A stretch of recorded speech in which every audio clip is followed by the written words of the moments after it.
Blood of Elves. Written by Andrzej Sapkowski, translated from the Polish by Danusia Stock, and read by Peter Kenny. Verily I say unto you, the era of the sword and axe is nigh, the era of the wolf's blizzard. The time of the white chill and the white light is nigh, the time of madness and the time of contempt, tedd direat, the time of end. The world will die amidst frost, and be reborn with the new sun. It will be reborn of the elder blood, of hen icher, of the seed that has been sown, a seed which will not sprout, but will burst into flame. Es tuat esse. Thus it shall be. Watch for the signs. What signs these shall be, I say unto you. First, the earth will flow with the blood of Aen She, the blood of elves. Ian ithline spiat, itlina eigli ap evienens prophecy. Chapter 1. The town was in flames. The narrow streets leading to the moat and the first terrace belched smoke and embers, flames devouring the densely clustered thatched houses and licking at the castle walls. From the west, from the harbour gate, the screams and clamour of vicious battle and the dull blows of a battering ram smashing against the walls grew ever louder. Their attackers had surrounded them unexpectedly, shattering the barricades which had been held by no more than a few soldiers, a handful of townsmen carrying halberds, and some crossbowmen from the guild. Their horses, decked out in flowing black caparisons, flew over the barricades like spectres, their riders bright, glistening blades sowing death amongst the fleeing defenders. Ciri felt the knight who carried her before him on his saddle abruptly spur his horse. She heard his cry. "Hold on!" he shouted. "Hold on!" Other knights wearing the colours of Sintra overtook them, sparring even in full flight with the Nilfgaardians. Ciri caught a glimpse of the skirmish from the corner of her eye, the crazed swirl of blue gold and black cloaks amidst the clash of steel, the clatter of blades against shields, the neighing of horses, shouts. No, not shouts. Screams. Hold on! Fear. With every jolt, every jerk, every leap of the horse, pain shot through her hands as she clutched at the reins. Her legs contracted painfully, unable to find support, her eyes watered from the smoke. The arm around her suffocated her, choking her, the force compressing her ribs. All around her, screaming such as she had never before heard, grew louder. What must one do to a man to make him scream so? Fear. Overpowering, paralyzing, choking fear. Again the clash of iron, the grunts and snorts of the horses. The houses whirled around her, and suddenly she could see windows belching fire, where a moment before there'd been nothing but a muddy little street strewn with corpses and cluttered with the abandoned possessions of the fleeing population. All at once, the knight at her back was racked by a strange, wheezing cough. Blood spurted over the hands grasping the reins, more screams, arrows whistled past. A fall, a shock, painful bruising against armour. Hooves pounded past her, a horse's belly and a frayed girth flashing by above her head, then another horse's belly and a flowing black caparison. Grunts of exertion, like a lumberjack's when chopping wood. But this isn't wood. It's iron against iron. A shout, muffled and dull, and something huge and black collapsed into the mud next to her with a splash, spurting blood. An armoured foot quivered, thrashed, goring the earth with an enormous spur. A jerk. Some force plucked her up, pulled her onto another saddle. Hold on! Again, the bone-shaking speed, the mad gallop, arms and legs desperately searching for support. The horse rears. Hold on! There is no support. There is blood. The horse falls. It's impossible to jump aside, no way to break free to escape the tight embrace of these chain-mail-clad arms. There is no way to avoid the blood pouring onto her head and over her shoulders. A jolt, the squelch of mud, a violent collision with the ground, horrifically still after the furious ride. The horse's harrowing wheezes and squeals as it tries to regain its feet. The pounding of horseshoes, fetlocks and hooves flashing past, black caparisons and cloaks.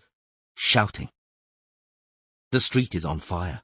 A roaring red wall of flame, silhouetted before it, a rider towers over the flaming roofs, enormous. His black, caparisoned horse prances, tosses its head, neighs. The rider stares down at her. Ciri sees his eyes gleaming through the slit in his huge helmet, framed by a bird of prey's wings.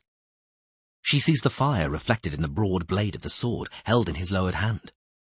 The rider looks at her. Ciri is unable to move. The dead man's motionless arms wrapped around her waist hold her down. She is locked in place by something heavy and wet with blood, something which is lying across her thigh, pinning her to the ground, and she is frozen in fear. A terrible fear which turns her entrails inside out, which deafens Ciri to the screams of the wounded horse, the roar of the blaze, the cries of dying people and the pounding drums. The only thing which exists, which counts, which still has any meaning, is fear. Fear embodied in the figure of a black knight wearing a helmet decorated with feathers, frozen against the wall of raging red flames. The rider spurs his horse, the wings on his helmet fluttering as the bird of prey takes to flight, launching itself to attack its helpless victim, paralyzed with fear. The bird, or maybe the knight, screeches terrifyingly, cruelly, triumphantly. A black horse, black armor, a black flowing cloak, and behind this, flames, a sea of flames. Fear. The bird shrieks. The wings beat. Feathers slap against her face. Fear. Help! Why doesn't anyone help me? Alone, weak, helpless. I can't move. Can't force a sound from my constricted throat. Why does no one come to help me? I'm terrified. Eyes blaze through the slit in the huge winged helmet. The black cloak veils everything. Ciri! She woke, numb and drenched in sweat, with her scream, the scream which had woken her, still hanging in the air, still vibrating somewhere within her, beneath her breastbone and burning against her parched throat. Her hands ached, clenched around the blanket. Her back ached. Ciri! Calm down. The night was dark and windy, the crowns of the surrounding pine trees rustling steadily and melodiously, their limbs and trunks creaking in the wind. There was no malevolent fire, no screams, only this gentle lullaby. Beside her, the campfire flickered with light and warmth, its reflected flames glowing from harness buckles, gleaming red in the leather-wrapped and iron-banded hilt of a sword, leaning against a saddle on the ground. There was no other fire, and no other iron. The hand against her cheek smelled of leather and ashes, not of blood. Geralt! It was just a dream. A bad dream. Ciri shuddered violently, curling her arms and legs up tight. A dream. Just a dream. The campfire had already died down. The birch logs were red and luminous, occasionally crackling, giving off tiny spurts of blue flame, which illuminated the white hair and sharp profile of the man wrapping a blanket and sheepskin around her. Geralt, I'm right here. Sleep, Ciri. You have to rest. We've still a long way ahead of us. I can hear music, she thought suddenly. Amidst the rustling of the trees, there's music. Lute music and voices. The princess of Cintra, a child of destiny, a child of elder blood, the blood of elves. Geralt of Rivia, the white wolf and his destiny. No, that's a legend, a poet's invention. The princess is dead. She was killed in the town streets while trying to escape. Hold on. Hold. Geralt? What, Ciri? What did he do to me? What happened? What did he do to me? Who? The knight. The black knight with feathers on his helmet. I can't remember anything. He shouted and looked at me. I can't remember what happened. Only that I was frightened. I was so frightened. The man leaned over her, the flame of the campfire sparkling in his eyes. They were strange eyes, Very strange. Ciri had been frightened of them. She hadn't liked meeting his gaze. But that had been a long time ago. A very long time ago. "I can't remember anything," she whispered, searching for his hand, as tough and coarse as raw wood. "The Black Knight—" "It was a dream. Sleep peacefully. It won't come back." Ciri had heard such reassurances in the past. They had been repeated to her endlessly. Many, many times she had been offered comforting words when her screams had woken her during the night. But this time it was different. Now she believed it, because it was Geralt of Rivia, the White Wolf, the Witcher, who said it. The man who was her destiny. The one for whom she was destined. Geralt the Witcher, who had found her surrounded by war, death, and despair, who had taken her with him and promised they would never part. She fell asleep, holding tight to his hand. The bard finished the song. Tilting his head a little, he repeated the ballad's refrain on his lute, delicately, softly, a single tone higher than the apprentice accompanying him. No one said a word. Nothing but the subsiding music and the whispering leaves and squeaking boughs of the enormous oak could be heard.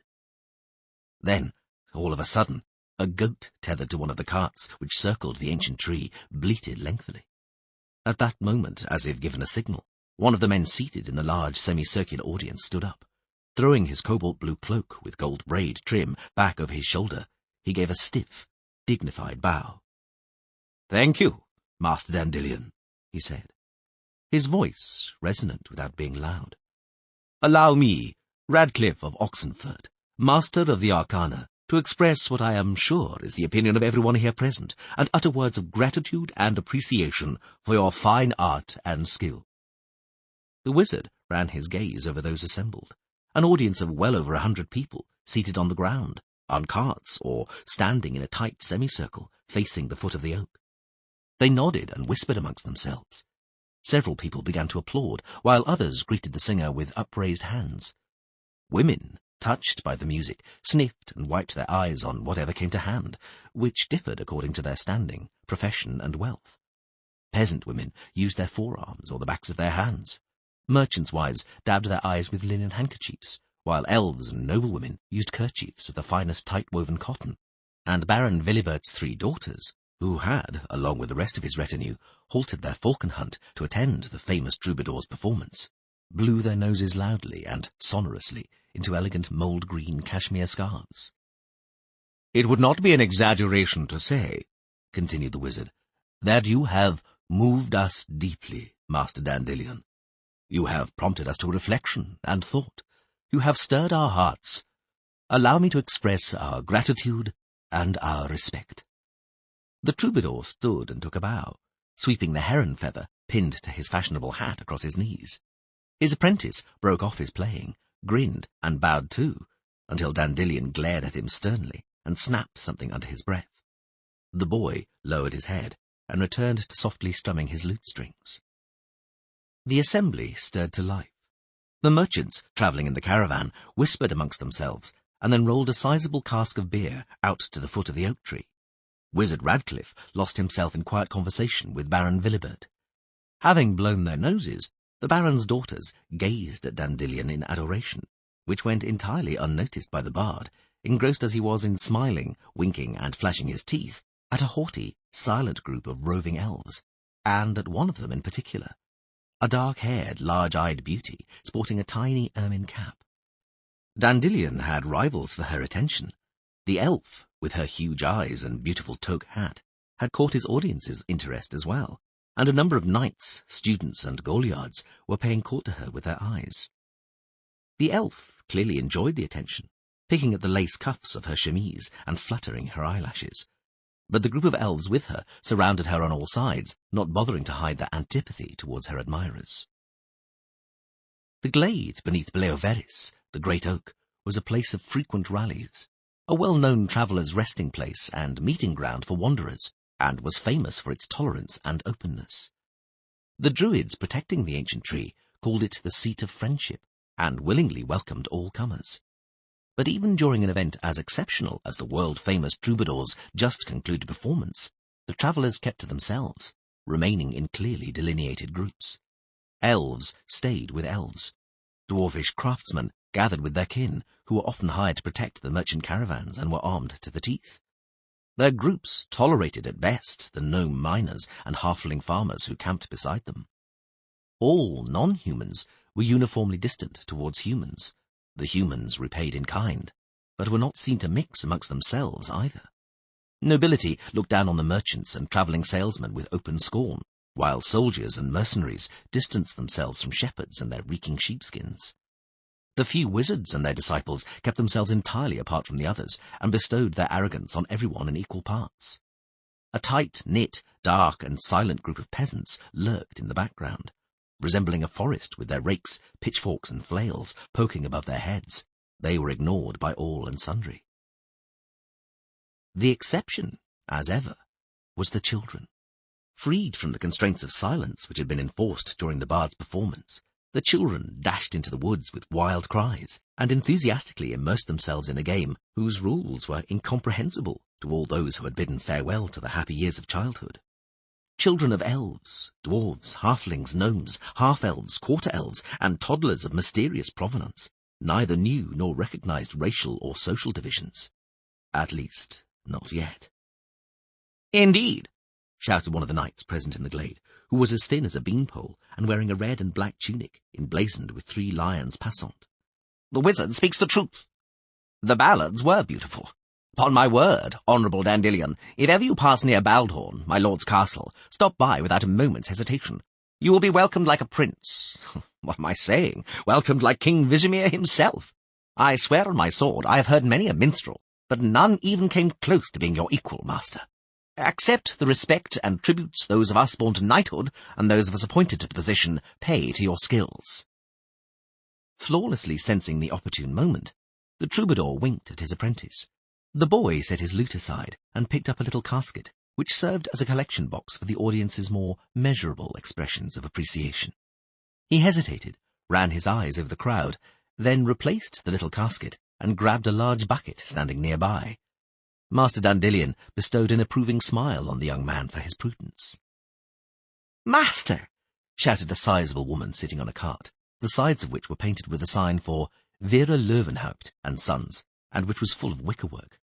Her sons, nowhere to be seen, were no doubt busy wasting away their mother's hard-earned fortune.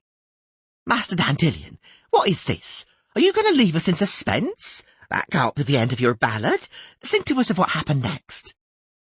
"Songs and ballads," the musician bowed, "never end, dear lady, because poetry is eternal and immortal. It knows no beginning, it knows no end." "But what happened next?" The tradeswoman didn't give up, generously rattling coins into the bucket Dandelion's apprentice held out to her. "At least tell us about it, even if you have no wish to sing of it.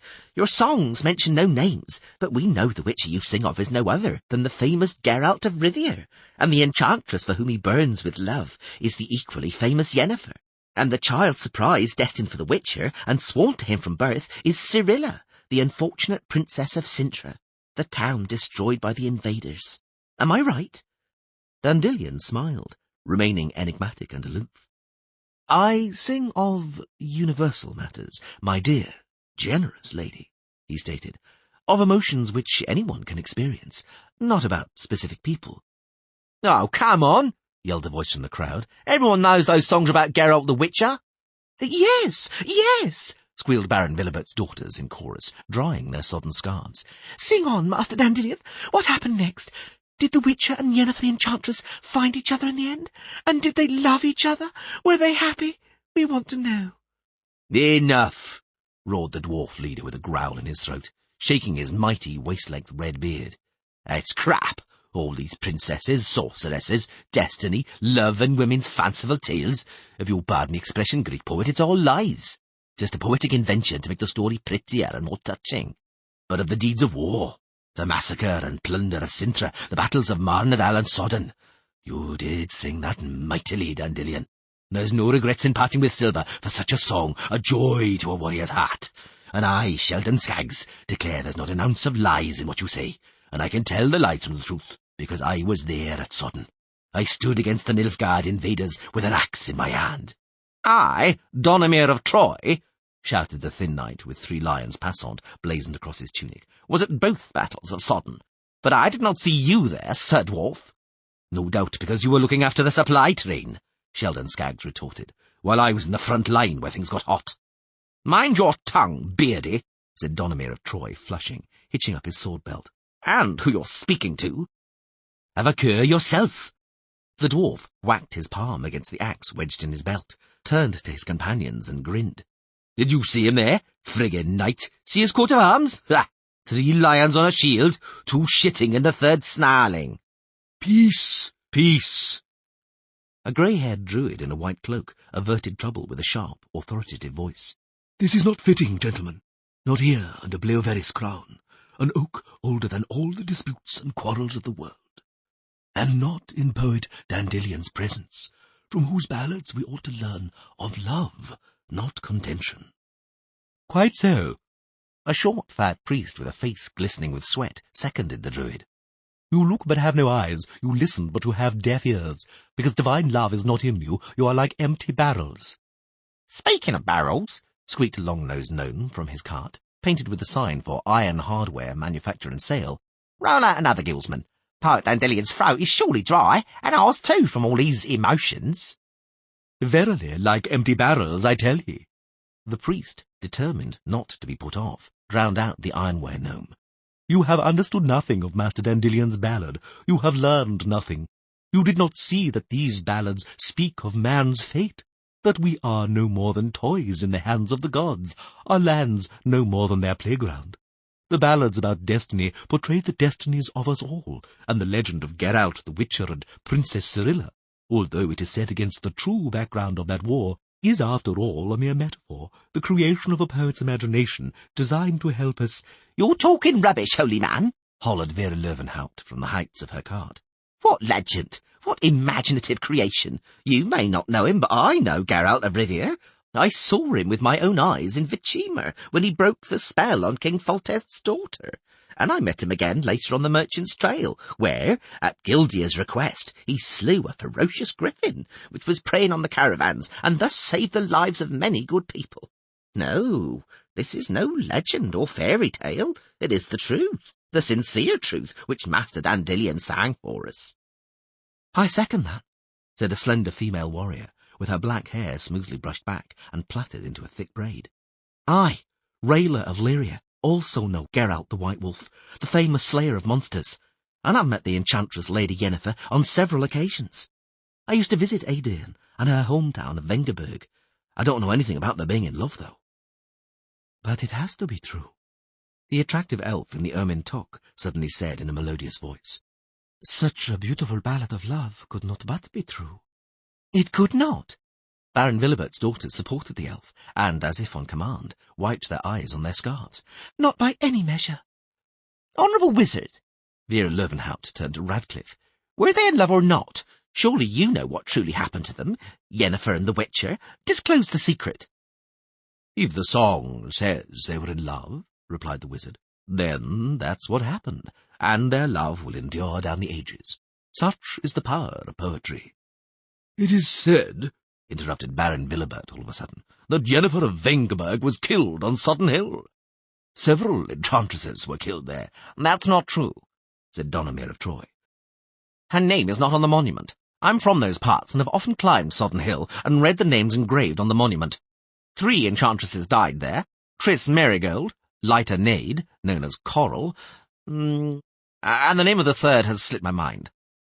The knight glanced at Wizard Radcliffe, who smiled wordlessly.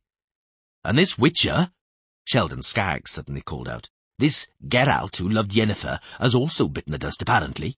I heard he was killed somewhere in Trans River. He slew and slew monsters until he met his match. That's how it goes. He who fights with the sword dies by the sword. Everyone comes across someone who will better them eventually, and is made to taste cold, hard iron. I don't believe it. The slender warrior contorted her pale lips, spat vehemently on the ground, and crossed her chainmail-clad arms with a crunch.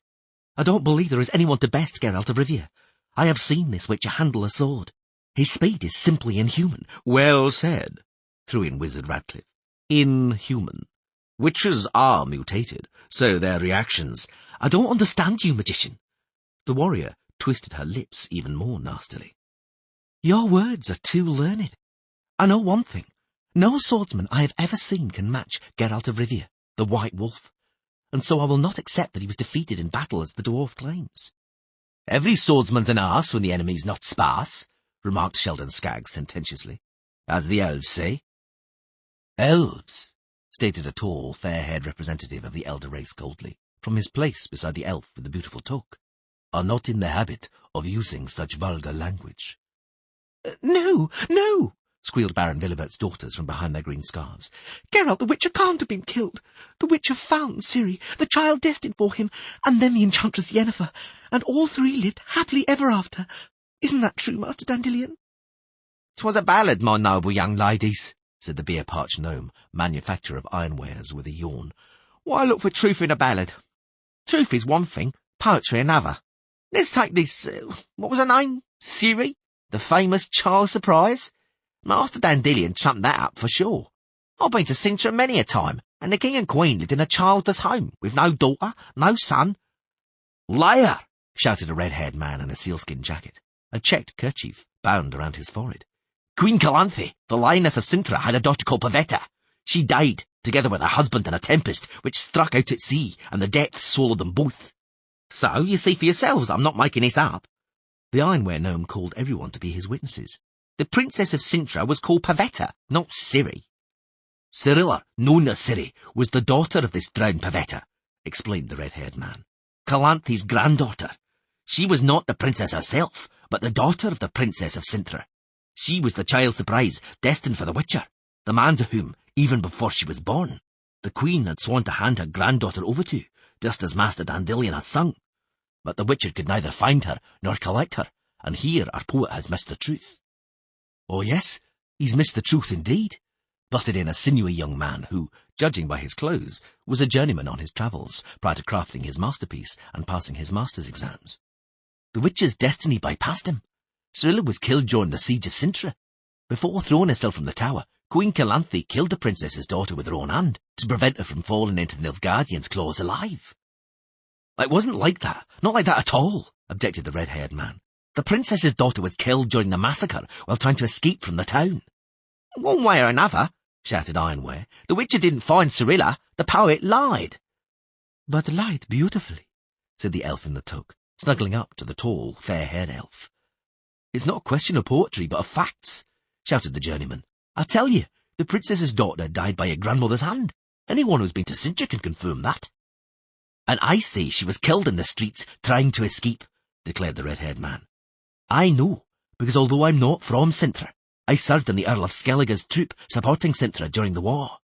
As everyone knows, East Chirsach, the king of Cintra, comes from the Skellige Isles. He was the Earl's uncle. I fought in the Earl's troop at Marnadal and Cintra, and later, after the defeat, at Sodden. Yet another veteran. Sheldon Skaggs snarled to the dwarves crowded around him. All heroes and warriors. Eh, folks, is there at least one of you out there who didn't fight at Marnadal or Sodden? That dig is out of place, Skaggs. The tall elf reproached him, putting his arm around the beauty wearing the toque in a way intended to dispel any lingering doubts amongst her admirers. Don't imagine you were the only one to fight at Sodden. I took part in the battle as well. On whose side, I wonder? Baron Villebert said to Radcliffe in a highly audible whisper, which the elf ignored entirely.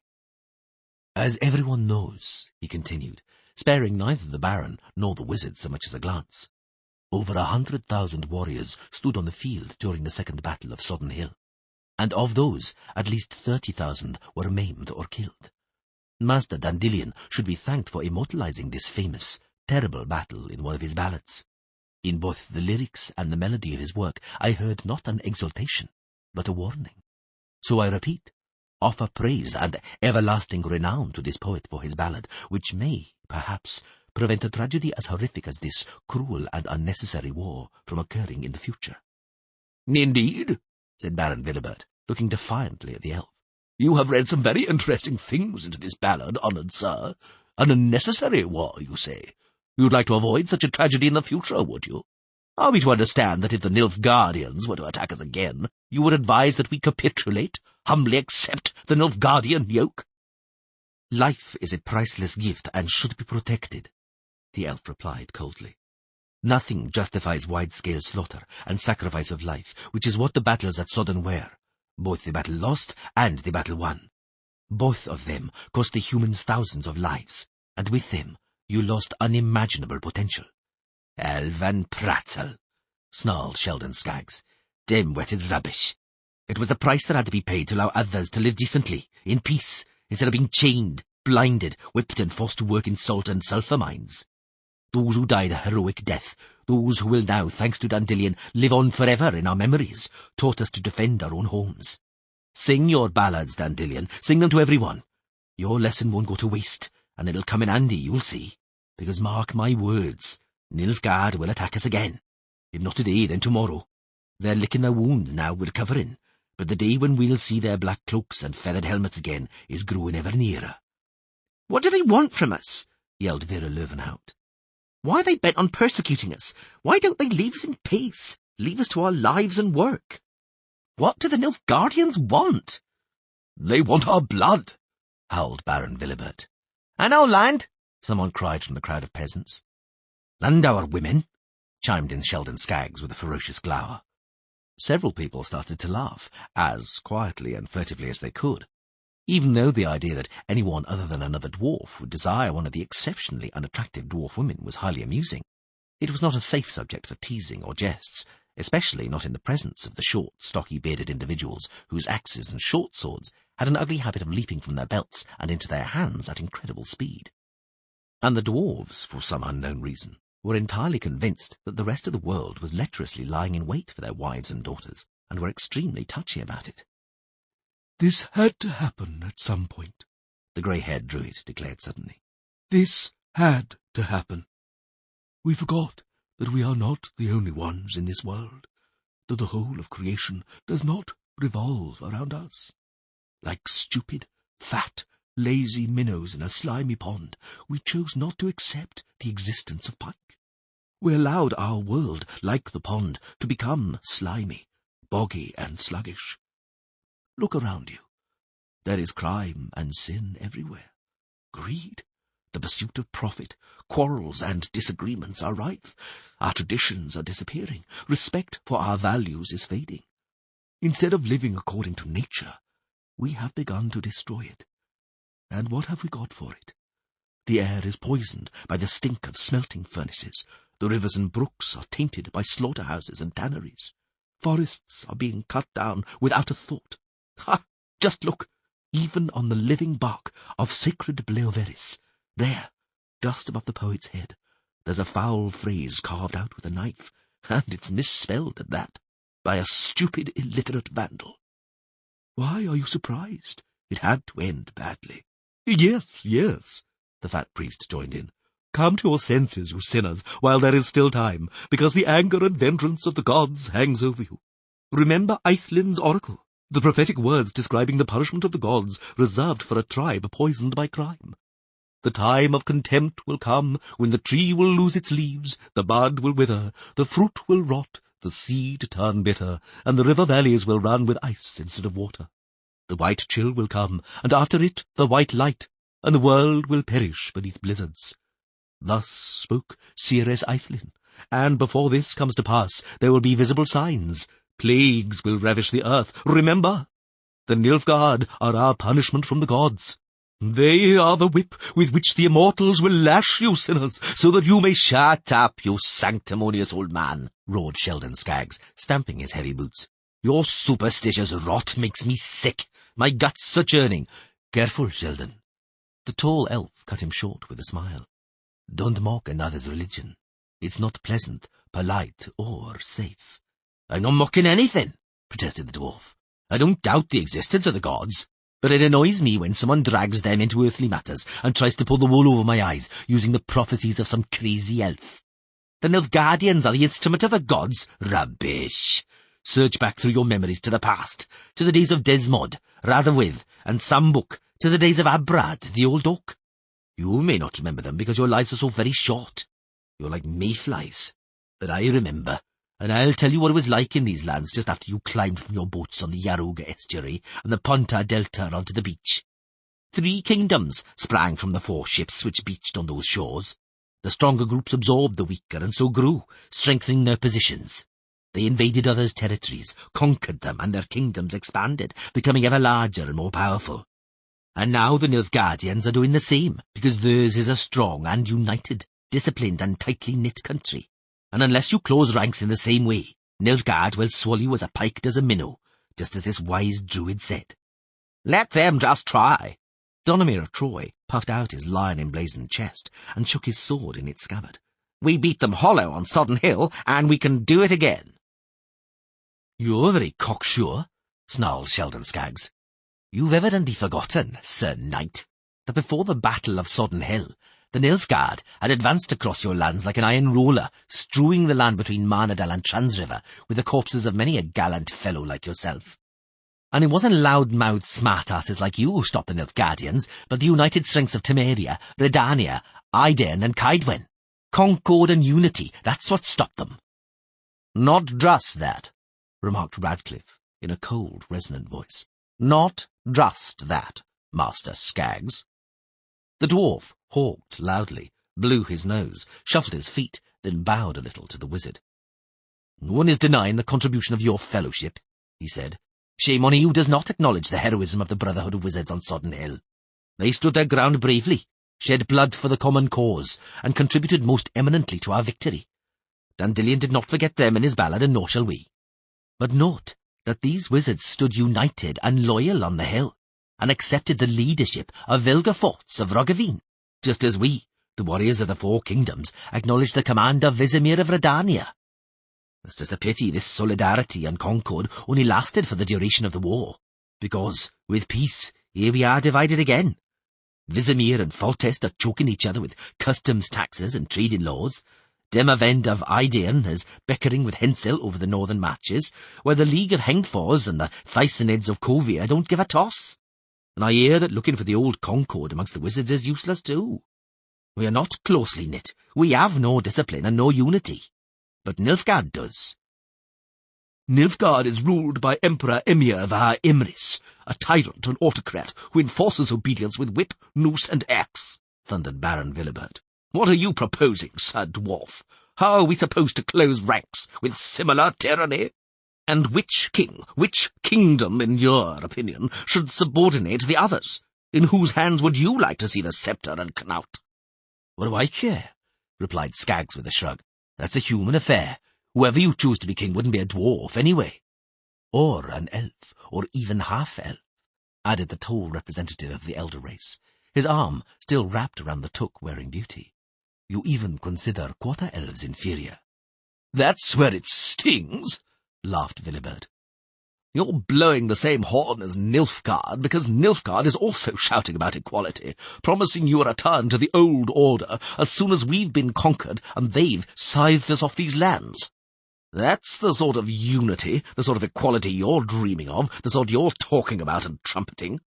Nilfgaard pays you gold to do it, and it's hardly surprising you love each other so much, the Nilfgaardians being an elven race. Nonsense, the elf said coldly. You talk rubbish, Sir Knight. You're clearly blinded by racism. The Nilfgaardians are human, just like you. That's an outright lie. They're descended from the Black She, and everyone knows it.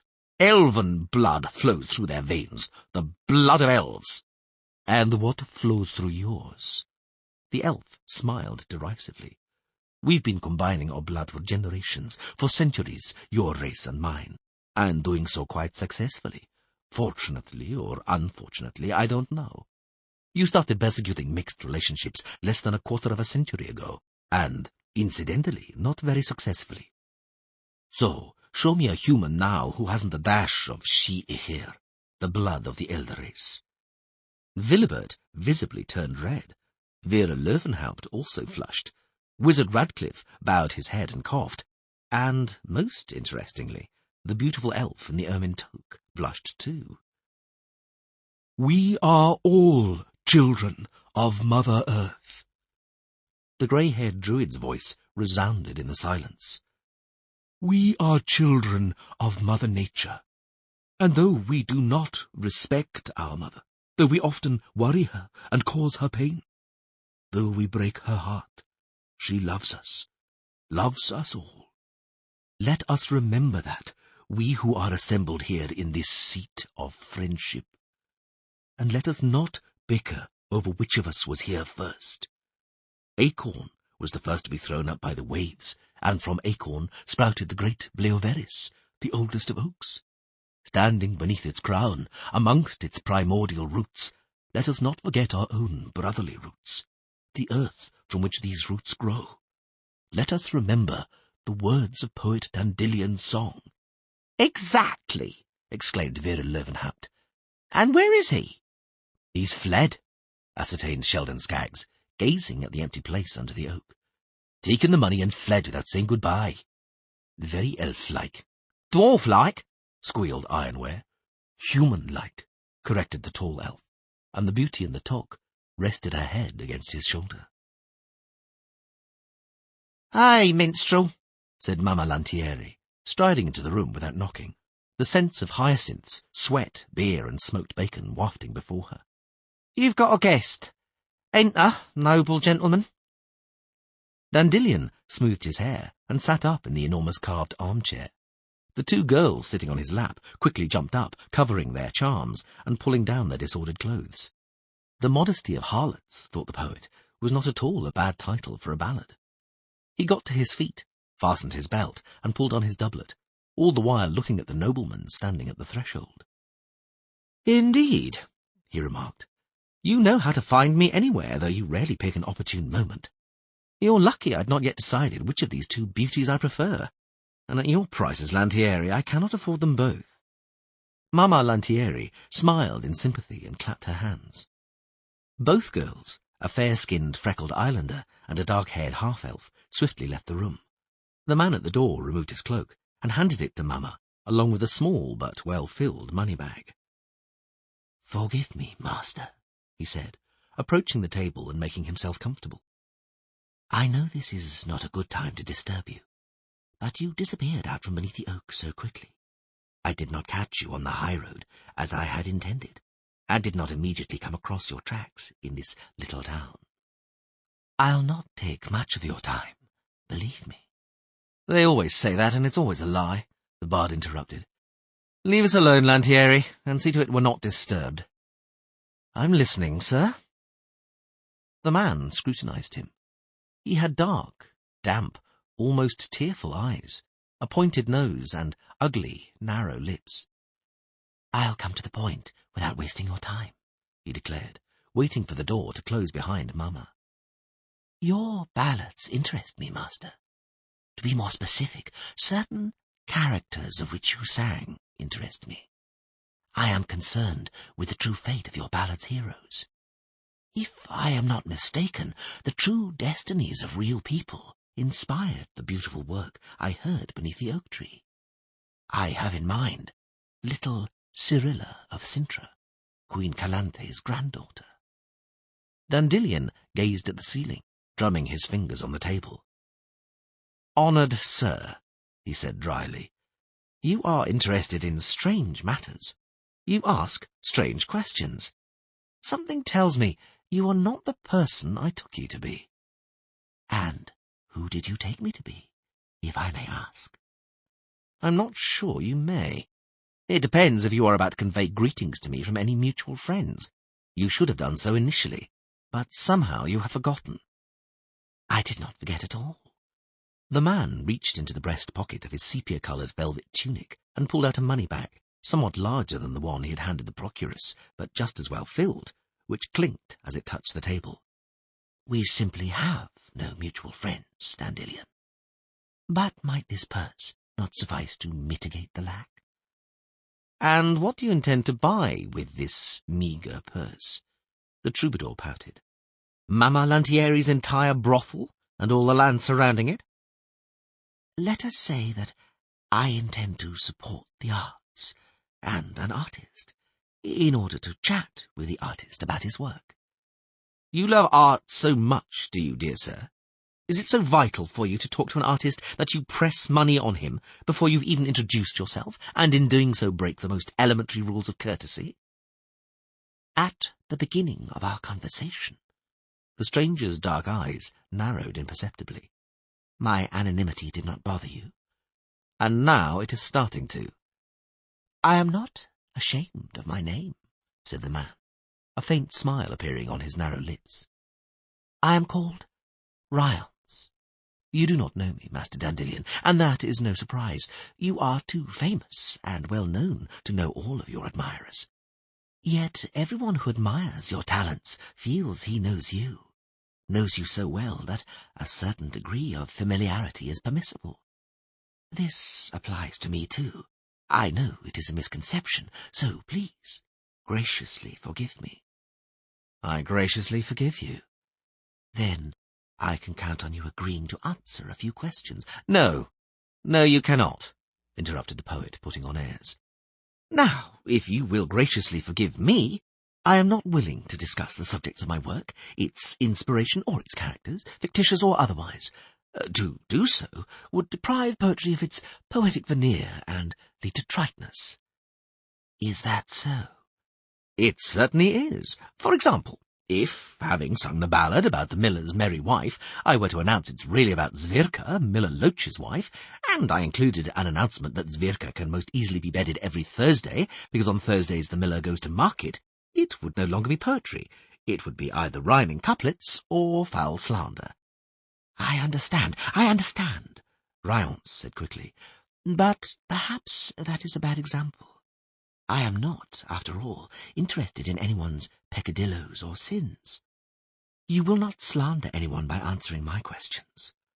All I need is one small piece of information. What really happened to Cirilla, the Queen of Cintra's granddaughter?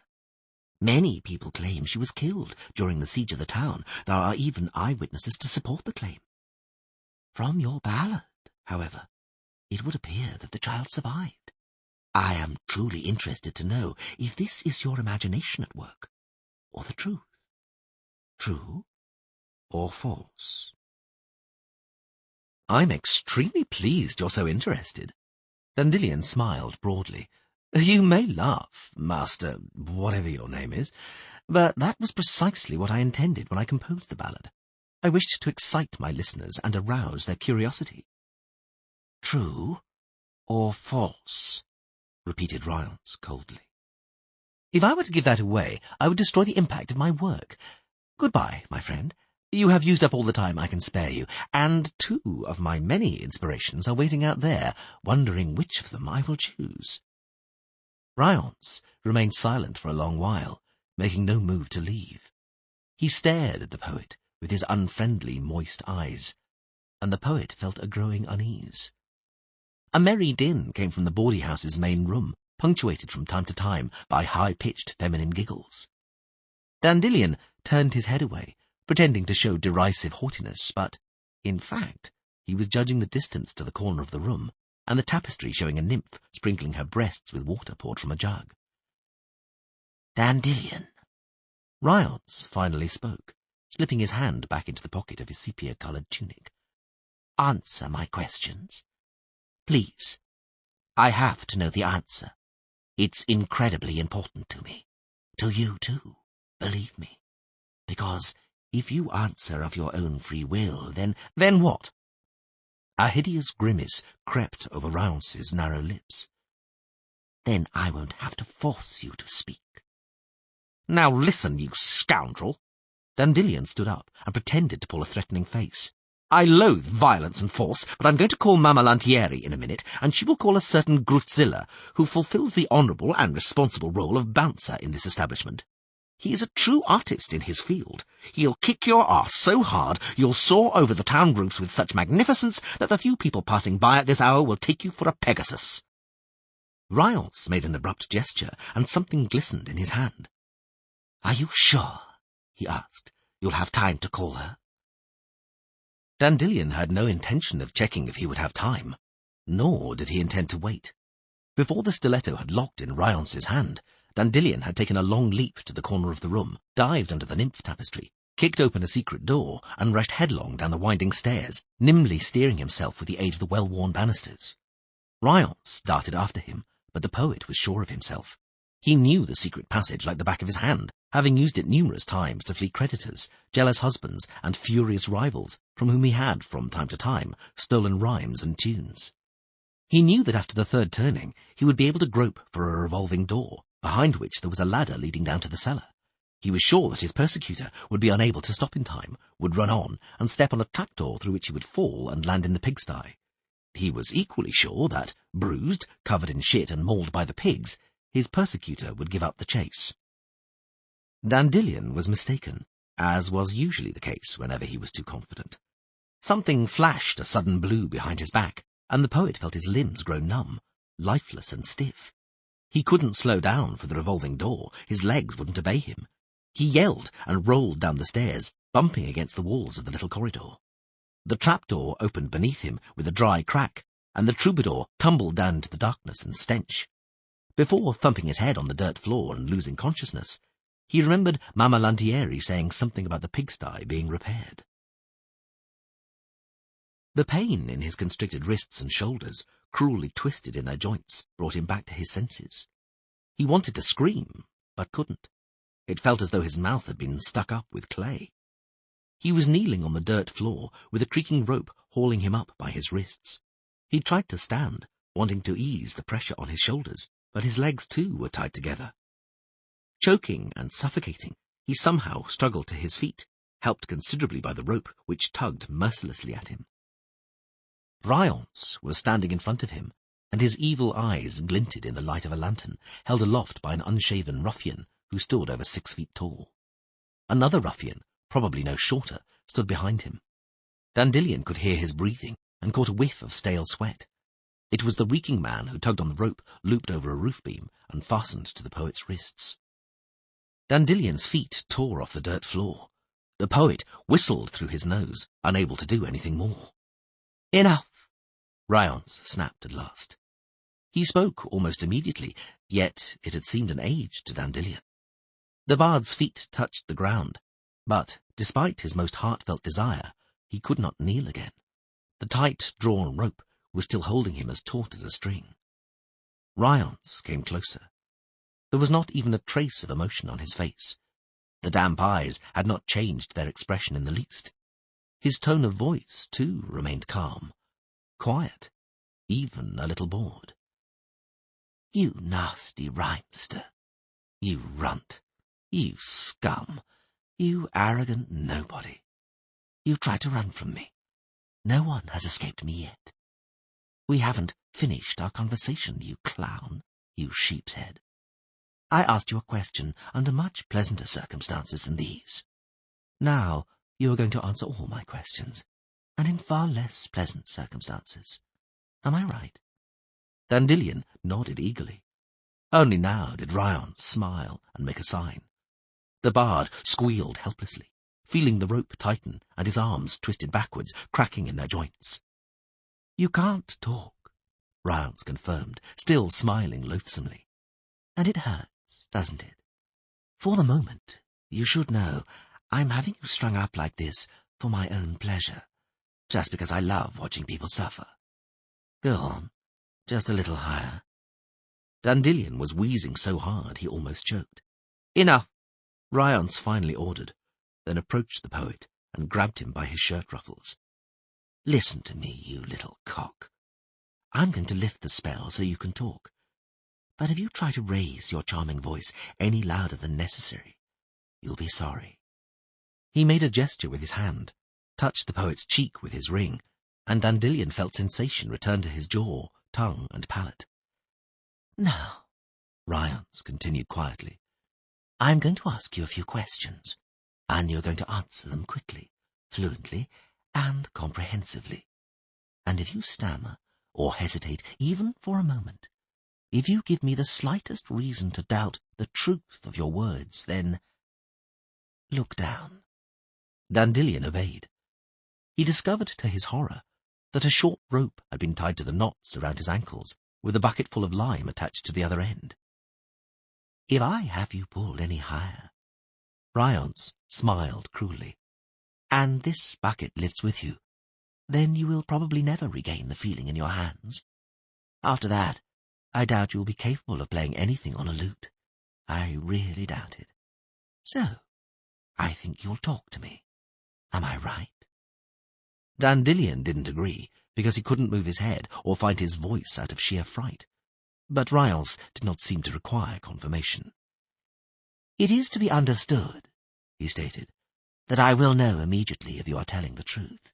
If you try to trick me, I will realize straight away, and I won't be fooled by any poetic ploys or vague erudition. This is a trifle for me, just as paralyzing you on the stairs was a trifle. So I advise you to weigh each word with care, you piece of scum. So, let's get on with it and stop wasting time.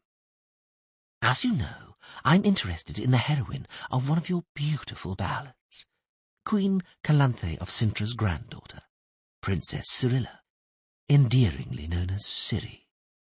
According to eyewitnesses, this little person died during the siege of the town 2 years ago, whereas in your ballad you so vividly and touchingly described her meeting a strange, almost legendary individual, the Witcher, Geralt or Geralt.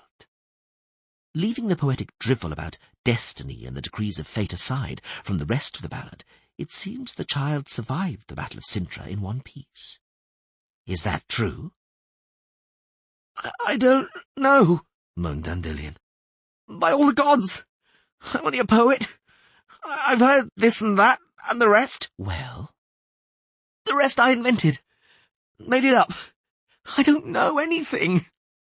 The bard howled on seeing Ryance give a sign to the reeking man and feeling the rope tighten. "I'm not lying." "True," Ryance nodded. "You're not lying outright. I would have sensed it. But you are beating about the bush. You wouldn't have thought the ballad up just like that, not without reason. And you do know the Witcher, after all. You have often been seen in his company. So talk, Dandelion, if you treasure your joints. Everything you know." "This Ciri," panted the poet, "was destined for the Witcher. She's a so-called child surprise.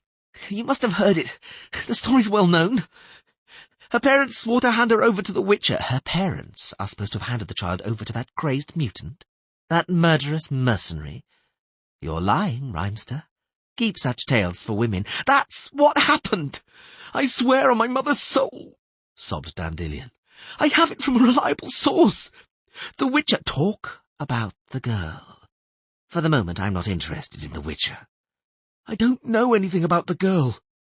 I only know that the Witcher was going to fetch her from Cintra when the war broke out. I met him at the time. He heard about the massacre, about Calanthe's death from me. He asked me about the child, the Queen's granddaughter. But I knew everyone in Cintra was killed. Not a single soul in the last bastion survived." "Go on.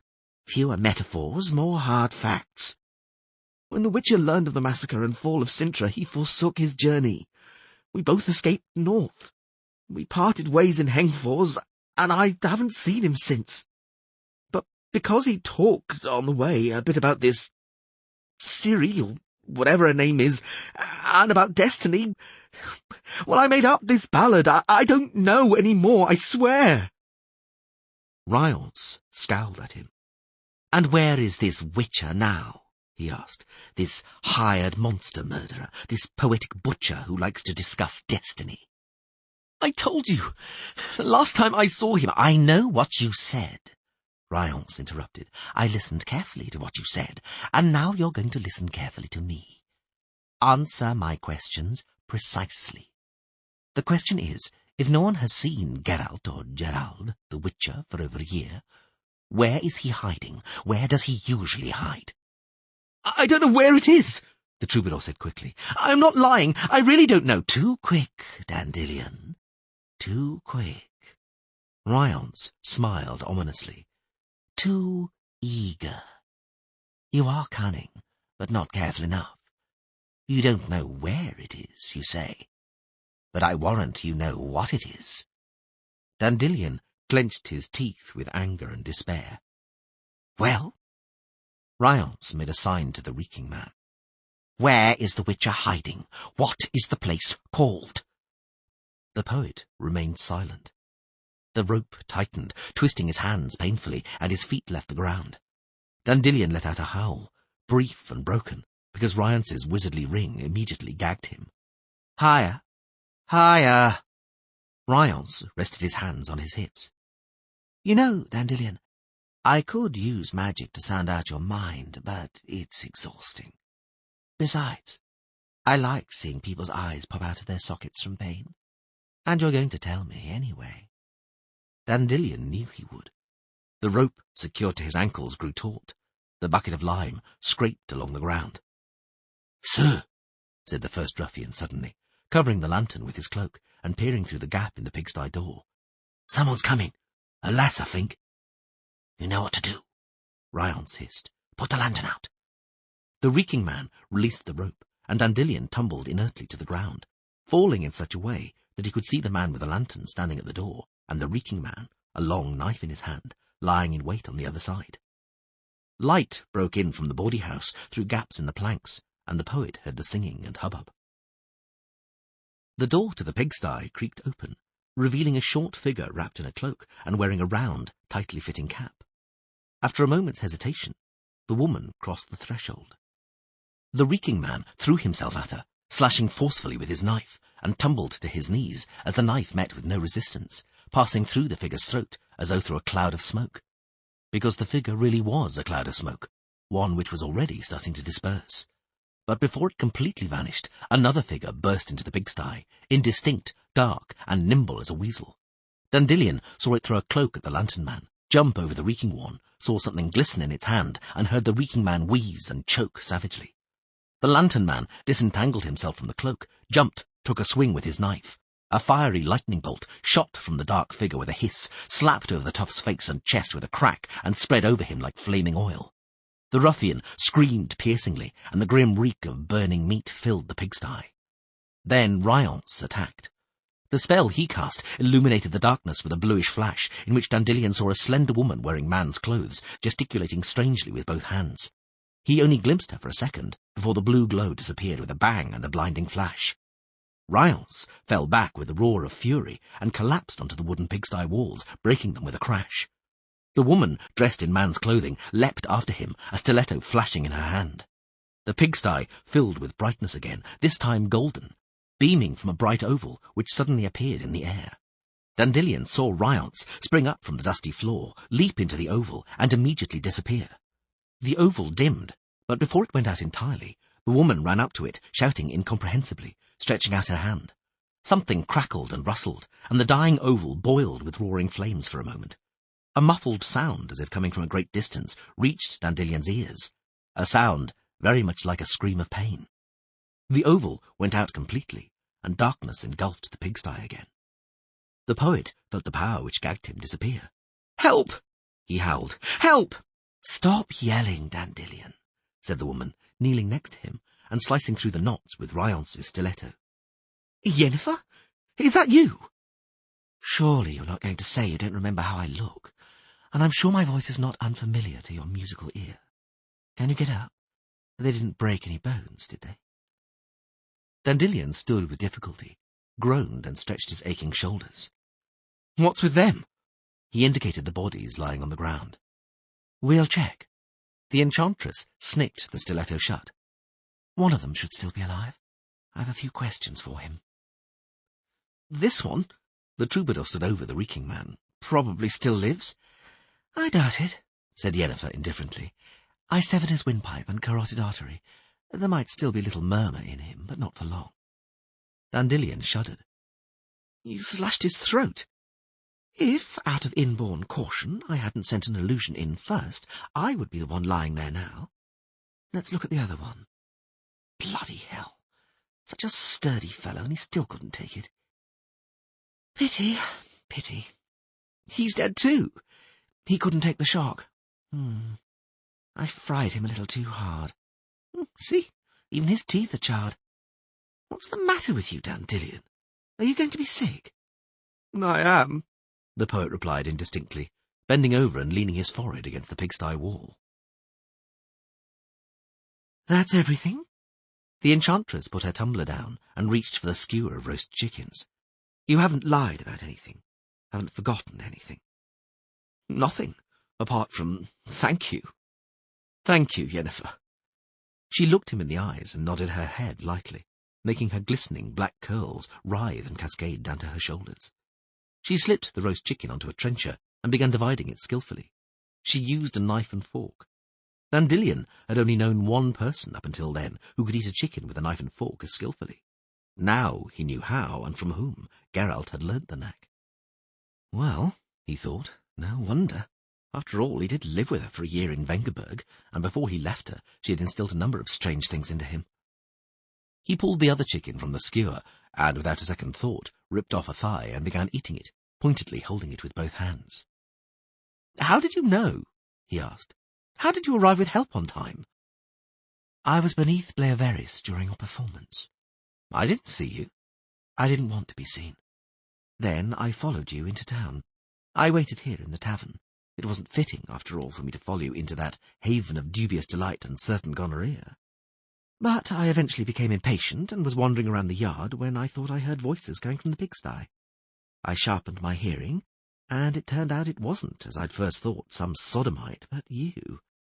"Hey, innkeeper, more wine, if you please." "At your command, honoured lady. Quick as a flash." "The same as before, please, but this time without the water. I can only tolerate water in a bath. In wine, I find it quite loathsome. At your service, at your service." Yennefer pushed her plate aside. There was still enough meat on the chicken, Dandelion noticed, to feed the innkeeper and his family for breakfast.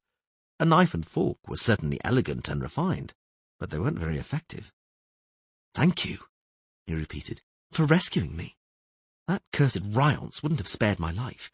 He'd have squeezed everything from me and then butchered me like a sheep." "Yes, I think he would." She poured herself and the bard some wine, then raised her tumbler. "So, let's drink to your rescue and health, Dandelion."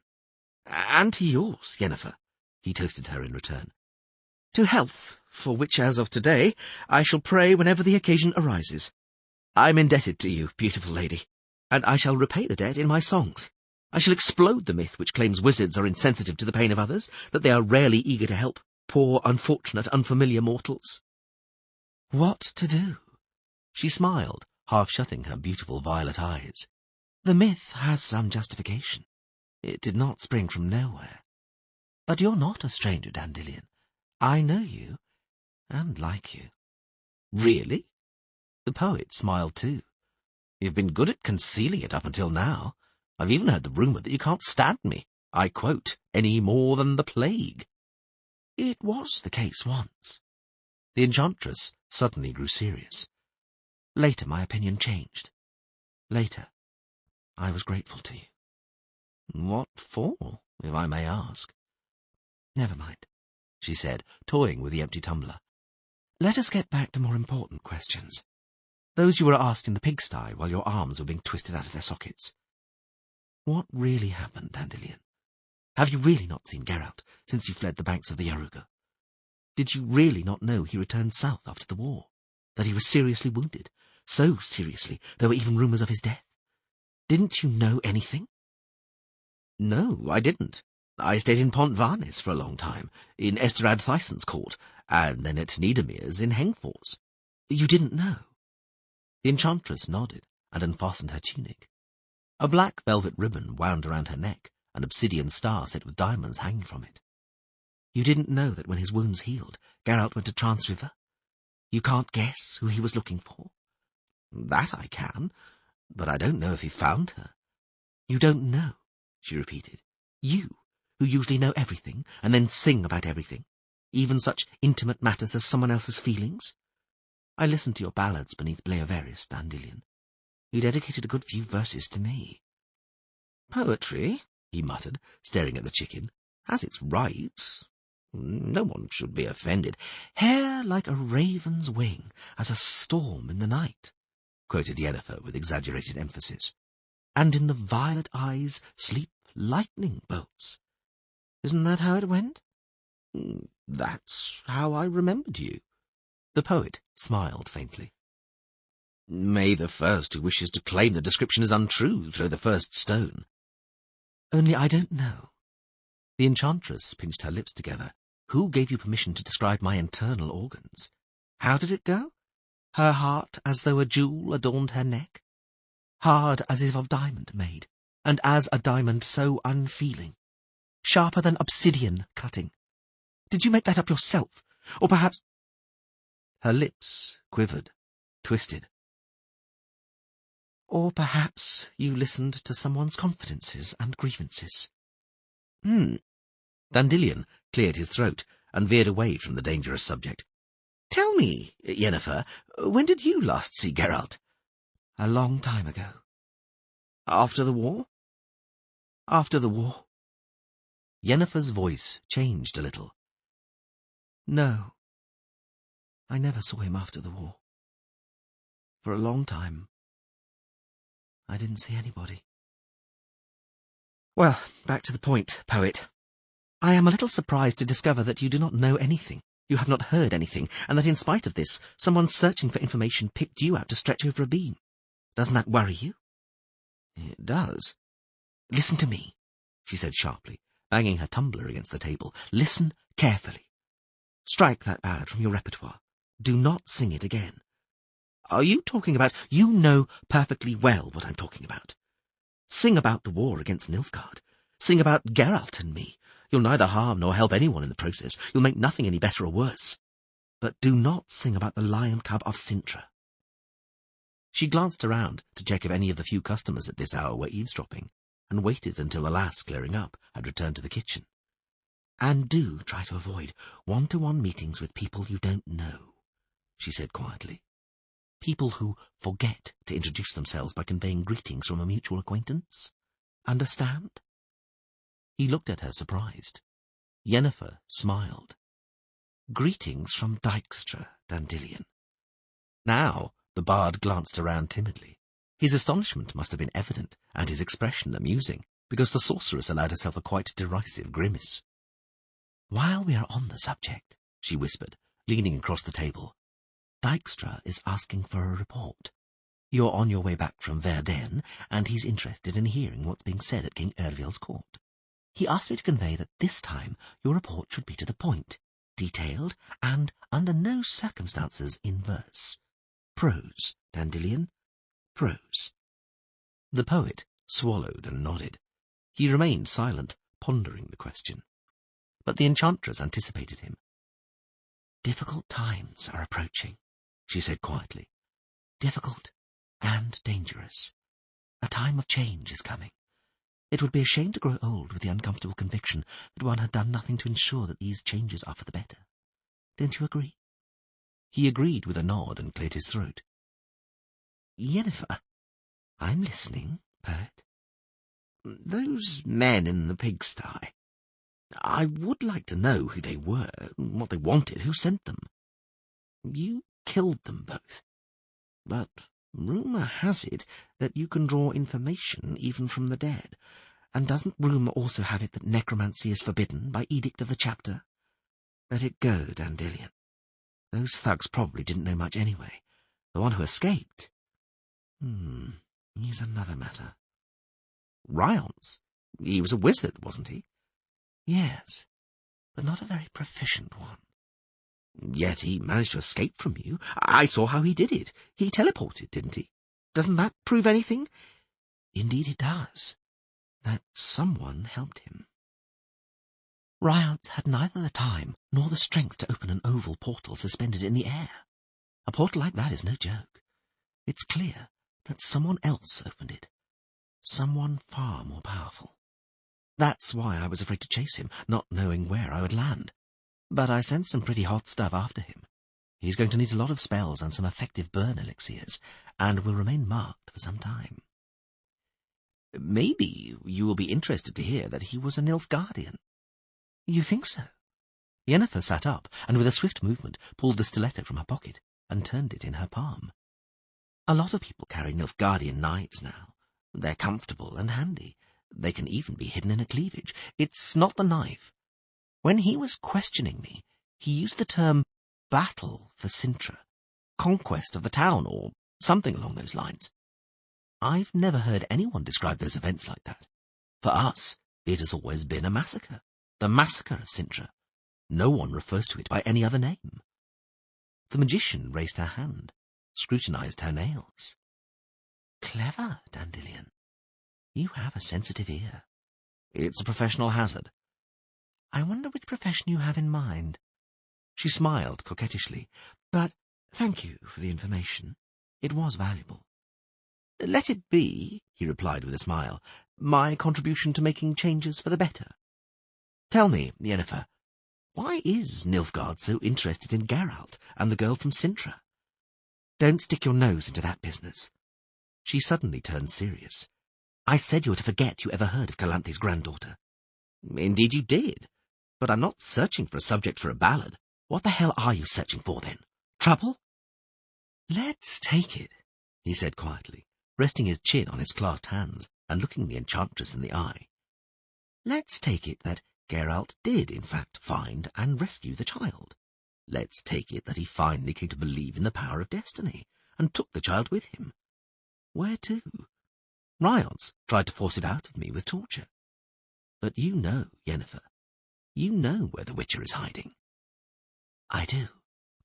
And you know how to get there. I know that too. Don't you think he should be warned? Warned that the likes of Ryance are looking for him, and the little girl. I would go, but I honestly don't know where it is.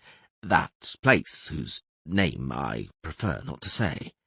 Get to the point, Dandelion. If you know where Geralt is, you ought to go and warn him. You owe him that, Yennefer. There was, after all, something between you. Yes, she acknowledged coldly. There was something between us. That's why I know him a bit. He does not like having help imposed on him, and if he was in need of it, he would seek it from those he could trust. A year has gone by since those events, and I've not had any news from him, and as for our debt, I owe him exactly as much as he owes me, no more and no less. So I'll go then. He raised his head high. Tell me. I won't, she interrupted. Your cover's blown, Dandelion. They might come after you again. The less you know, the better. Vanish from here. Go to Redania, to Dijkstra and Philippa Eilhart. Stick to Visimir's court. And I warn you once more, forget the lion cub of Cintra. Forget about Ciri. Pretend you have never heard the name. Do as I ask. I wouldn't like anything bad to happen to you. I like you too much. Owe you too much. You've said that already. What do you owe me, Yennefer? The sorceress turned her head away, did not say anything for a while. You travelled with him, she said finally. Thanks to you, he was not alone. You were a friend to him. You were with him. The bard lowered his eyes. He didn't get much from it, he muttered. He didn't get much from our friendship. He had little but trouble because of me. He constantly had to get me out of some scrape. Help me. She leaned across the table, put her hand on his and squeezed it, hard, without saying anything. Her eyes held regret. Go to Redania, she repeated after a moment. To Tretogor. Stay in Dijkstra's and Philippa's care. Don't play at being a hero. You have got yourself mixed up in a dangerous affair, Dandelion. I've noticed. He grimaced and rubbed his aching shoulder. And that is precisely why I believe Geralt should be warned. You're the only one who knows where to look for him. You know the way. I guess you used to be a guest there? Yennefer turned away. Dandelion saw her lips pinch, the muscles in her cheek quiver. Yes, in the past, she said, and there was something elusive and strange in her voice. I used to be a guest there, sometimes, but never uninvited.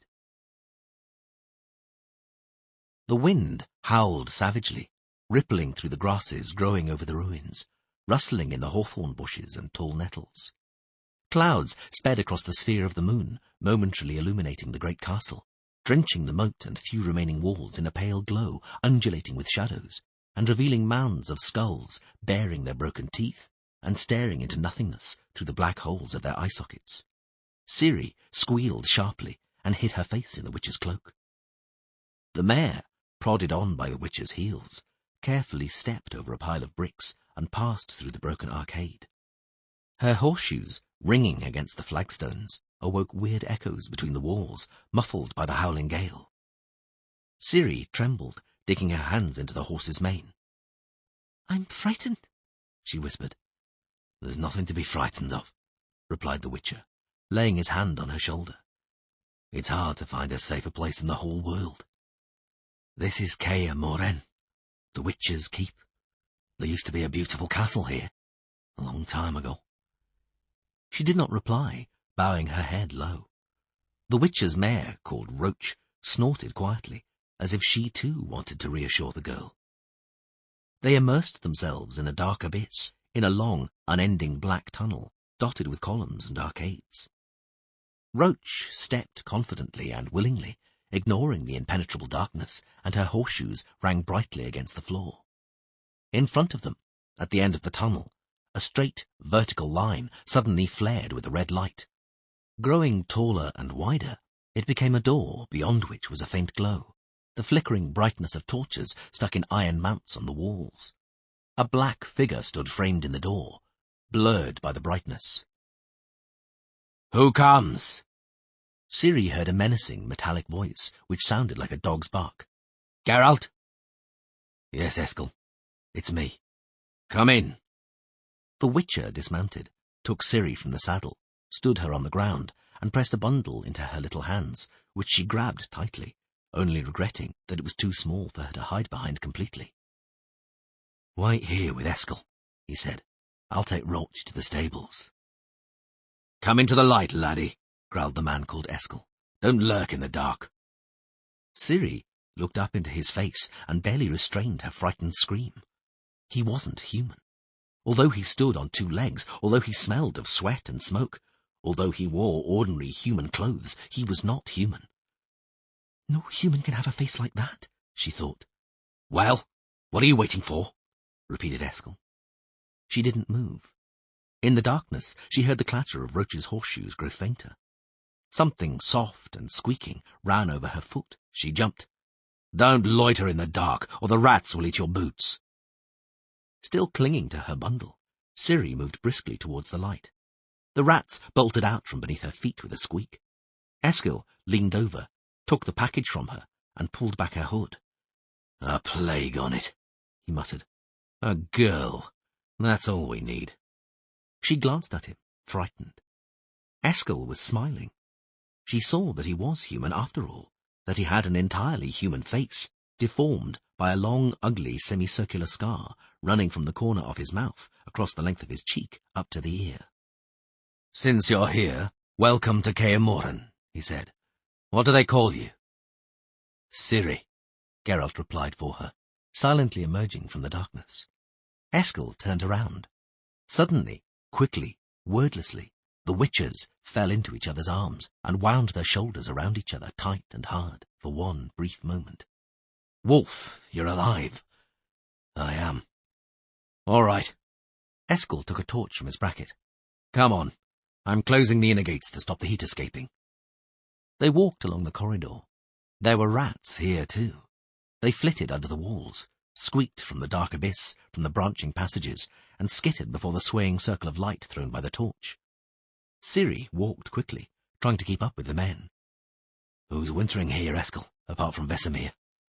"Lambert and Cohen." They descended a steep and slippery flight of stairs. A gleam was visible below them. Ciri heard voices, detected the smell of smoke.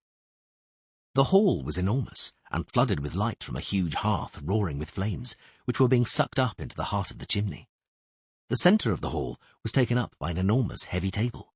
At least 10 people could sit around that table. There were 3. 3 humans. 3 witches, Ciri corrected herself. She saw nothing but their silhouettes against the fire in the hearth. "Greetings, Wolf. We've been waiting for you." "Greetings, Vesemir. Greetings, lads. It's good to be home again."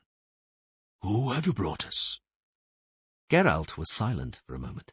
Then he put his hand on Ciri's shoulder and lightly pushed her forward. She walked awkwardly, hesitantly, huddled up and hunched, her head lowered. "I'm frightened," she thought. "I'm very frightened. When Geralt found me, when he took me with him, I thought the fear wouldn't come back. I thought it had passed. And now, instead of being at home, I'm in this terrible, dark, ruined old castle full of rats and dreadful echoes. I'm standing in front of a red wall of fire again. I see sinister black figures. I see dreadful, menacing, glistening eyes staring at me." "Who is this child, Wolf? Who is this girl?" "She's my—" Geralt suddenly stammered. She felt his strong, hard hands on her shoulders. And suddenly the fear disappeared, vanished without a trace. The roaring red fire gave out warmth, only warmth. The black silhouettes were the silhouettes of friends, carers. Their glistening eyes expressed curiosity, concern, and unease. Geralt's hands clenched over her shoulders. "She's our destiny." Verily, there is nothing so hideous as the monsters, so contrary to nature, known as witches, for they are the offspring of foul sorcery and devilry. They are rogues without virtue, conscience, or scruple, true diabolic creations, fit only for killing. There is no place amidst honest men for such as they. And Kaer Morhen, where these infamous beings nestle, where they perform their foul practices, must be wiped from the surface of this earth, and all trace of it strewn with salt and saltpetre. Anonymous, Monstrum, or Description of the Witcher.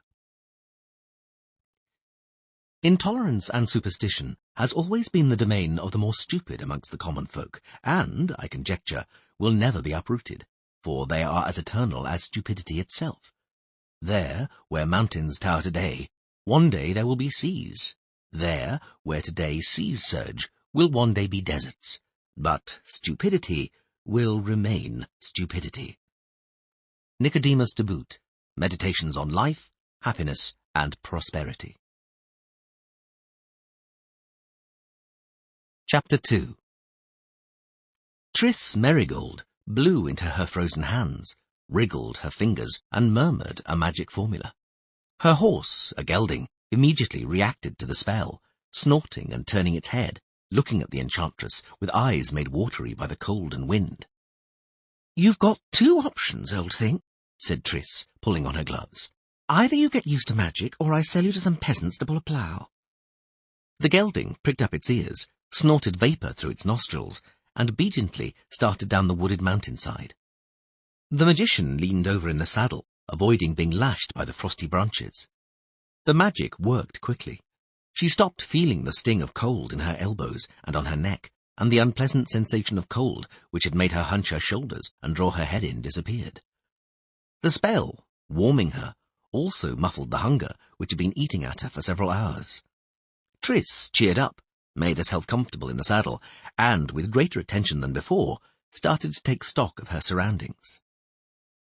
Ever since she had left the beaten track, she had been guided by the greyish-white wall of mountains and their snow-capped summits, which glistened gold in those rare moments when the sun pierced the clouds, usually in the morning or just before sunset. Now that she was closer to the mountain chain, she had to take greater care. The land around Kaer Morhen was famous for its wildness and inaccessibility, and the gap in the granite wall that was a vital landmark was not easy for an inexperienced eye to find. It was enough to turn down one of the numerous gullies and gorges to lose sight of it, and even she, who knew the land, knew the way, and knew where to look for the pass, could not allow herself to lose her concentration for an instant. The forest came to an end. A wide valley opened before the enchantress, strewn with boulders which ran across the valley to the sheer mountain slope on the other side. The Gwenllech, the river of white stones, flowed down the heart of the valley, foam seething between the boulders and logs, washed along by the current. Here, in its upper reaches, the Gwenllech was no more than a wide but shallow stream. Up here, it could be crossed without any difficulty. Lower down in Caedwen, in its middle reaches, the river was an insurmountable obstacle, rushing and breaking against the beds of its steep chasms. The gelding, driven into the water, hastened its step, clearly wanting to reach the opposite bank as quickly as possible. Triss held it back lightly. The stream was shallow, reaching just above the horse's fetlocks, but the pebbles covering the bed were slippery, and the current was sharp and quick. The water churned and foamed around her mount's legs. The magician looked up at the sky. The growing cold and increasing wind here in the mountains could herald a blizzard, and she did not find the prospect of spending yet another night in a grotto or rocky nook too attractive. She could, if she had to, continue her journey even through a blizzard. She could locate the path using telepathy. She could, using magic, make herself insensitive to the cold. She could, if she had to. But she preferred not to have to. Luckily, Kaer Morhen was already close. Triss urged the gelding onto flat scree, over an enormous heap of stones washed down by glaciers and streams, and rode into a narrow pass between rocky outcrops. The gorge walls rose vertically, and seemed to meet high above her, only divided by a narrow line of sky. It grew warmer. The wind, howling above the rocks, could no longer reach to lash and sting at her. The pass broadened, leading through a ravine, and then into the valley, opening onto a huge depression, covered by forest, which stretched out amidst jagged boulders. The magician ignored the gentle, accessible depression rim, and rode down towards the forest, into the thick backwoods. Dry branches cracked under the gelding's hooves. Forced to step over fallen tree trunks, the horse snorted, danced, and stamped. Triss pulled at the reins, tugged at her mount's shaggy ear, and scolded it harshly with spiteful allusions to its lameness. The steed, looking for all the world as though it were ashamed of itself, walked with a more even and sprightly gait, and picked its way through the thicket. Before long, they emerged onto clearer land, riding along the trough of a stream which barely trickled along the ravine bed. The magician looked around carefully, finally finding what she was looking for. Over the gully, supported horizontally by enormous boulders, lay a mighty tree trunk, dark, bare, and turning green with moss. Triss rode closer, wanting to make sure this was, indeed, the trail, and not a tree accidentally felled in a gale. But she spied a narrow, indistinct pathway disappearing into the woods. She could not be mistaken. This was definitely the trail, a path encircling the old castle of Kaer Morhen, and beset with obstacles, where witches trained to improve their running speeds and controlled breathing. The path was known as the Trail, but Triss knew young witches had given it their own name, the Killer. She clung to the horse's neck and slowly rode under the trunk. At that moment, she heard stones grating and the fast, light footsteps of someone running. She turned in her saddle, pulled on the reins, and waited for the witcher to run out onto the log. A witcher did run out onto the log, flitted along it like an arrow without slowing down, without even using his arms to aid his balance, running nimbly, fluently, with incredible grace. He flashed by, approaching and disappearing amongst the trees without disturbing a single branch. Triss sighed loudly, shaking her head in disbelief, because the witcher, judging by his height and build, was only about 12. The magician eased the reins, nudged the horse with her heels, and trotted upstream. She knew the trail cut across the ravine once more, at a spot known as the Gullet. She wanted to catch a glimpse of the little witcher once again. Children had not been trained in Kaer Morhen for near to a quarter of a century. She was not in a great hurry. The narrow killer path meandered and looped its way through the forest, and, in order to master it, the little witcher would take far longer than she would, following the shortcut. However, she could not loiter either. Beyond the Gullet, the trail turned into the woods and led straight to the fortress. If she did not catch the boy at the precipice, she might not see him at all. She had already visited Kaer Morhen a few times, and knew she saw only what the witches wanted her to see. Triss was not so naive as to be unaware that they wanted to show her only a tiny fraction of the things to be seen in Kaer Morhen. After a few minutes riding along the stony trough of the stream, she caught sight of the Gullet, a leap over the gully created by two huge mossy rocks overgrown with gnarled, stunted trees. She released the reins. The horse snorted and lowered its head towards the water, trickling between pebbles. She did not have to wait long. The witcher's silhouette appeared on the rock, and the boy jumped, not slowing his pace. The magician heard the soft smack of his landing, and a moment later a rattle of stones, the dull thud of a fall and a quiet cry, or rather a squeal. Triss instantly leapt from her saddle, threw the fur off her shoulders, and dashed across the mountainside, pulling herself up using tree branches and roots. Momentum aided her climb until she slipped on the conifer needles and fell to her knees next to a figure huddled on the stones. The youngster, on seeing her, jumped up like a spring, backed away in a flash, and nimbly grabbed the sword slung across his back, then tripped and collapsed between the junipers and pines. The magician did not rise from her knees. She stared at the boy and opened her mouth in surprise. Because it was not a boy. From beneath an ash-blonde fringe, poorly and unevenly cut, enormous emerald eyes, the predominant features in a small face with a narrow chin and upturned nose, stared out at her. There was fear in the eyes. "Don't be afraid," Triss said tentatively. The girl opened her eyes even wider. She was hardly out of breath and did not appear to be sweating. It was clear she had already run the killer more than once. "Nothing's happened to you?" The girl did not reply. Instead, she sprang up, hissed with pain, shifted her weight to her left leg, bent over and rubbed her knee. She was dressed in a sort of leather suit, sewn together, or rather stuck together, in a way which would make any tailor who took pride in his craft howl in horror and despair. The only pieces of her equipment which seemed to be relatively new and fitted her were her knee-high boots, her belts and her sword. But more precisely, her little sword. "Don't be afraid," repeated Triss, still not rising from her knees. "I heard your fall and was scared. That's why I rushed here. I slept," murmured the girl. "Have you hurt yourself?" "No. You?" The enchantress laughed, tried to get up, winced and swore at the pain in her ankle. She sat down and carefully straightened her foot, swearing once more. "Come here, little one. Help me get up. I'm not little." "If you say so. In that case, what are you?" "A witcher." "Ha! So come here and help me get up, witcher." The girl did not move from the spot. She shifted her weight from foot to foot, and her hands, in their fingerless woolen gloves, toyed with her sword belt as she glanced suspiciously at Triss. "Have no fear," said the enchantress with a smile. "I'm not a bandit or outsider. I'm called Triss Merigold, and I'm going to Kaer Morhen. The witches know me. Don't gape at me. I respect your suspicion, but be reasonable. Would I have got this far if I hadn't known the way? Have you ever met a human on the trail?" The girl overcame her hesitation, approached and stretched out her hand. Triss stood with only a little assistance, because she was not concerned with having help. She wanted a closer look at the girl, and to touch her. The green eyes of the little witcher girl betrayed no signs of mutation, and the touch of her little hand did not produce the slight, pleasant, tingling sensation so characteristic of witches.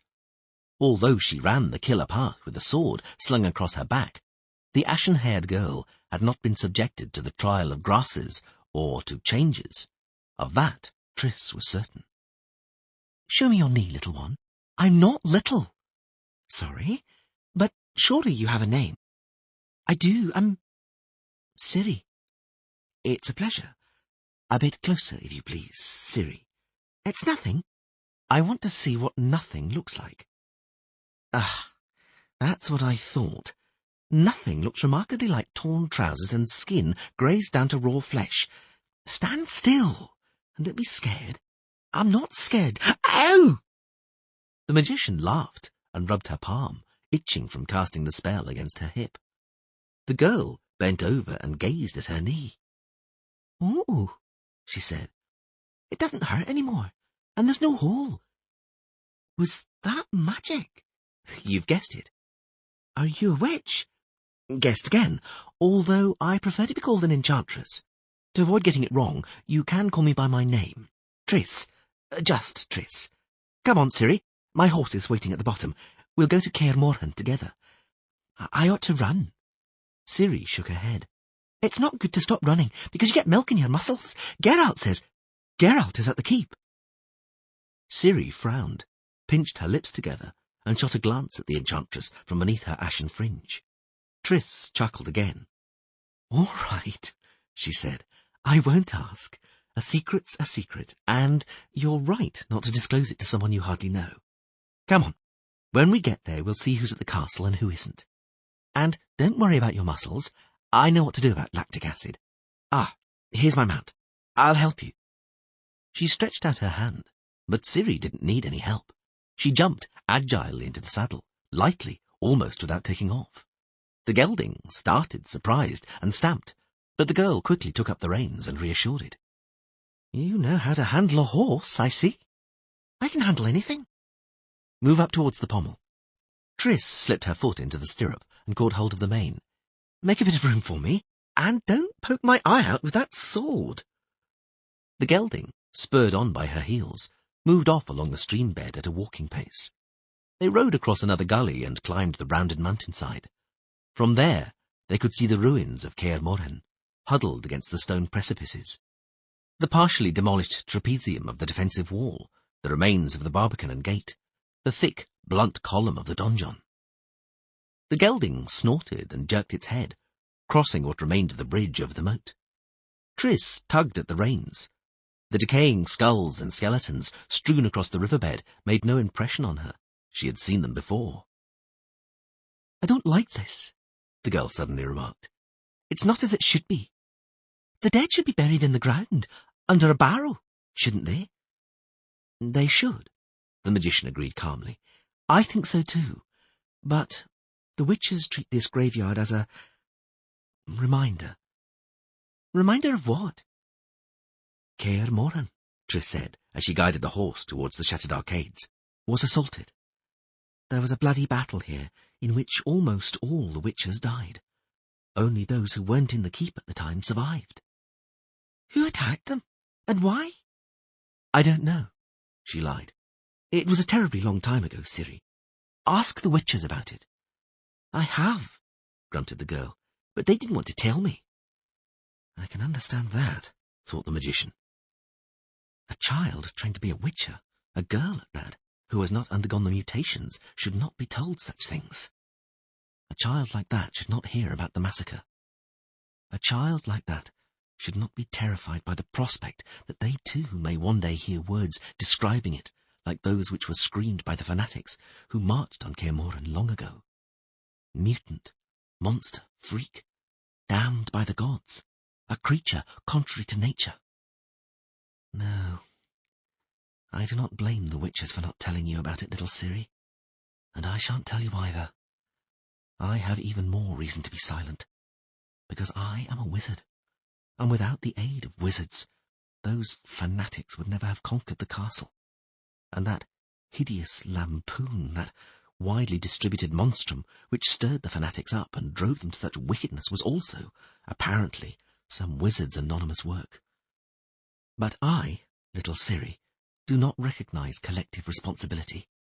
I do not feel the need to expiate the events which took place half a century before my birth.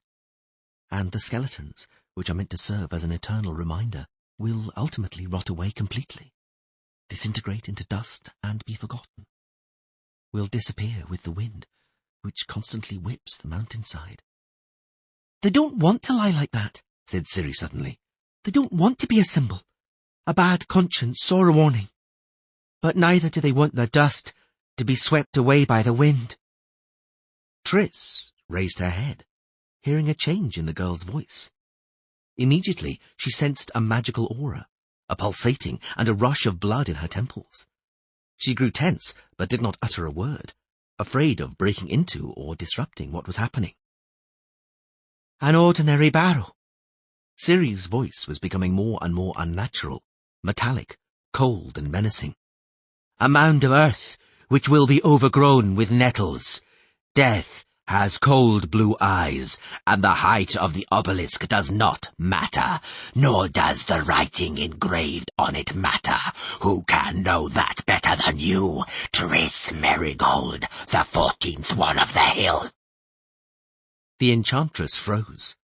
She saw the girl's hands clench the horse's mane. You died on the hill, Triss Merigold.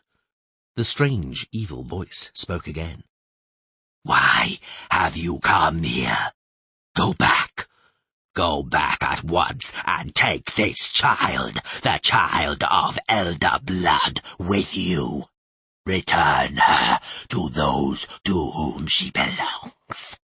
Do this, 14th one, because if you do not, you will die once more. The day will come when the hill will claim you. The mass grave and the obelisk on which your name is engraved will claim you. The gelding neighed loudly, tossing its head. Ciri jerked, suddenly, shuddered. "What happened?" asked Triss, trying to control her voice. Ciri coughed, passed both hands through her hair, and rubbed her face. Nothing, she muttered hesitantly. I'm tired. That's why I fell asleep. I ought to run. The magical aura disappeared. Triss experienced a sudden cold wave sweep through her entire body. She tried to convince herself it was the effect of the defensive spell dying away, but she knew that wasn't true. She glanced up at the stone blocks of the castle, the black, empty eye sockets of its ruined loopholes gaping at her. A shudder ran through her. The horse's shoes rang against the slabs in the courtyard. The magician quickly leapt from the saddle and held out her hand to Ciri. Taking advantage of the touch of their hands, she carefully emitted a magical impulse, and was astounded, because she didn't feel anything, no reaction, no reply, and no resistance. In the girl, who had, just a moment ago, manifested an exceptionally strong aura, there was not a trace of magic. She was now an ordinary, badly dressed child, whose hair had been incompetently cut. But a moment ago, this child had been no ordinary child. Triss did not have time to ponder the strange event. The grate of an iron-clad door reached her, coming from the dark void of the corridor, which gaped behind the battered portal. She slipped the fur cape from her shoulders, removed her fox-fur hat, and, with a swift movement of the head, tousled her hair, long, full locks the colour of fresh chestnuts with a sheen of gold, her pride and identifying characteristic. Ciri sighed with admiration. Triss smiled, pleased by the effect she'd had. Beautiful, long, loose hair was a rarity, an indication of a woman's position, her status, the sign of a free woman, a woman who belonged to herself. The sign of an unusual woman, because normal maidens wore their hair in plaits. Normal married women hid theirs beneath a caul or a coif. Women of high birth, including queens, curled their hair and styled it. Warriors cut it short. Only druids and magicians, and whores, wore their hair naturally so as to emphasize their independence and freedom. The witches appeared unexpectedly and silently, as usual, and also as usual from nowhere.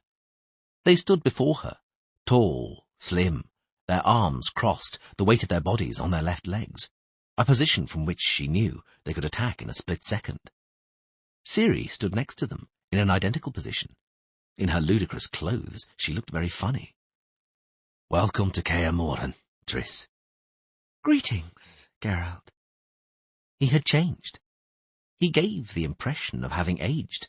Triss knew that, biologically, this was impossible. Witches aged, certainly, but too slowly for an ordinary mortal or a magician as young as her to notice the changes.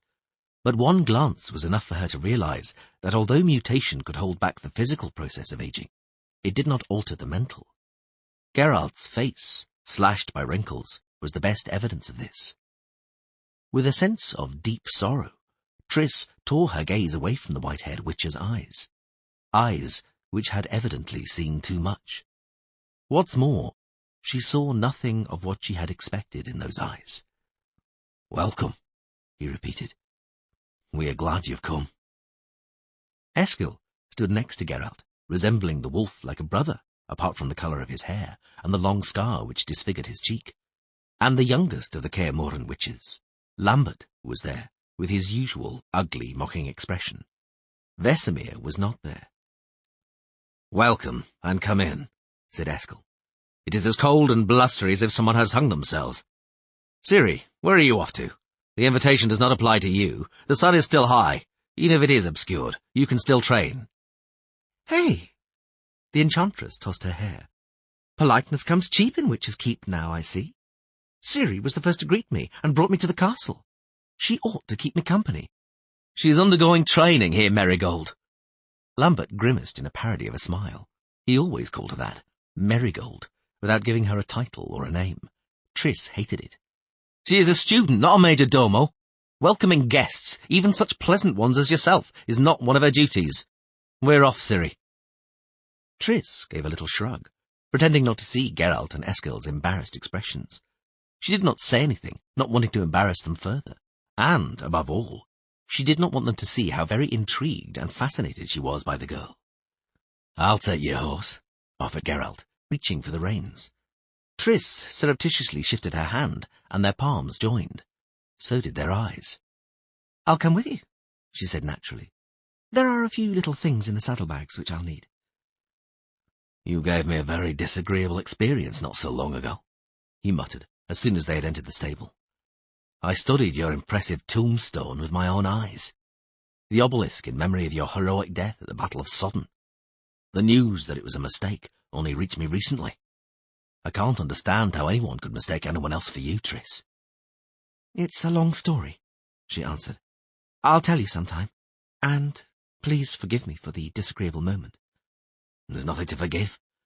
I've not had many reasons to be happy of late, and the feelings I experienced on hearing that you lived cannot compare to any other, except perhaps what I feel now when I look at you. Triss felt something explode inside her. Her fear of meeting the white-haired witcher, which had accompanied her throughout her journey, had struggled within her with her hope of having such a meeting, followed by the sight of that tired, jaded face, those sick eyes which saw everything, cold and calculating, which were unnaturally calm, but yet so infused with emotion. She threw her arms around his neck, instantly, without thinking. She caught hold of his hand, abruptly placed it on the nape of her neck, under her hair. A tingling ran down her back, penetrated her with such rapture she almost cried out. In order to muffle and restrain the cry, her lips found his lips and stuck to them. She trembled, pressing hard against him, her excitement building and increasing, forgetting herself more and more. Geralt did not forget himself. Triss, please. Oh, Geralt, so much. Triss. He moved her away delicately. We're not alone. They're coming. She glanced at the entrance and saw the shadows of the approaching witches only after some time, heard their steps even later. Oh well, her hearing, which she considered very sensitive, could not compete with that of a witcher. Triss, my child. Vesemir. Vesemir was really very old. Who knows, he could be even older than Kaer Morhen. But he walked towards her with a brisk, energetic and sprightly step. His grip was vigorous, and his hands strong. I am happy to see you again, grandfather. Give me a kiss. No, not on the hand, little sorceress. You can kiss my hand when I'm resting on my bier, which will no doubt be soon. Oh, Triss, it is a good thing you have come. Who can cure me if not you? Cure you? Of what? Of behaving like a child, surely. Take your hand from my backside, old man, or I'll set fire to that grey beard of yours. Forgive me. I keep forgetting you're grown up, and I can no longer put you on my knee and pat you. As to my health, oh, Triss, old age is no joke. My bones ache so I want to howl. Will you help an old man, child? I will. The enchantress freed herself from his bear-like embrace and cast her eye over the witcher accompanying Vesemir. He was young, apparently the same age as Lambert, and wore a short black beard, which did not hide the severe disfigurement left behind by smallpox. This was unusual. Witchers were generally highly immune to infectious diseases. Triss Merigold, Cohen. Geralt introduced them to each other. This is Cohen's first winter with us. He comes from the north, from Porvis. The young witcher bowed. He had unusually pale yellow-green irises, and the whites of his eyes, riddled with red threads, indicated difficult and troublesome processes during his mutation. Let us go, child, uttered Vesemir, taking her by the arm. A stable is no place to welcome a guest, but I couldn't wait to see you.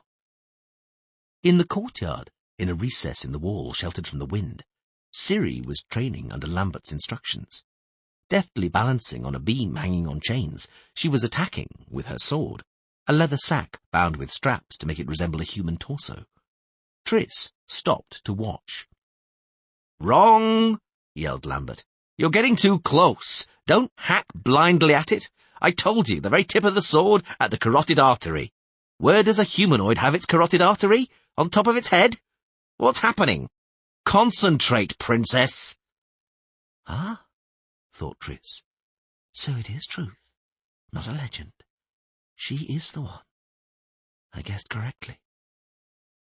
She decided to attack without delay, not allowing the witches to try any ruses.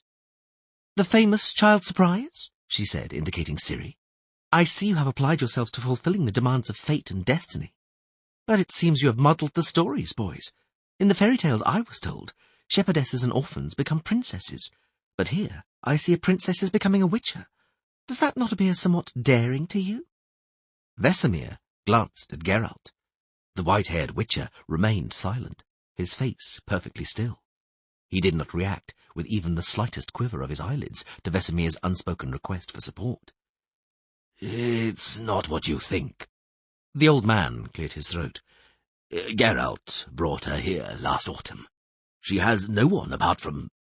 Triss, how can one not believe in destiny when... What has destiny to do with waving a sword around? "We are teaching it a fence," Geralt said quietly, turning towards her and looking her straight in the eyes. "What else are we to teach her? We know nothing else. Destiny or no, Kaer Morhen is now her home, at least for a while. Training and swordsmanship amuse her, keep her healthy and fit. They allow her to forget the tragedy she has lived through. This is her home now, Triss. She has no other." "Masses of Cintrians," the enchantress said, holding his gaze, "fled to Verden after the defeat, to Brugge, to Meria, and the islands of Skellige. Amongst them are magnates, barons, knights, friends, relations, as well as this girl's subjects." "Friends and relations did not look for her after the war. They did not find her." "Because she was not destined for them?" She smiled at him, not very sincerely, but very prettily, as prettily as she could. She did not want him to use that tone of voice. The witcher shrugged. Triss, knowing him a little, immediately changed tactics and gave up the argument. She looked at Ciri again. The girl, agilely stepping along the balance beam, executed a half-turn, cut lightly, and immediately leapt away. The dummy struck, swayed on its rope. "Well, at last," shouted Lambert. "You finally got it. Go back and do it again. Want to make sure it wasn't a fluke." "The sword," Triss turned to the witches, "looks sharp. The beam looks slippery and unstable, and Lambert looks like an idiot, demoralizing the girl with all his shouting. Aren't you afraid of an unfortunate accident? Or maybe you're relying on destiny to protect the child against it?" "Ciri practiced for nearly 6 months without a sword," said Cohen. "She knows how to move, and we're keeping an eye on her because—" "Because this is her home," finished Geralt quietly but firmly, very firmly, using a tone which put an end to the discussion. "Exactly, it is." Vesemir took a deep breath. "Triss, you must be tired and hungry." "I cannot deny it," she sighed, giving up on trying to catch Geralt's eye. "To be honest, I'm on my last legs. I spent last night on the trail in a shepherd's hut, which was practically falling apart, buried in straw and sawdust. I used spells to insulate the shack. If it weren't for that, I would probably be dead. I long for clean linen." "You will have supper with us now, and then you will sleep as long as you wish and rest. We have prepared the best room for you, the one in the tower, and we have put the best bed we could find in Kaer Morhen there." "Thank you." Triss smiled faintly. "In the tower," she thought. "All right, Vesemir. Let it be the tower for today, if appearances matter so much to you. I can sleep in the tower in the best of all the beds in Kaer Morhen, although I would prefer to sleep with Geralt in the worst." "Let's go, Triss." "Let's go." The wind hammered against the shutters and ruffled the remains of the moth-eaten tapestries, which had been used to insulate the window. Triss lay in perfect darkness, in the best bed in the whole of Kaer Morhen. She couldn't sleep, and not because the best bed in Kaer Morhen was a dilapidated antique. Triss was thinking hard, and all the thoughts chasing sleep away revolved around one fundamental question. What had she been summoned to the fortress for? Who had summoned her? Why? For what purpose? Vesemir's illness was just a pretext. Vesemir was a witcher. The fact that he was also an old man did not change the fact that many a youngster could envy him his health. If the old man had been stung by a manticore or bitten by a werewolf, Triss would have accepted that she had been summoned to aid him. But aching bones was a joke. For an ache in his bones, not a very original complaint within the horrendously cold walls of Kaer Morhen, Vesemir could have treated with a witch's elixir, or an even simpler solution, with strong rye vodka, applied internally and externally in equal proportions. He didn't need a magician with her spells, filters, and amulets. So who had summoned her? Geralt? Triss thrashed about in the bedclothes, feeling a wave of heat come over her, and a wave of arousal, made all the stronger by anger. She swore quietly, kicked her quilt away, and rolled onto her side. The ancient bedstead squeaked and creaked. I've no control over myself, she thought. I'm behaving like a stupid adolescent, or even worse, like an old maid deprived of affection. I can't even think logically. She swore again. Of course it wasn't Geralt. Don't get excited, little one. Don't get excited. Just think of his expression in the stable. You've seen expressions like that before. You've seen them, so don't kid yourself. The foolish, contrite, embarrassed expressions of men who want to forget, who regret, who don't want to remember what happened, don't want to go back to what has been. By all the gods, little one, don't fool yourself it's different this time. It's never different, and you know it, because, after all, you've had a fair amount of experience. As far as her erotic life was concerned, Triss Merigold had the right to consider herself a typical enchantress. It had begun with the sour taste of forbidden fruit, made all the more exciting by the strict rules of the academy and the prohibitions of the mistress under whom she practiced. Then came her independence, freedom, and a crazy promiscuity which ended, as it usually does, in bitterness, disillusionment, and resignation. Then, following a long period of loneliness, and the discovery that if she wanted to release her tension and stress, then someone who wanted to consider himself her lord and master, as soon as he had turned on his back and wiped the sweat from his brow, was entirely superfluous. There were far less troublesome ways of calming her nerves, ones with the additional advantages of not staining her towels with blood, not passing wind under the quilt, and not demanding breakfast. That was followed by a short-lived and entertaining fascination with the same sex, which ended in the conclusion that soiling towels, passing wind, and greediness were by no means exclusively male attributes. Finally, like all but a few magicians, Triss moved to affairs with other wizards, which proved sporadic and frustrating in their cold, technical, and almost ritual course. Then Geralt of Rivia appeared, a witcher leading a stormy life and tied to her good friend Yennefer in a strange, turbulent, and almost violent relationship. Triss had watched them both, and was jealous, even though it seemed there was little to be jealous of. Their relationship quite obviously made them both unhappy, had led straight to destruction, pain, and yet, against all logic, it had lasted. Triss couldn't understand it, and it had fascinated her. It had fascinated her to such an extent that she had seduced the Witcher, with the help of a little magic. She had hit on a propitious moment, a moment when he and Yennefer had scratched at each other's eyes yet again and had abruptly parted. Geralt had needed warmth, and had wanted to forget.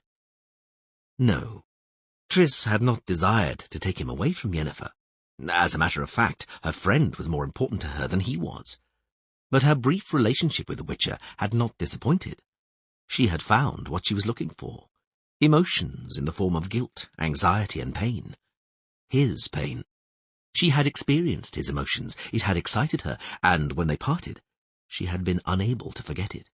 And she had only recently understood what pain is, the moment when she had overwhelmingly wanted to be with him again. For a short while, just for a moment, to be with him.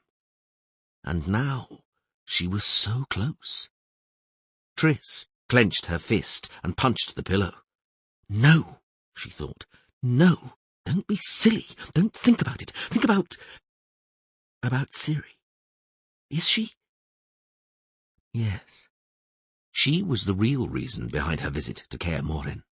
The ash-blonde girl who here in Kaer Morhen they wanted to turn into a witcher. A real witcher. A mutant. A killing machine like themselves. It's clear, she suddenly thought, feeling a passionate arousal of an entirely different nature. It's obvious. They want to mutate the child, subject her to the trial of grasses and changes, but they don't know how to do it. Vesemir was the only witcher left from the previous generation, and he was only a fencing instructor. The laboratorium, hidden in the vaults of Kaer Morhen, with its dusty demijohns of elixirs, the alembics, ovens, and retorts. None of the witchers knew how to use them.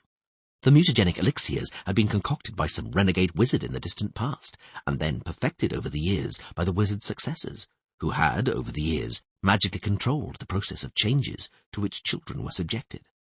At a vital moment, the chain had snapped. There was no more magical knowledge or power. The witches had the herbs and grasses. They had the laboratorium. They knew the recipe. But they had no wizard. Who knows, she thought. Perhaps they have tried. Have they given children concoctions prepared without the use of magic? She shuddered at the thought of what might have happened to those children. And now they want to mutate the girl, but can't. And that might mean they may ask me to help, and then I'll see something no living wizard has seen. I'll learn something no living wizard has learned. Their famous grasses and herbs, the secret virus cultures, the renowned mysterious recipes. And I will be the one to give the child a number of elixirs who will watch the changes of mutation, who will watch with my own eyes. Watch the ashen-haired child die. Oh no. Triss shuddered again. Never. Not at such a price. Besides, she thought, I've probably got excited too soon again. That's probably not what this is about.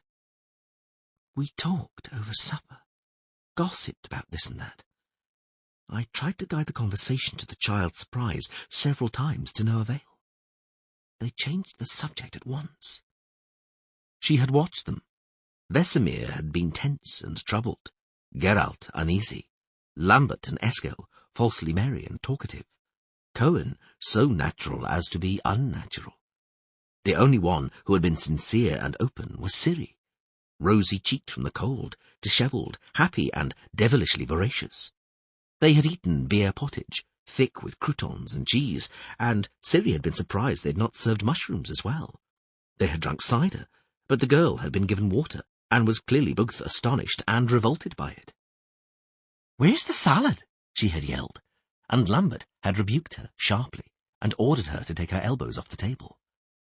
Mushrooms and salad. In December? Of course, thought Triss. They're feeding her those legendary cave saprophytes, a mountain plant unknown to science, giving her the famous infusions of their mysterious herbs to drink. The girl is developing quickly, is acquiring a witch's infernal fitness. Naturally, without the mutation, without the risk, without the hormonal upheaval. But the magician must not know this. It is to be kept a secret from the magician. They aren't going to tell me anything. They aren't going to show me anything. I saw how that girl ran. I saw how she danced on the beam with her sword, agile and swift, full of a dancer's near feline grace, moving like an acrobat. I must, she thought. I absolutely must see her body. See how she's developing under the influence of whatever it is they're feeding her. And what if I managed to steal samples of these mushrooms and salads and take them away? Well, well. And trust? I don't give a fig for your trust, witches. There's cancer out there in the world, smallpox, tetanus and leukemia. There are allergies, there's cot death. And you're keeping your mushrooms, which could perhaps be distilled and turned into life-saving medicines, hidden away from the world. You're keeping them a secret, even from me, and others to whom you declare your friendship, respect, and trust. Even I'm forbidden to see not just the laboratorium, but even the bloody mushrooms. So why did you bring me here? Me, a magician. Magic. Triss giggled. Ha, she thought. Witches? I've got you. Ciri scared you just as she did me. She withdrew into a daydream, started to prophesy, gave out an aura which, after all, you can sense almost as well as I can. She automatically reached for something psychokinetically, or bent a pewter spoon with her wheel as she stared at it during lunch. She answered questions you only thought, and maybe even some which you were afraid to ask yourselves. And you felt fear. You realized that your surprise is more surprising than you had imagined. You realized that you have the source in Kaer Morhen, and that you can't manage without a magician. And you don't have a single friendly magician, not a single one you could trust, apart from me and Yennefer. The wind howled, banged the shutter, and swelled the tapestry. Triss rolled onto her back, and, lost in thought, started to bite her thumbnail. Geralt had not invited Yennefer. He had invited her. Does that mean... Who knows? Maybe. But if it's as I think, then why? Why hasn't he come to me? She shouted quietly into the darkness, angry and aroused. She was answered by the wind howling amidst the ruins. The morning was sunny but devilishly cold. Triss woke, chilled through and through, without having had enough sleep, but finally assured and decided. She was the last to go down to the hall. She accepted the tribute of gazers which rewarded her efforts. She had changed her travel clothes for an attractive but simple dress, and had skillfully applied magical scents and non-magical but incredibly expensive cosmetics. She ate her porridge chatting with the witches about unimportant and trivial matters. Water again, muttered Ciri suddenly, peering into her tumbler. My teeth go numb when I drink water. I want some juice, that blue one. Don't slouch, said Lambert, stealing a glance at Triss from the corner of his eye. And don't wipe your mouth with your sleeve. Finish your food. It's time for training. The days are getting shorter. Geralt, Triss finished her porridge. Ciri fell on the trail yesterday. Nothing serious, but it was because of that jester's outfit she wears. It all fits so badly, and it hinders her movements. Vesemir cleared his throat and turned his eyes away. Aha, thought the enchantress. So it's your work, Master of the Sword. Predictable enough. Ciri's short tunic does look as if it has been cut out with a knife and sewed together with an arrowhead. The days are indeed getting shorter, she continued, not waiting for a comment.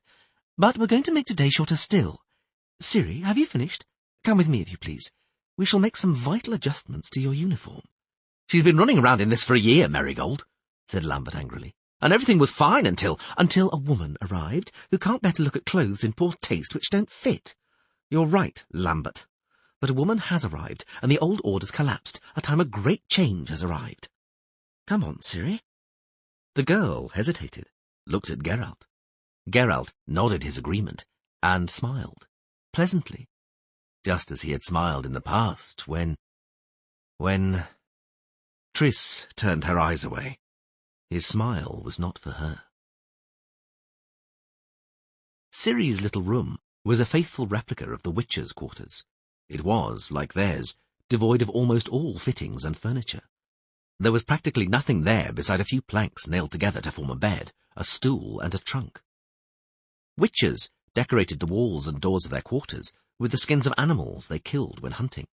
Stags, lynx, wolves, and even wolverines. On the door of Ciri's little room, however, hung the skin of an enormous rat with a hideous scaly tail. Triss fought back her desire to tear the stinking abomination down and throw it out of the window. The girl, standing by the bed, stared at her expectantly. "We'll try," said the enchantress, "to make this sheath fit a little better. I've always had a knack for cutting and sewing, so I ought to be able to manage this goatskin too.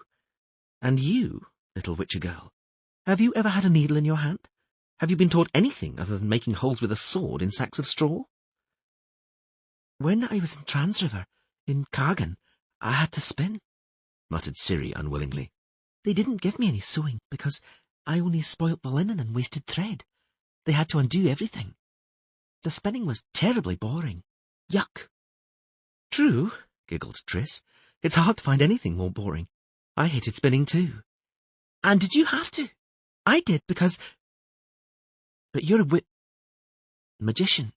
You can conjure anything up. That amazing dress, did you conjure it up? No. Triss smiled. Nor did I sew it myself. I'm not that talented. And my clothes, how are you going to make them? Conjure them up? There's no need. A magic needle is enough, one which we shall charm into working more vigorously. And if there's a need... Triss slowly ran her hand across the torn hole in the sleeve of Ciri's jacket, murmuring a spell while stimulating an amulet to work. Not a trace remained of the hole. Ciri squealed with joy. That's magic! I'm going to have a magical jacket! Wow! Only until I make you an ordinary, but good one, right? Now take all that off, young lady, and change into something else. These aren't your only clothes, surely? Ciri shook her head, lifted the lid of the trunk, and showed her a faded loose dress, a dark grey tunic, a linen shirt, and a woolen blouse resembling a penitent's sack. This is mine, she said. This is what I came in. But I don't wear it now. It's woman's stuff. I understand. Triss grimaced mockingly. Woman's or not, for the time being you'll have to change into it. Well, get on with it. Get undressed. Let me help you. Damn it! What's this, Ciri? The girl's shoulders were covered in massive bruises, suffused with blood. Most of them had already turned yellow. Some were fresh. What the hell is this? The magician repeated angrily. Who beat you like this? This? Ciri looked at her shoulders as if surprised by the number of bruises. Oh, this? That was the windmill.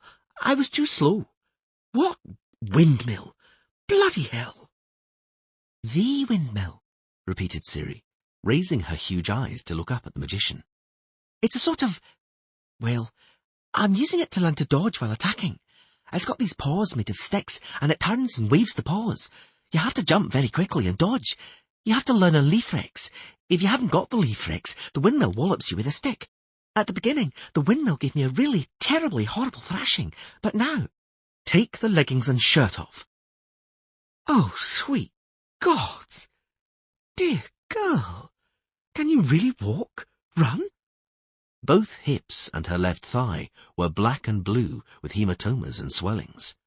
Ciri shuddered and hissed, pulling away from the magician's hand.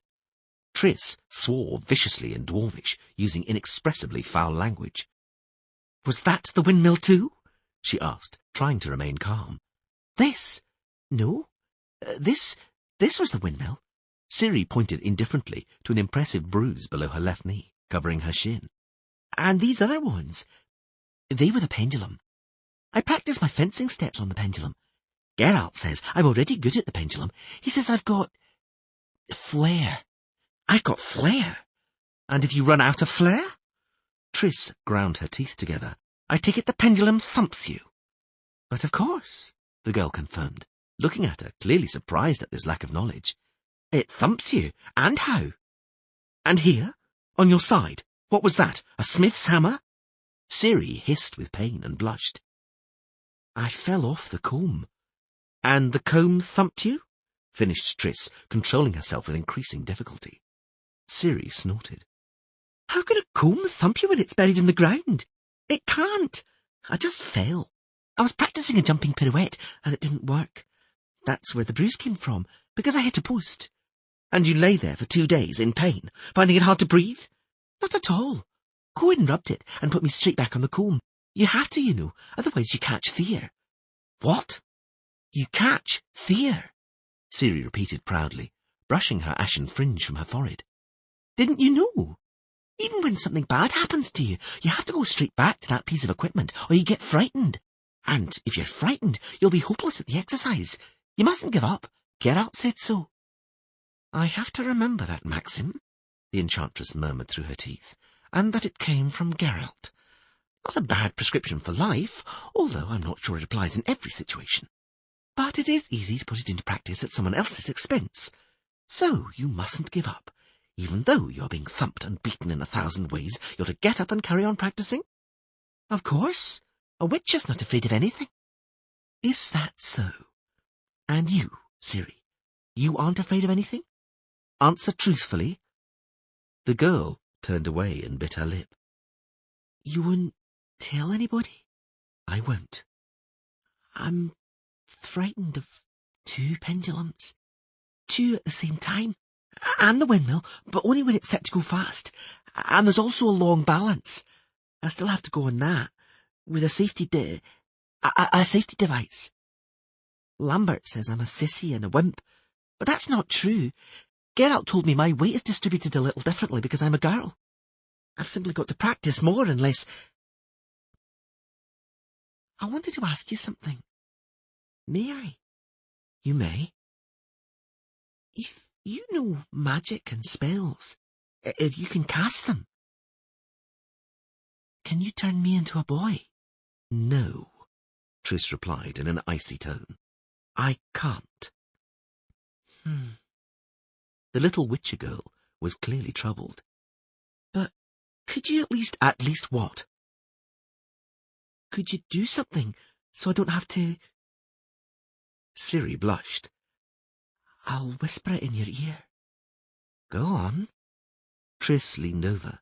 I'm listening.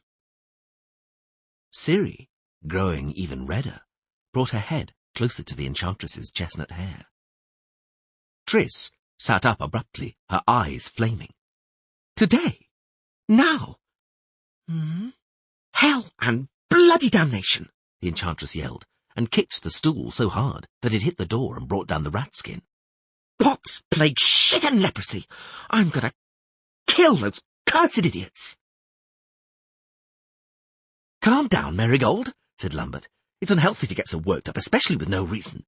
Don't preach at me, and stop calling me Merigold. But best of all, stop talking altogether. I'm not speaking to you. Vesemir, Geralt, have any of you seen how terribly battered this child is? She hasn't got a single healthy spot on her body. Dear child, said Vesemir gravely, don't let yourself get carried away by your emotions. You were brought up differently. You've seen children being brought up in another way. Ciri comes from the south, where girls and boys are brought up in the same way, like the elves. She was put on a pony when she was 5, and when she was 8, she was already riding out hunting. She was taught to use a bow, javelin, and sword. A bruise is nothing new to Ciri. Don't give me that nonsense, Triss flared. Don't pretend you're stupid. This is not some pony or horse or sleigh ride. This is Kaer Morhen. On these windmills and pendulums of yours, on this killer path of yours, dozens of boys have broken their bones and twisted their necks. Boys who were hard, seasoned vagabonds like you, found on roads and pulled out of gutters. Sinewy scamps and good-for-nothings, pretty experienced despite their short lives. What chance has Ciri got?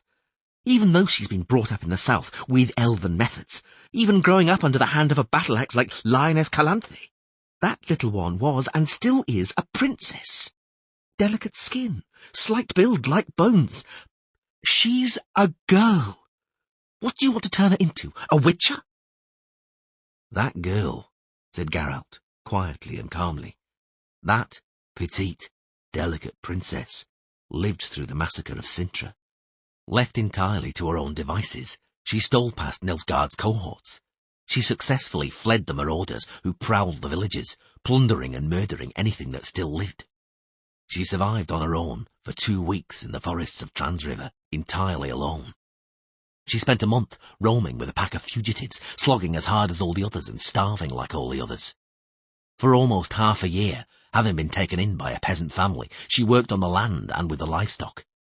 Believe me, Triss, life has tried, seasoned and hardened her no less than good-for-nothings like us, who were brought to Kaer Morhen from the highways. Ciri is no weaker than unwanted bastards like us, who are left with witches in taverns like kittens in a wicker basket. And her gender, what difference does that make? You still ask? You still dare ask that? Yelled the magician. What difference does it make? Only that the girl, not being like you, has her days, and bears them exceptionally badly, and you wanted to tear her lungs out on the killer and some bloody windmills? Despite her outrage, Triss felt an exquisite satisfaction at the sight of the sheepish expressions of the young witches and Vesemir's jaw suddenly dropping open. You didn't even know. She nodded in what was now a calm, concerned and gentle reproach. You're pathetic guardians. She's ashamed to tell you because she was taught not to mention such complaints to men. And she's ashamed of the weakness, the pain, and the fact that she is less fit. Has any one of you thought about that? Taken any interest in it? Or tried to guess what might be the matter with her? Maybe her very first bleed happened here, in Kaer Morhen, and she cried to herself at night, unable to find any sympathy, consolation, or even understanding from anyone? Has any one of you given it any thought whatsoever? Stop it, Triss, moaned Geralt quietly. That's enough. You've achieved what you wanted, and maybe even more. The devil take it, cursed Cohen. We've turned out to be right idiots. There's no two ways about it, eh, Vesemir? And you? Silence, growled the old witcher. Not a word. It was Eskel's behaviour which was most unlikely. He got up, approached the enchantress, bent down low, took her hand and kissed it respectfully. She swiftly withdrew her hand, not so as to demonstrate her anger and annoyance, but to break the pleasant, piercing vibration triggered by the witch's touch. Eskel emanated powerfully, more powerfully than Geralt. Triss, he said, rubbing the hideous scar on his cheek with embarrassment. Help us. We ask you. Help us, Triss. The enchantress looked him in the eye and pursed her lips. With what? What am I to help you with, Eskel? Eskel rubbed his cheek again, looking at Geralt. The white-haired witcher bowed his head, hiding his eyes behind his hand. Vesemir cleared his throat loudly. At that moment, the door creaked open, and Ciri entered the hall. Vesemir's hawking changed into something like a wheeze, a loud, indrawn breath. Lambert opened his mouth. Triss suppressed a laugh. Ciri, her hair cut and styled, was walking towards them with tiny steps, carefully holding up a dark blue dress, shortened and adjusted, and still showing the signs of having been carried in a saddlebag. Another present from the enchantress gleamed around the girl's neck, a little black viper made of lacquered leather, with a ruby eye and gold clasp. Ciri stopped in front of Vesemir. Not quite knowing what to do with her hands, she planted her thumbs behind her belt. I cannot dream today, she recited in the utter silence, slowly and emphatically. For I am... She looked at the enchantress. Triss winked at her, smirking like a rascal, well pleased with his mischief, and moved her lips to prompt the memorized lines. Indisposed, ended Ciri loudly and proudly, turning her nose up almost to the ceiling. Vesemir hawked again. But Eskel, dear Eskel, kept his head and once more behaved as was fitting. Of course, he said casually smiling, we understand, and clearly we will postpone your exercises until your indisposition has passed. We will also cut the theory short, and if you feel unwell, we will put it aside for the time being too. If you need any medication or... I'll take care of that, Triss cut in just as casually. Aha! Only now did Ciri blush a little. She looked at the old witcher. Uncle Vesemir, I've asked Triss, that is, Miss Merigold, to stay here with us, for longer, for a long time. But Triss said you have to agree forsooth. Uncle Vesemir, say yes. I agree, Vesemir wheezed out. Of course I agree. We are very happy. Only now did Geralt take his hand from his forehead. We are extremely pleased, Triss. The enchantress nodded slightly towards him, and innocently fluttered her eyelashes, winding a chestnut lock around her finger. Geralt's face seemed almost graven from stone. You behaved very properly and politely, Ciri, he said, offering Miss Merigold our ongoing hospitality in Kaer Morhen. I am proud of you. Ciri reddened and smiled broadly. The enchantress gave her the next prearranged sign. And now, said the girl, turning her nose up even higher, I will leave you alone, because you no doubt wish to talk over various important matters with Triss. Miss Merigold, Uncle Vesemir, gentlemen, I bid you goodbye, for the time being. She curtsied gracefully, then left the hall, walking up the stairs slowly and with dignity. Bloody hell! Lambert broke the silence. To think I didn't believe that she really is a princess. Have you understood, you idiots? Vesemir cast his eye around. If she puts a dress on in the morning, I don't want to see any exercises. Understood? Eskel and Cohen bestowed a look which was entirely devoid of respect on the old man. Lambert snorted loudly. Geralt stared at the enchantress, and the enchantress smiled back. Thank you, he said. Thank you, Triss. Conditions? Eskel was clearly worried. But we've already promised to ease Ciri's training, Triss. What other conditions do you want to impose? Well, maybe conditions isn't a very nice phrase, so let us call it advice. I will give you 3 pieces of advice, and you are going to abide by each of them. If, of course, you really want me to stay and help you bring up the little one. We're listening, said Geralt. Go on, Triss. Above all, she began, smiling maliciously, Ciri's menu is to be more varied, and the secret mushrooms and mysterious greens in particular have to be limited. Geralt and Cohen controlled their expressions wonderfully. Lambert and Eskel a little less so. Vesemir not at all. But then, she thought, looking at his comically embarrassed expression, in his days the world was a better place. Duplicity was a character flaw to be ashamed of. Sincerity did not bring shame. Fewer infusions of your mystery-shrouded herbs, she continued, trying not to giggle, and more milk. You have goats here.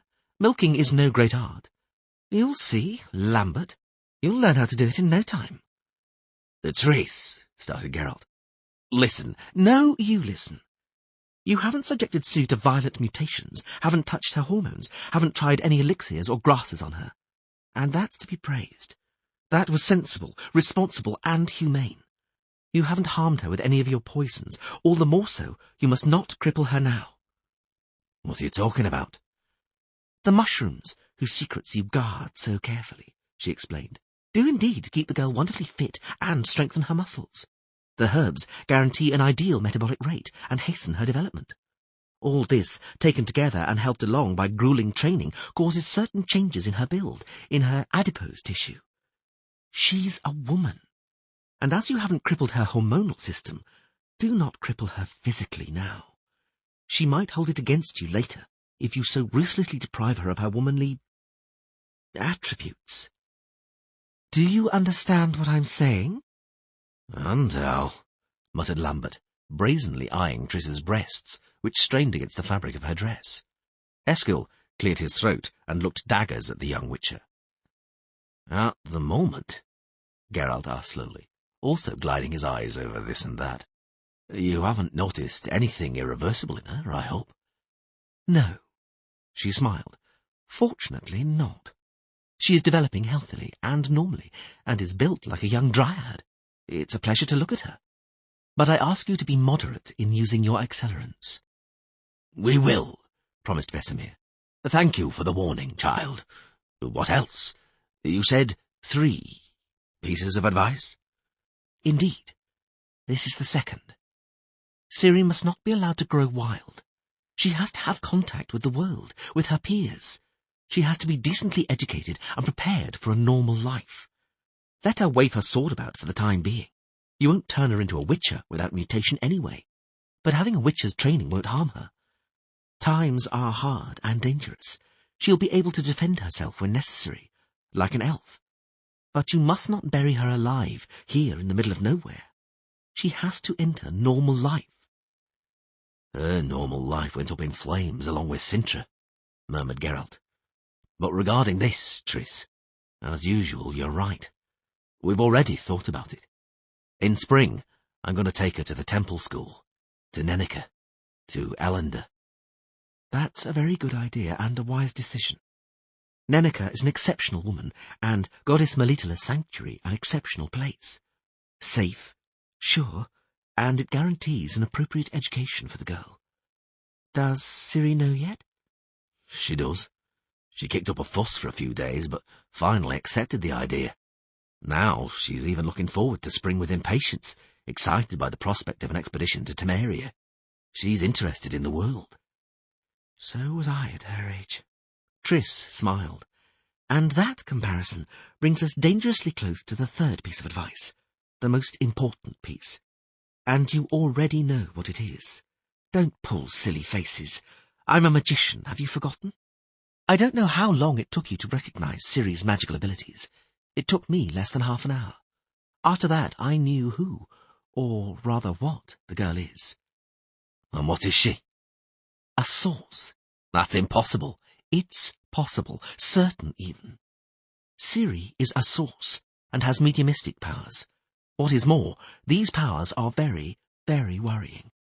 And you, my dear witches, are perfectly well aware of this.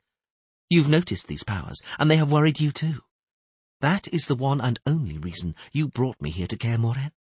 Am I right? The one and only reason? Yes, Vesemir confirmed after a moment's silence. Triss breathed an imperceptible sigh of relief.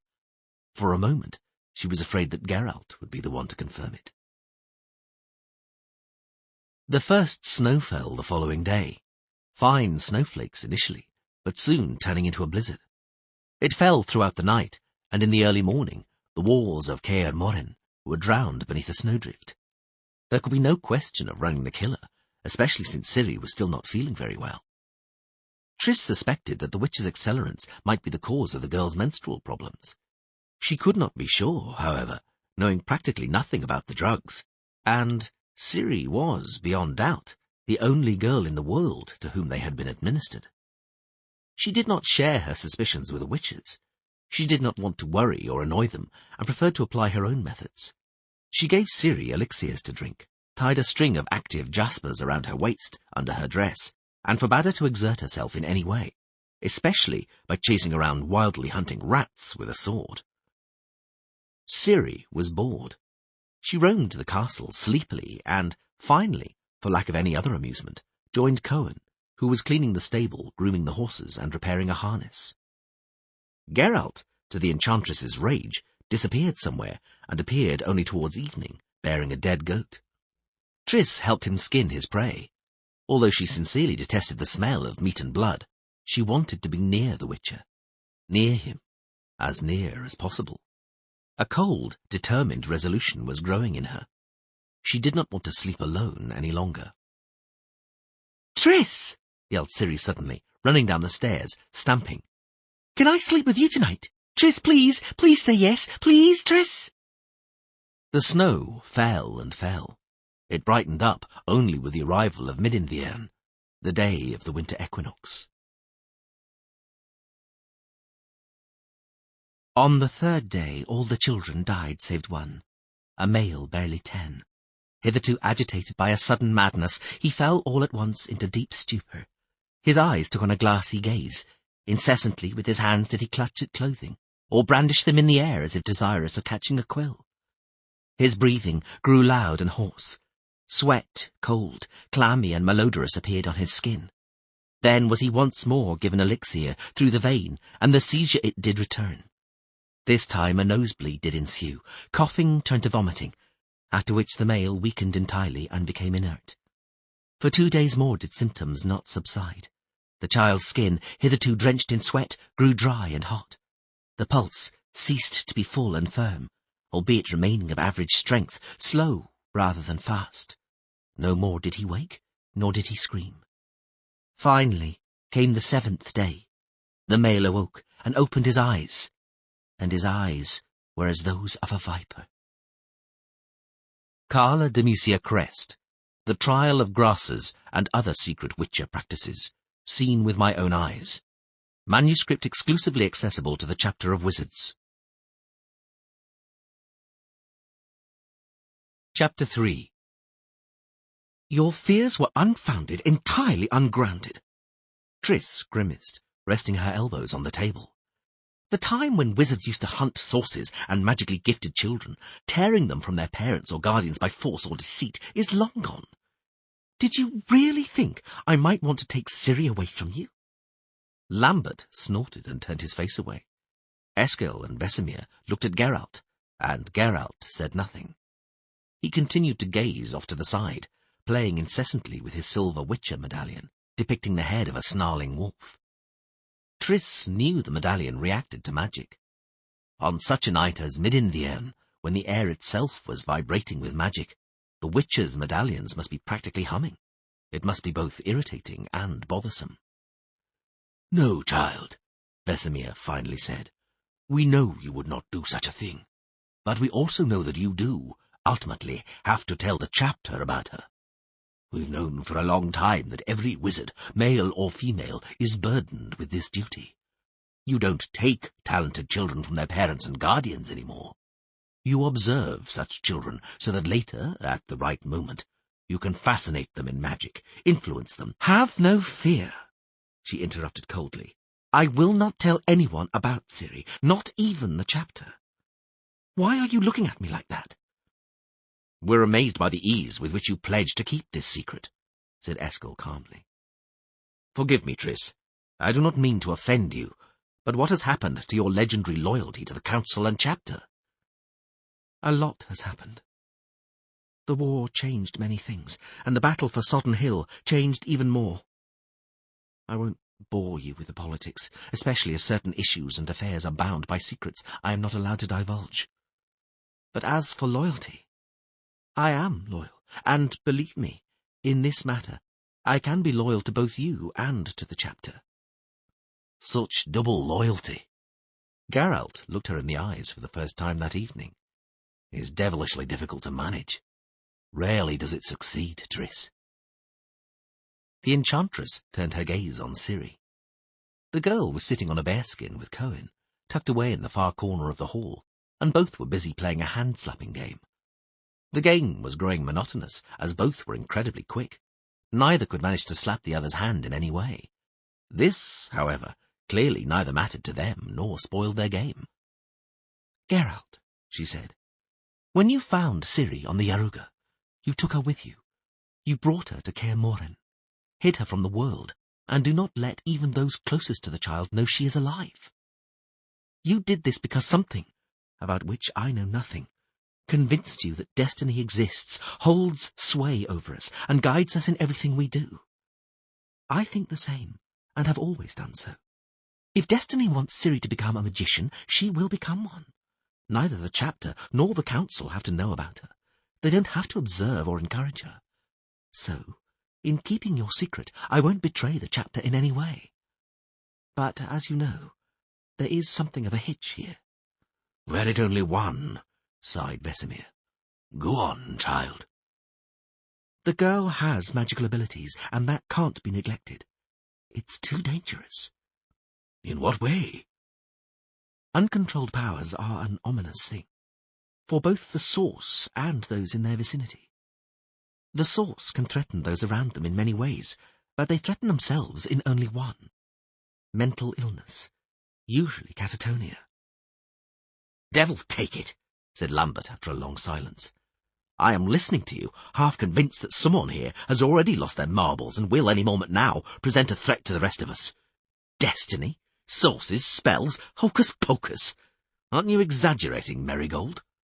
Is this the first child to be brought to the keep? Geralt didn't find destiny, he found another homeless orphaned child. We'll teach the girl the sword and let her out into the world like the others. True, I admit we've never trained a girl in Kaer Morhen before. We've had some problems with Ciri, made mistakes, and it's a good thing you've pointed them out to us. But don't let us exaggerate. She's not so remarkable as to make us fall on our knees and raise our eyes to the heavens.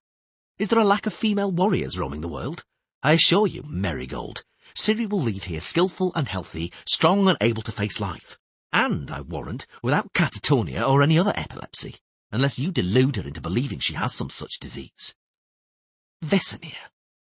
Triss turned in her chair. Tell him to keep quiet. He's getting in the way. You think you know it all, said Lambert calmly. But you don't. Not yet. Look.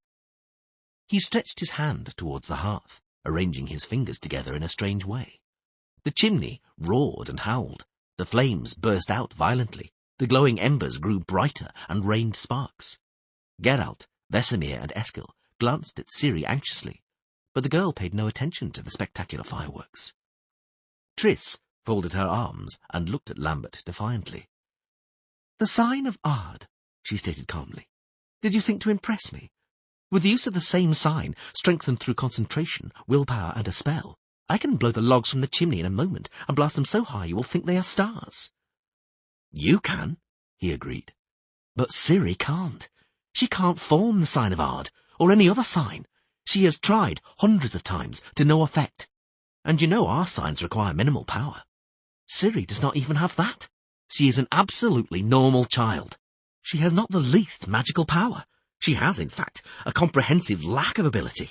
And here you are telling us she's a source, trying to threaten us. A source, she explained coldly, has no control over their skills, no command over them. They are a medium, something like a transmitter. Unknowingly, they get in touch with energy. Unknowingly, they convert it. And when they try to control it, when they strain, trying to form the signs, perhaps, nothing comes of it.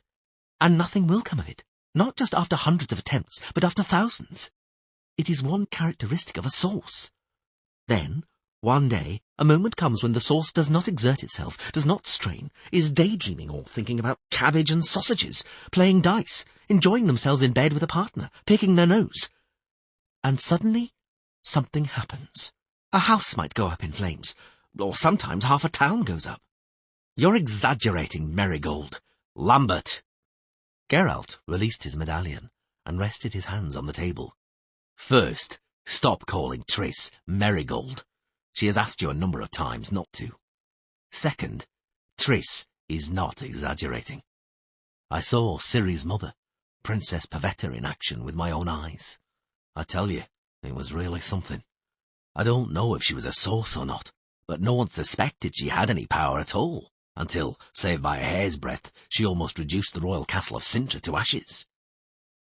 We should assume, therefore, said Eskil, lighting the candles in yet another candlestick, that Ciri could indeed be genetically burdened. Not only could, said Vesemir, she is so burdened. On the one hand, Lambert is right. Ciri is not capable of forming signs. On the other, we have all seen. He fell silent and looked at Ciri, who, with a joyful squeal, acknowledged that she had the upper hand in the game. Triss spied a small smile on Cohen's face, and was sure he had allowed her to win. Precisely, she sneered. You have all seen. What have you seen? Under what circumstances did you see it? Don't you think, boys, that the time has come for more truthful confessions? Hell, I repeat, I will keep your secret. You have my word. Lambert glanced at Geralt. Geralt nodded in assent. The younger Witcher stood and took a large rectangular crystal carafe and a smaller phial from a high shelf. He poured the contents of the phial into the carafe, shook it several times, and poured the transparent liquid into the chalices on the table. Have a drink with us, Triss. Is the truth so terrible, she mocked, that we can't talk about it soberly? Do I have to get drunk in order to hear it? Don't be such a know-all. Take a sip. You will find it easier to understand. What is it? White seagull. What? A mild remedy, Eskil smiled, for pleasant dreams. Damn it! A witcher hallucinogenic. That's why your eyes shine like that in the evenings. White seagull is very gentle. It's black seagull that is hallucinogenic. If there's magic in this liquid, I'm not allowed to take it. Exclusively natural ingredients, Geralt reassured her, but he looked, she noticed, disconcerted.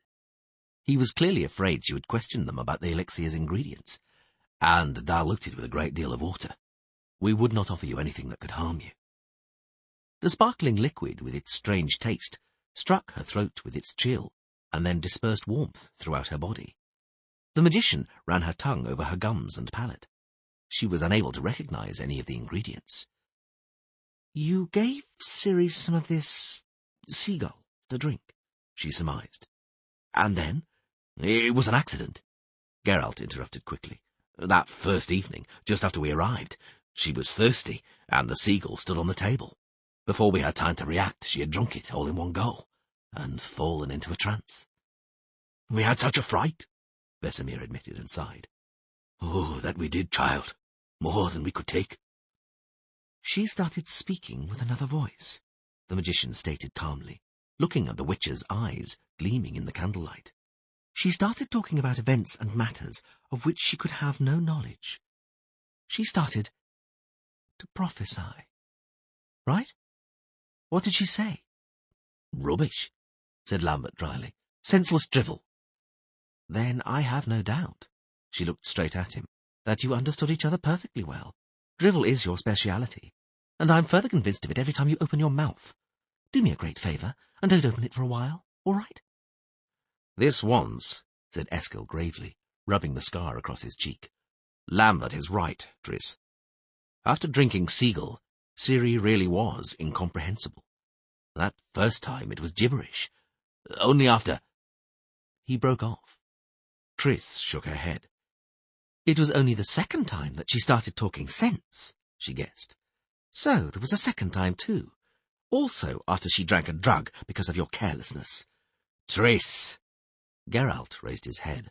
This is not the time for your childish spitefulness. It doesn't amuse us. It worries and upsets us. Yes, there was a second time too, and a third. Ciri fell, quite by accident, during an exercise. She lost consciousness. When she regained it, she had fallen into another trance. And once again she spoke nonsense. Again, it was not her voice. And again, it was incomprehensible. But I have heard similar voices before, heard a similar way of speaking. It's how those poor, sick, demented women known as oracles speak. You see what I'm thinking? Clearly. That was the second time. Get to the third. Geralt wiped his brow, suddenly beaded with sweat, on his forearm. Ciri often wakes up at night, he continued, shouting. She has been through a lot. She doesn't want to talk about it, but it is clear that she saw things no child should see in Cintra and Angren. I even fear that someone harmed her. It comes back to her in dreams. Usually she is easy to reassure and she falls asleep without any problem. But once, after waking, she was in a trance again. She again spoke with someone else's unpleasant, menacing voice. She spoke clearly and made sense. She prophesied, foresaw the future. And what she foretold. What? What, Geralt? Death, Vesemir said gently. Death, child. Triss glanced at Ciri, who was shrilly accusing Cohen of cheating. Cohen put his arms around her and burst out laughing. The magician suddenly realized that she had never, up until now, heard any of the witches laugh. For whom? She asked briefly, still gazing at Cohen. Him, said Vesemir. And me, Geralt added, and smiled. When she woke up? She remembered nothing, and we didn't ask her any questions. Quite so. As to the prophecy, was it specific? Detailed? No. Geralt looked her straight in the eyes. Confused. Don't ask about it, Triss. We're not worried by the contents of Ciri's prophecies and ravings, but about what happens to her. We're not afraid for ourselves, but careful, warned Vesemir. Don't talk about it in front of her. Cohen approached the table carrying the girl piggyback. Wish everybody good night, Ciri, he said. Say good-night to those night owls. We're going to sleep. It's nearly midnight. In a minute it'll be the end of mid-Inviern. As of tomorrow, every day brings spring closer. I'm thirsty. Ciri slipped off his back and reached for Eskil's chalice. Eskil deftly moved the vessel beyond her reach and grabbed a jug of water. Triss stood quickly. Here you are. She gave her half-full chalice to the girl while meaningfully squeezing Geralt's arm and looking Vesemir in the eye. Drink. Triss, whispered Eskil, watching Ciri drink greedily. What are you doing? It's not a word, please. They did not have to wait long for it to take effect. Ciri suddenly grew rigid, cried out, and smiled a broad, happy smile. She squeezed her eyelids shut and stretched out her arms. She laughed, spun a pirouette, and danced on tiptoes. Lambert moved the stool away in a flash, leaving Cohen standing between the dancing girl and the hearth. Triss jumped up and tore an amulet from her pouch, a sapphire set in silver on a thin chain. She squeezed it tightly in her hand. Child, groaned Vesemir, what are you doing? I know what I'm doing, she said sharply. Ciri has fallen into a trance, and I am going to contact her psychically. I am going to enter her. I told you, she is something like a magical transmitter. I've got to know what she is transmitting, how, and from where she is drawing the aura, how she is transforming it. It's mid-Inviern, a favourable night for such an undertaking. I don't like it. Geralt frowned. I don't like it at all. Should either of us suffer an epileptic fit, the magician said, ignoring his words, you know what to do. A stick between our teeth, hold us down, wait for it to pass. Chin up, boys. I've done this before. Ciri ceased dancing, sank to her knees, extended her arms, and rested her head on her lap. Triss pressed the now warm amulet to her temple and murmured the formula of a spell. She closed her eyes, concentrated her willpower, and gave out a burst of magic. The sea roared. Waves thundered against the rocky shore and exploded in high geysers amidst the boulders. She flapped her wings, chasing the salty wind. Indescribably happy, she dived, caught up with a flock of her companions, brushed the crests of the waves with her claws, soared into the sky again, shedding water droplets, and glided, tossed by the gale, whistling through her pin feathers. Force of suggestion, she thought soberly. It is only force of suggestion. Seagull. Triss! Triss! Ciri? Where are you? Triss! The cry of the seagulls ceased. The magician still felt the wet splash of the breakers, but the sea was no longer below her. Or it was, but it was a sea of grass, an endless plateau stretching as far as the horizon. Triss, with horror, realized she was looking at the view from the top of Sodden Hill. But it was not the hill. It could not be the hill. The sky suddenly grew dark. Shadows swirled around her. She saw a long column of indistinct figures slowly climbing down the mountainside. She heard murmurs superimposed over each other, mingling into an uncanny, incomprehensible chorus. Ciri was standing nearby with her back turned to her. The wind was blowing her ashen hair about. The indistinct, hazy figures continued past in a long, unending column. Passing her, they turned their heads. Triss suppressed a cry, watching the listless, peaceful faces and their dead, unseeing eyes. She did not know all of the faces, did not recognize them, but some of them she did know. Coral, Vaniel, Yoel, pox-marked Axel. "Why have you brought me here?" she whispered. "Why?" Ciri turned.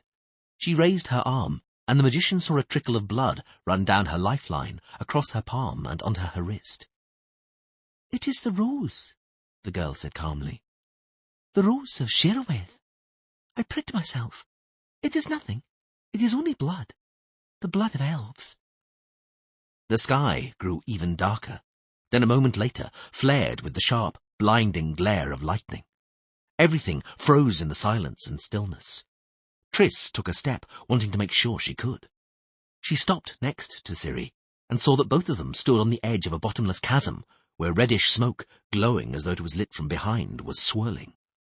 The flash of another soundless bolt of lightning suddenly revealed a long marble staircase leading into the depths of the abyss. "It has to be this way," Ciri said in a shaky voice. "There is no other. Only this. Down the stairs. It has to be this way, because... That is the Reath eb Igian." "Speak," whispered the magician. "Speak, child." "The child of elder blood. Fianavith. Luned ep hen Icher. Diethwen. The white flame. No, no, no. Ciri, the Black Knight, with feathers in his helmet. What did he do to me? What happened? I was frightened. I'm still frightened. It's not ended. It will never end. The lion cub must die. Reasons of state. No, no. "Ciri!" No! The girl turned rigid and squeezed her eyelids shut. No, no, I don't want to. Don't touch me. Ciri's face suddenly changed, hardened. Her voice became metallic, cold and hostile, resounding with threatening, cruel mockery. "You have come all this way with her, Triss Merigold? All the way here? You have come too far, 14th one. I warned you." Who are you? Triss shuddered, but she kept her voice under control. "You will know when the time comes." I will know now. The magician raised her arms, extended them abruptly, putting all her strength into a spell of identification. The magic curtain burst, but behind it was a second, a third, a fourth. Triss sank to her knees with a groan. But reality continued to burst. More doors opened, a long, endless row leading to nowhere, to emptiness. "You are wrong, 14th one," the metallic, inhuman voice sneered. "You've mistaken the stars reflected on the surface of the lake at night for the heavens." Do not touch that child. "She is not a child." Ciri's lips moved, but Triss saw that the girl's eyes were dead, glazed and vacant. "She is not a child," the voice repeated. "She is the flame, the white flame which will set light to the world. She is the elder blood, hen Icher, the blood of elves, the seed which will not sprout but burst into flame, the blood which will be defiled when Teth Direat arrives, the time of end. Vaesa Direat ab Iagian." Are you foretelling death? Shouted Triss. Is that all you can do? Foretell death? For everyone? Them? Her? Me? You are already dead, 14th one. Everything in you has already died. By the power of the spheres, moaned the magician, activating what little remained of her strength and drawing her hand through the air. I throw a spell on you by water, fire, earth, and air. I conjure you in thought, in dream and in death, by all that was, by what is, and by what will be. I cast my spell on you. Who are you? Speak. Ciri turned her head away. The vision of the staircase leading down into the depths of the abyss disappeared, dissolved, and in its place appeared a grey leaden sea, foaming, crests of waves breaking, and the seagull's cries burst through the silence once more. "Fly," said the voice through the girl's lips. "It is time. Go back to where you came from, 14th of the hell. Fly on the wings of a gull and listen to the cry of other seagulls. Listen carefully." I conjure you. "You cannot. Fly, seagull." And suddenly the wet, salty air was there again, roaring with the gale, and there was the flight, a flight with no beginning and no end. Seagulls cried wildly, cried and commanded. Triss? Ciri? Forget about him. Don't torture him. Forget. Forget, Triss. Forget. Triss. Triss. Triss. Triss? She opened her eyes, tossed her head on the pillow, and moved her numb hands. Geralt? I'm here. How are you feeling? She cast her eyes around. She was in her chamber, lying on the best bed in the whole of Kaer Morhen. What is happening to Ciri? She is asleep. How long? Too long, he interrupted. He covered her with a duvet and put his arms around her. As he leaned over, the wolf's head medallion swayed just above her face. What you did was not the best of ideas, Triss. Everything is all right. She trembled in his embrace. That's not true, she thought. Nothing's all right. She turned her face so that the medallion didn't touch her. There were many theories about the properties of witcher amulets, and none advised magicians to touch them during the equinox. Did we say anything during the trance? You, nothing. You were unconscious throughout. Ciri, just before she woke up, said, Va essa dereath ip igian. She knows the Elder speech. Not enough to say a whole sentence. A sentence which means something is ending. The magician wiped her face with her hand. Geralt, this is a serious matter. The girl is an exceptionally powerful medium. I don't know what or who she is contacting, but I think there are no limits to her connection. Something wants to take possession of her, something which is too powerful for me. I am afraid for her. Another trance could end in mental illness. I have no control over it, don't know how to, can't. If it proved necessary, I would not be able to block or suppress her powers. I would even not be capable, if there were no other option, of permanently extinguishing them. You have to get help from another magician. A more gifted one. More experienced. You know who I'm talking about. I do. He turned his head away, clenched his lips.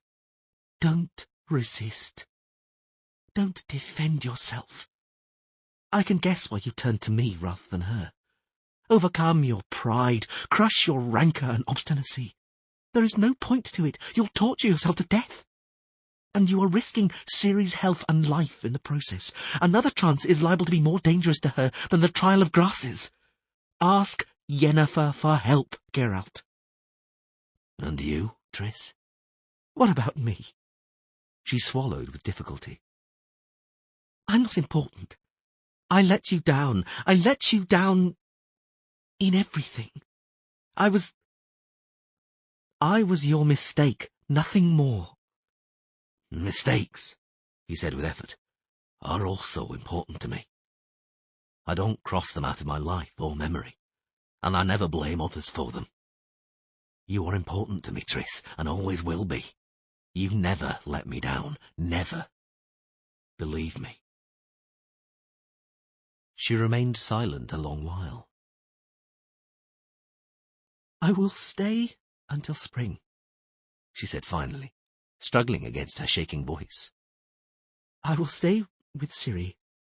I will watch over her, day and night.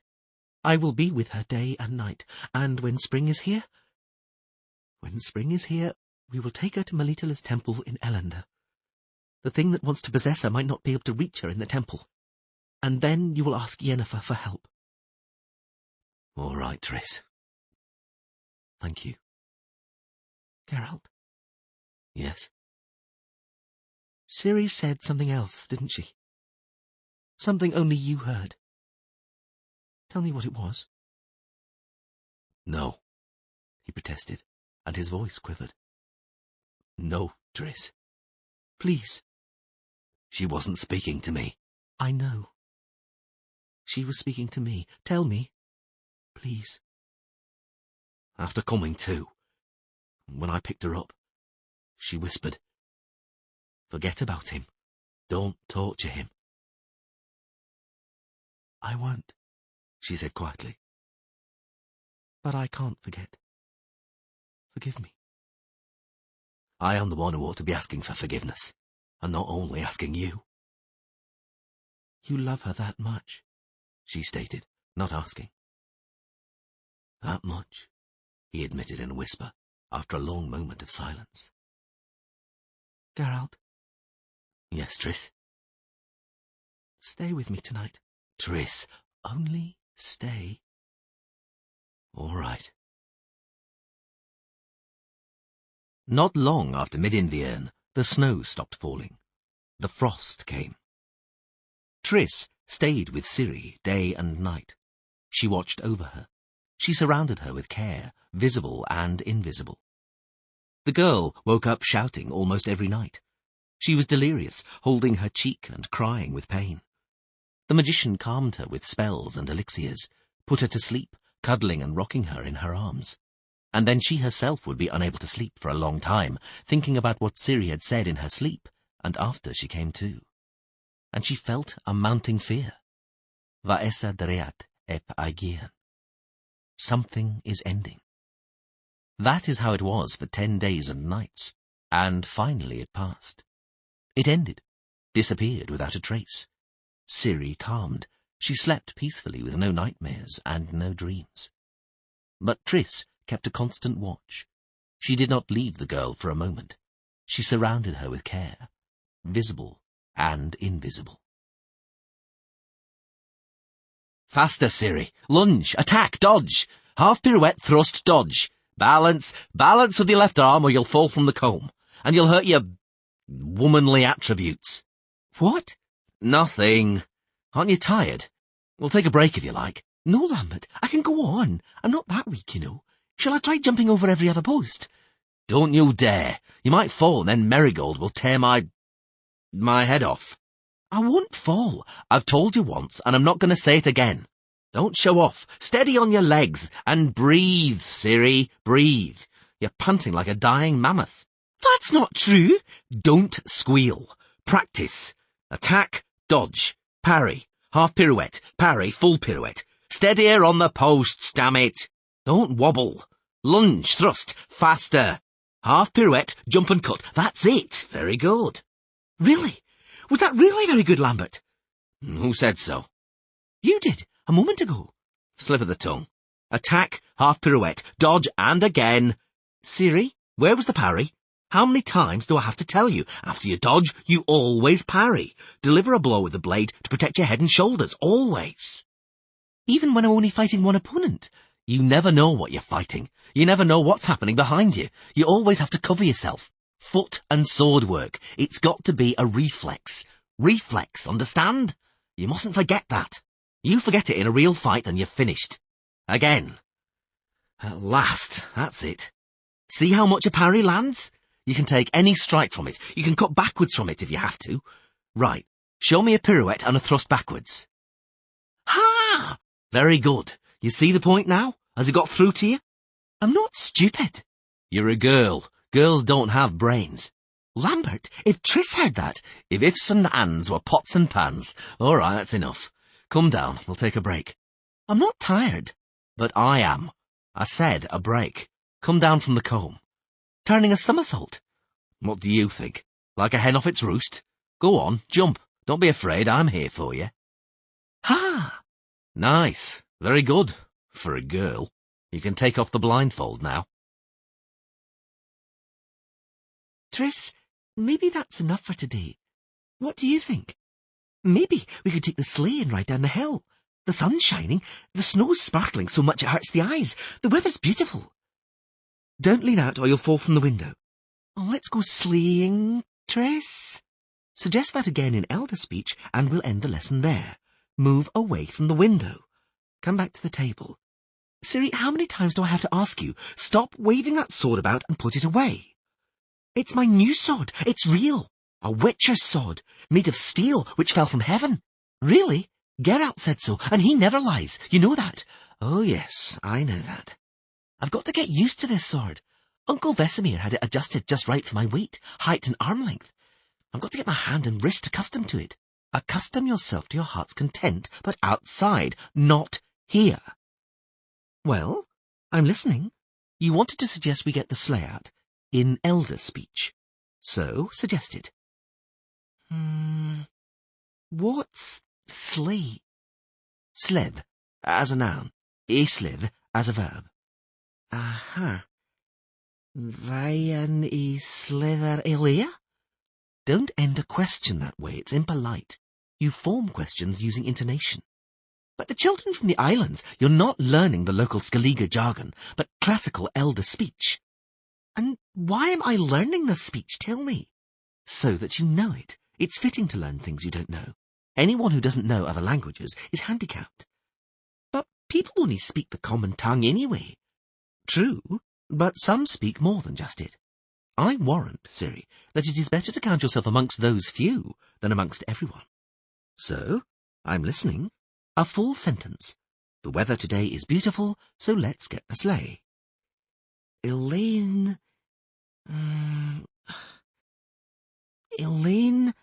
tedd a tigana a vein slither? Very good. Ha! So let's get the sleigh. We will, but let me finish applying my makeup. And who are you putting makeup on for exactly? Myself.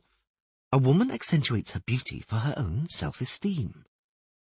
Do you know what? I feel pretty poorly too. Don't laugh, Triss. Come here. Sit on my knee. Put the sword away. I've already asked you. Thank you. Now, take that large brush and powder your face. Not so much, girl, not so much. Look in the mirror. See how pretty you are? I can't see any difference. I'll do my eyes, all right? What are you laughing at? You always pick your eyes. I want to, too. Fine. Here you are. Put some shadow on your eyelids with this. Ciri, don't close both your eyes or you won't see anything. You're smudging your whole face. Take a tiny bit and only skim over the eyelids. Skim, I said. Let me. I'll just spread it a little. Close your eyes. Now open them. Oh, see the difference? A tiny bit of shadow won't do any harm, even to such beautiful eyes as yours. The elves knew what they were doing when they invented eyeshadow. Elves? You didn't know? Makeup is an elvish invention. We've learned a lot of useful things from the elder people, and we've given bloody little back in return.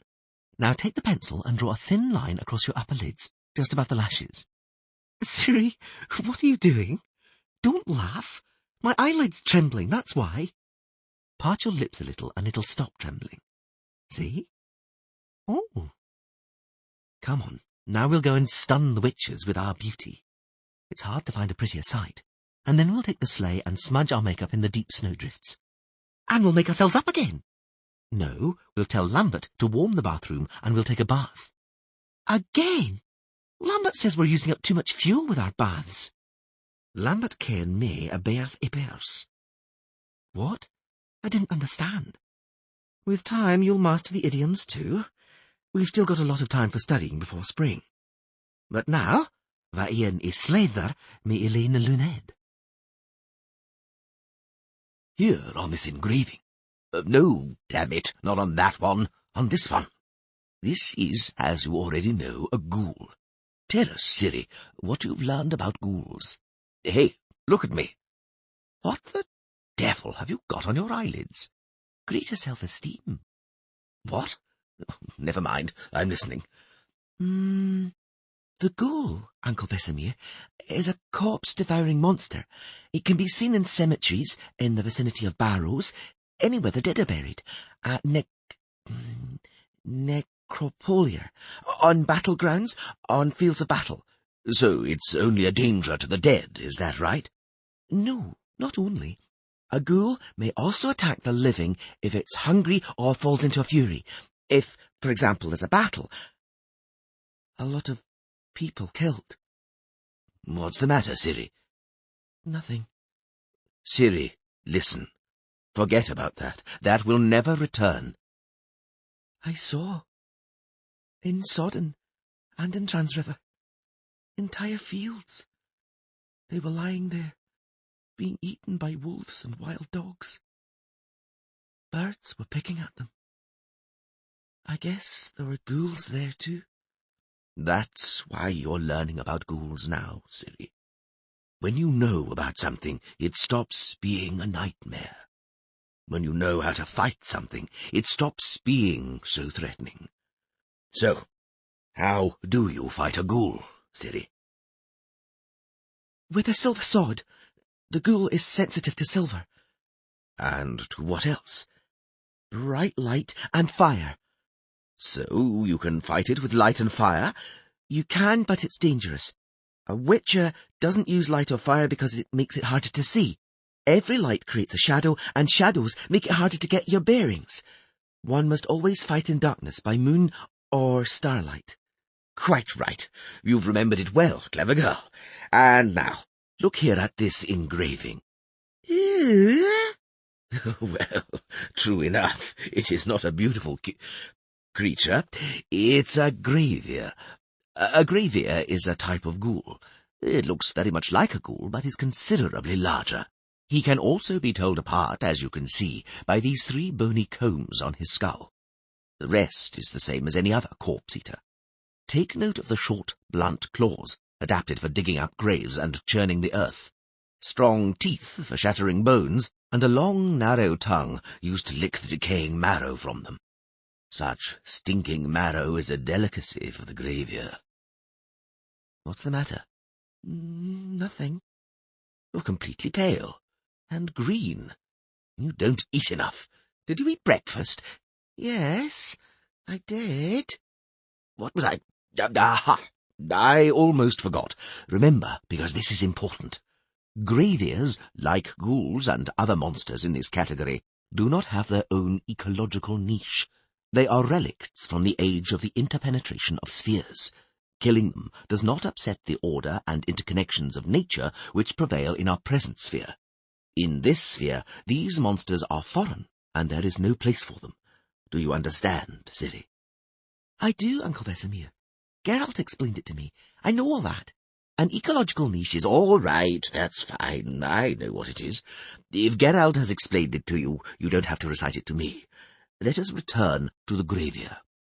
Graviers appear quite rarely, fortunately, because they're bloody dangerous sons of bitches. The smallest wound inflicted by a gravier will infect you with corpse venom. Which elixir is used to treat corpse venom poisoning, Ciri? Golden aureole. Correct, but it is better to avoid infection to begin with. That is why, when fighting a gravier, you must never get close to the bastard. You always fight from a distance and strike from a leap. And where's it best to strike one? We're just getting to that. Look. Once more, Ciri. We'll go through it slowly so that you can master each move.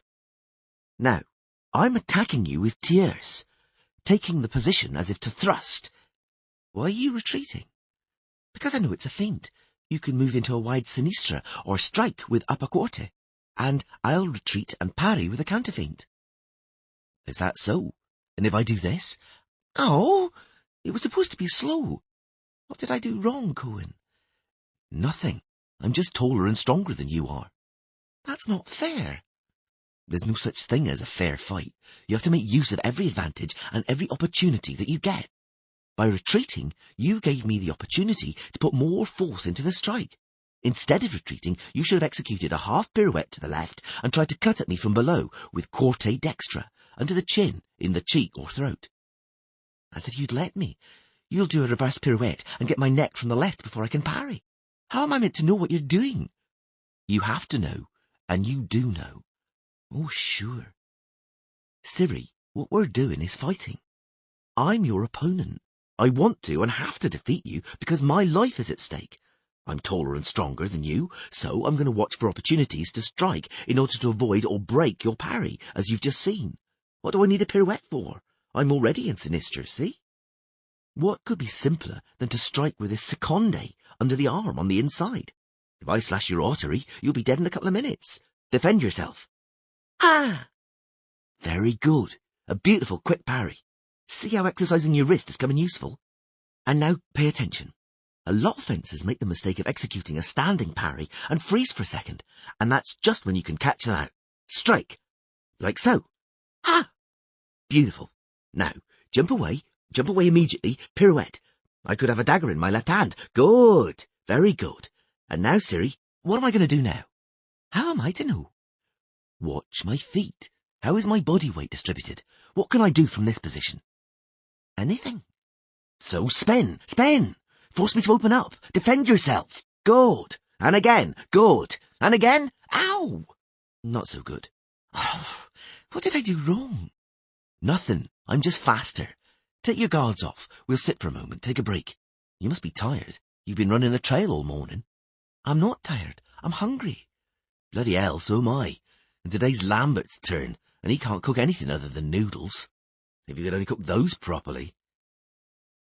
Go on. Uh-huh. I'm still not fast enough. You're very fast. Will I ever be as fast as you? I doubt it. And are you? Who's the best fencer in the world? I've no idea. You've never known one? I've known many who believe themselves to be the best. Oh, what were they? What were their names? What could they do? Hold on, girl. I haven't got an answer to those questions. Is it all that important? Of course it's important. I'd like to know who these fences are, and where they are. Where they are? I know that. Ah, so where? In cemeteries. Pay attention, Ciri. We're going to attach a third pendulum now. You can manage 2 already. You use the same steps as for 2, only there's 1 more to dodge. Ready? Yes. Focus yourself. Relax. Breathe in. Breathe out. Attack. Ouch! Ow! Damn it! Don't swear. Did it hit you hard? No, it only brushed me. What did I do wrong? You ran in at too even a pace. You sped the second half pirouette up a bit too much, and your feint was too wide, and as a result you were carried straight under the pendulum. But Geralt, there's no room for a dodge and turn there. They're too close to each other. There's plenty of room, I assure you. But the gaps are worked out to force you to make arrhythmic moves. This is a fight, Ciri, not ballet. You can't move rhythmically in a fight. You have to distract the opponent with your moves, confuse his reactions. Ready for another try? Ready. Start those damn logs swinging. Don't swear. Relax. Attack. Well, how about that? How was that, Geralt? It didn't even brush me. And you didn't even brush the second sack with your sword, so I repeat, this is a fight, not ballet, not acrobatics. What are you muttering now? Nothing. Relax. Adjust the bandage on your wrist. Don't grip the hilt so tightly, it distracts you and upsets your equilibrium. Breathe calmly. Ready? Yes. Go. Ouch! May you... Geralt, it's impossible. There's not enough room for a feint and a change of foot, and when I strike from both legs without a feint, I saw what happens when you strike without a feint. Does it hurt? No, not much. Sit down next to me. Take a break. I'm not tired, Geralt. I'm not going to be able to jump over that third pendulum, even though I rest for 10 years. I can't be any faster, and you don't have to be. You're fast enough. Tell me how to do it, then. Half pirouette, dodge, and hit at the same time? It's very simple. You just weren't paying attention. I told you before you started. An additional dodge is necessary. Displacement. An additional half pirouette is superfluous. The second time round, you did everything well and passed all the pendulums. But I didn't hit the sack because... Geralt, without a half pirouette, I can't strike because I'll lose speed. I don't have the... what do you call it? Impetus. That's true. So gain some impetus and energy. But not through a pirouette and a change of foot, because there's not enough time for it. Hit the pendulum with your sword. The pendulum? I've got to hit the sacks. This is a fight, Ciri. The sacks represent your opponent's sensitive areas. You've got to hit them. The pendulums, which simulate your opponent's weapon, you have to avoid, dodge past. When the pendulum hits you, you're wounded. In a real fight, you might not get up again. The pendulum mustn't touch you, but you can hit the pendulum. Why are you screwing your nose up? I'm not going to be able to parry the pendulum with my sword. I'm too weak. I'll always be too weak because I'm a girl. Come here, girl. Wipe your nose and listen carefully. No strongman, mountain-toppling giant or muscle man is going to be able to parry a blow aimed at him by a Draco lizard's tail, Giga scorpion's pincers, or a griffin's claws. And that's precisely the sort of weapons the pendulum simulates. So don't even try to parry. You're not deflecting the pendulum. You're deflecting yourself from it. You're intercepting its energy, which you need in order to deal a blow. A light, but very swift deflection and instantaneous, equally swift blow from a reverse half-turn is enough. You're picking impetus up by rebounding. Do you see? Speed, Ciri, not strength. Strength is necessary for a lumberjack axing trees in a forest. That's why, admittedly, girls are rarely lumberjacks. Have you got that? Start the pendulum swinging. Take a rest first. I'm not tired. You know how to now. The same steps. Fine, I know. Attack. Ha! Ha! Ha! Got you! I got you, you griffin! Get out! Did you see that? Don't yell. Control your breathing. I did it! I really did it! I managed it! Praise me, Geralt! Well done, Ciri. Well done, girl. In the middle of February, the snow disappeared, whisked away by a warm wind blowing from the south, from the pass. Whatever was happening in the world, the witches did not want to know. In the evenings, consistently and determinedly, Triss guided the long conversations held in the dark hall, lit only by the bursts of flames in the great hearth, towards politics. The witches' reactions were always the same. Geralt, a hand on his forehead, did not say a word. Vesemir nodded, from time to time throwing in comments which amounted to little more than that, in his day, everything had been better, more logical, more honest and healthier. Eskel pretended to be polite, and neither smiled nor made eye contact, and even managed, very occasionally, to be interested in some issue or question of little importance. Cohen yawned openly and looked at the ceiling, and Lambert did nothing to hide his disdain. They did not want to know anything.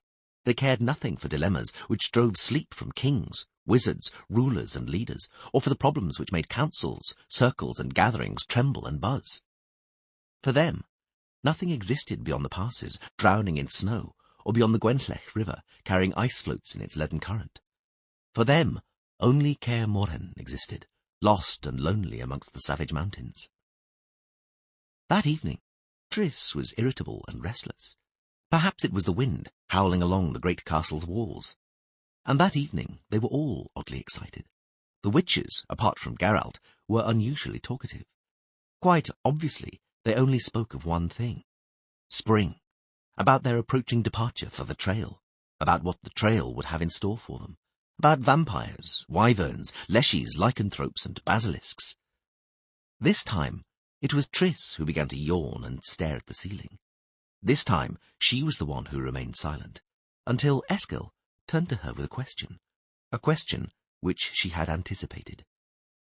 "And what is it really like in the south, on the Yaruga? Is it worth going there? We wouldn't like to find ourselves in the middle of any trouble." "What do you mean by trouble?" "Well, you know," he stammered. "You keep telling us about the possibility of a new war, about constant fighting on the borders, about rebellions in the lands invaded by Nilfgaard. You said they're saying the Nilfgaardians might cross the Yaruga again." "So what?" said Lambert.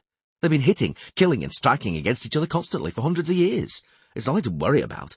I've already decided I'm going to the far south, to Sodden, Mahakam and Angren.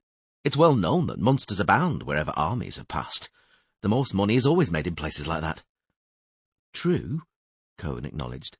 "The neighbourhood grows deserted. Only women who can't fend for themselves remain in the villages. Scores of children with no home or care roaming around. Easy prey attracts monsters." "And the Lord Barons and village elders," added Eskel, "have their heads full of the war, and don't have the time to defend their subjects. They have to hire us, it's true. But from what Triss has been telling us all these evenings, it seems the conflict with Nilfgaard is more serious than that, not just some local little war. Is that right, Triss?" "Even if it were the case," said the magician spitefully, "surely that suits you. A serious, bloody war will lead to more deserted villages, more widowed women, simply hordes of orphaned children. I can't understand your sarcasm. Geralt took his hand away from his forehead. I really can't, Triss. Nor I, my child. Vesemir raised his head. What do you mean? Are you thinking about the widows and children? Lambert and Cohen speak frivolously, as youngsters do. But it is not the words that are important. After all, they defend these children, she interrupted crossly. Yes, I know. From the werewolf who might kill 2 or 3 a year, while an Nilfgaardian foray can kill and burn an entire settlement in an hour. Yes, you defend orphans, while I fight that there should be as few of those orphans as possible. I'm fighting the cause, not the effect. That's why I'm on Foltest of Temeria's council and sit with Faircart and Kira Metz. We deliberate on how to stop war from breaking out, and should it come to it, how to defend ourselves, because war is constantly hovering over us like a vulture.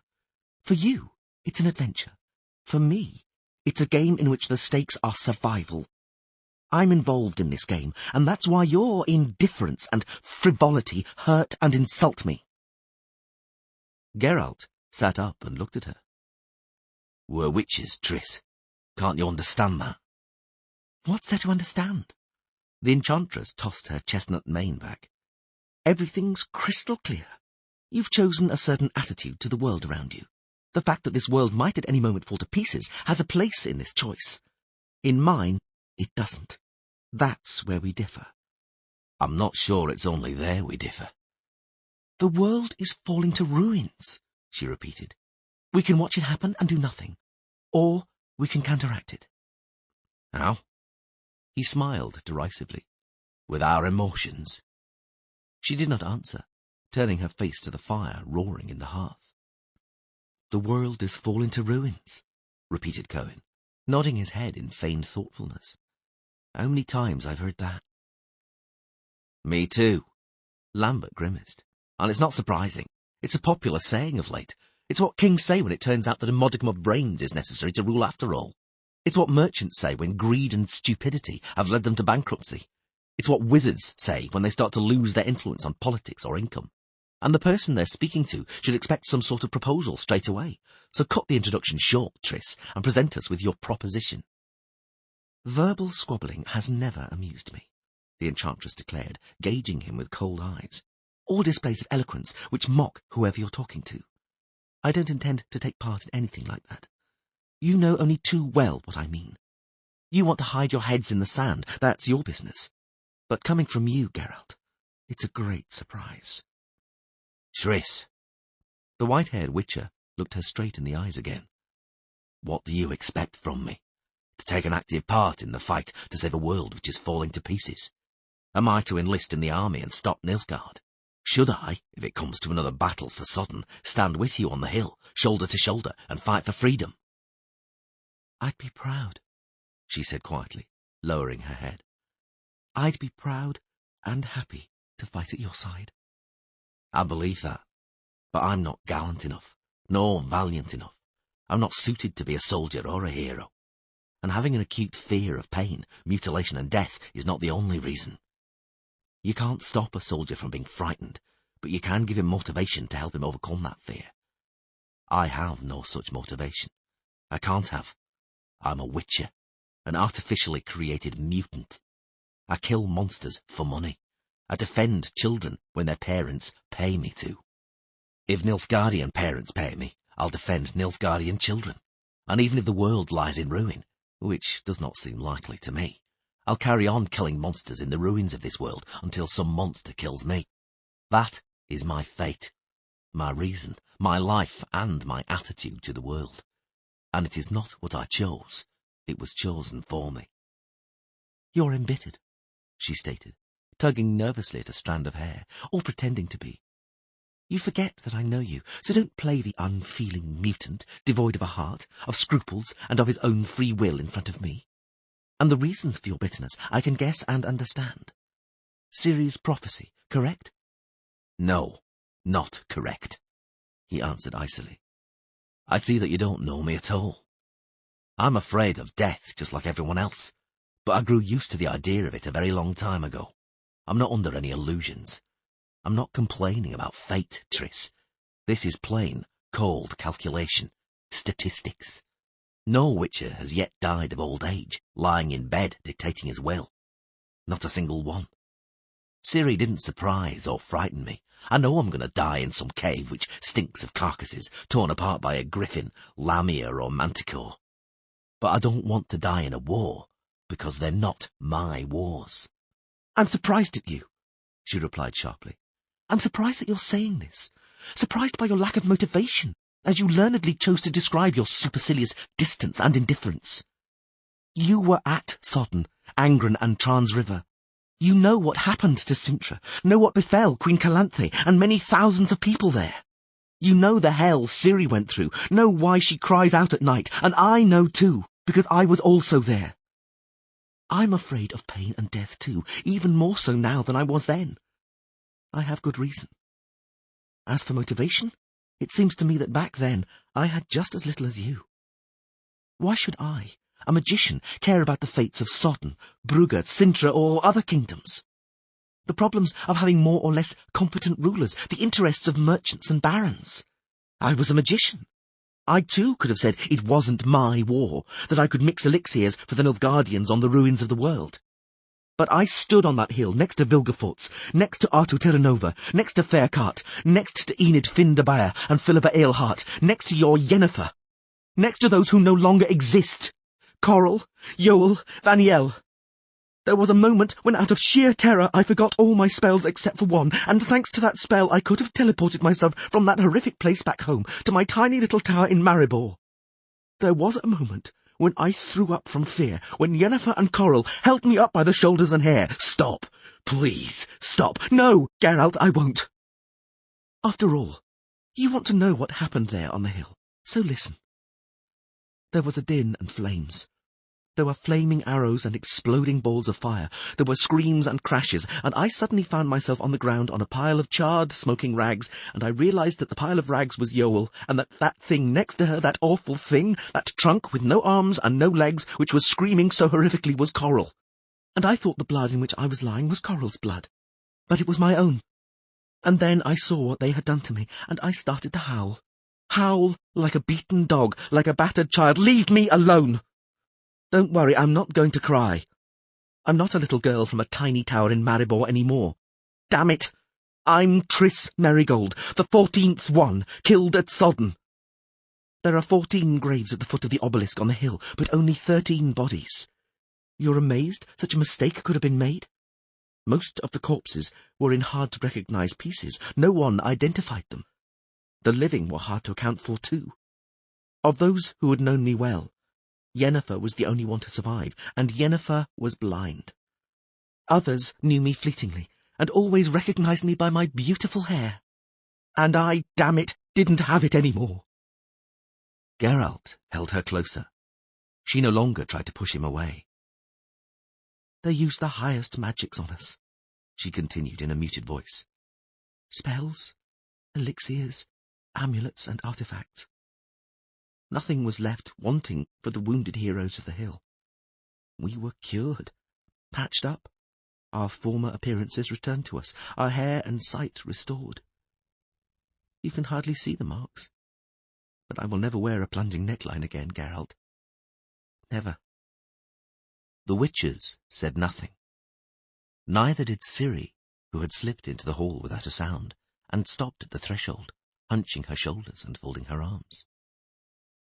So, the magician said after a while, don't talk to me about motivation. Before we stood on that hill, the chapter simply told us, that is what you have to do. Whose war was it? What were we defending there? The land? The borders? The people and their cottages? The interests of kings? The wizards' influence and income? Order against chaos? I don't know. But we defended it because that's what had to be done. And if the need arises, I'll stand on the hill again, because if I don't, it will make the sacrifices made the first time futile and unnecessary. I'll stand beside you, shouted Ciri shrilly. Just wait and see. I'll stand with you. Those Nilfgaardians are going to pay for my grandmother, pay for everything. I haven't forgotten. Be quiet, growled Lambert. Don't butt into grown-ups' conversations. Oh, sure. The girl stamped her foot, and in her eyes a green fire kindled. "Why do you think I'm learning to fight with a sword? I want to kill him, that Black Knight from Sintra with wings on his helmet, for what he did to me, for making me afraid. And I'm going to kill him. That's why I'm learning it." "And therefore you'll stop learning," said Geralt in a voice colder than the walls of Kaer Morhen. "Until you understand what a sword is, and what purpose it serves in a witch's hand, you will not pick one up. You are not learning in order to kill and be killed. You are not learning to kill out of fear and hatred, but in order to save lives, your own and those of others." The girl bit her lip, shaking from agitation and anger. "Understood?" Ciri raised her head abruptly. "No!" "Then you'll never understand. Get out!" "Geralt, Get out!"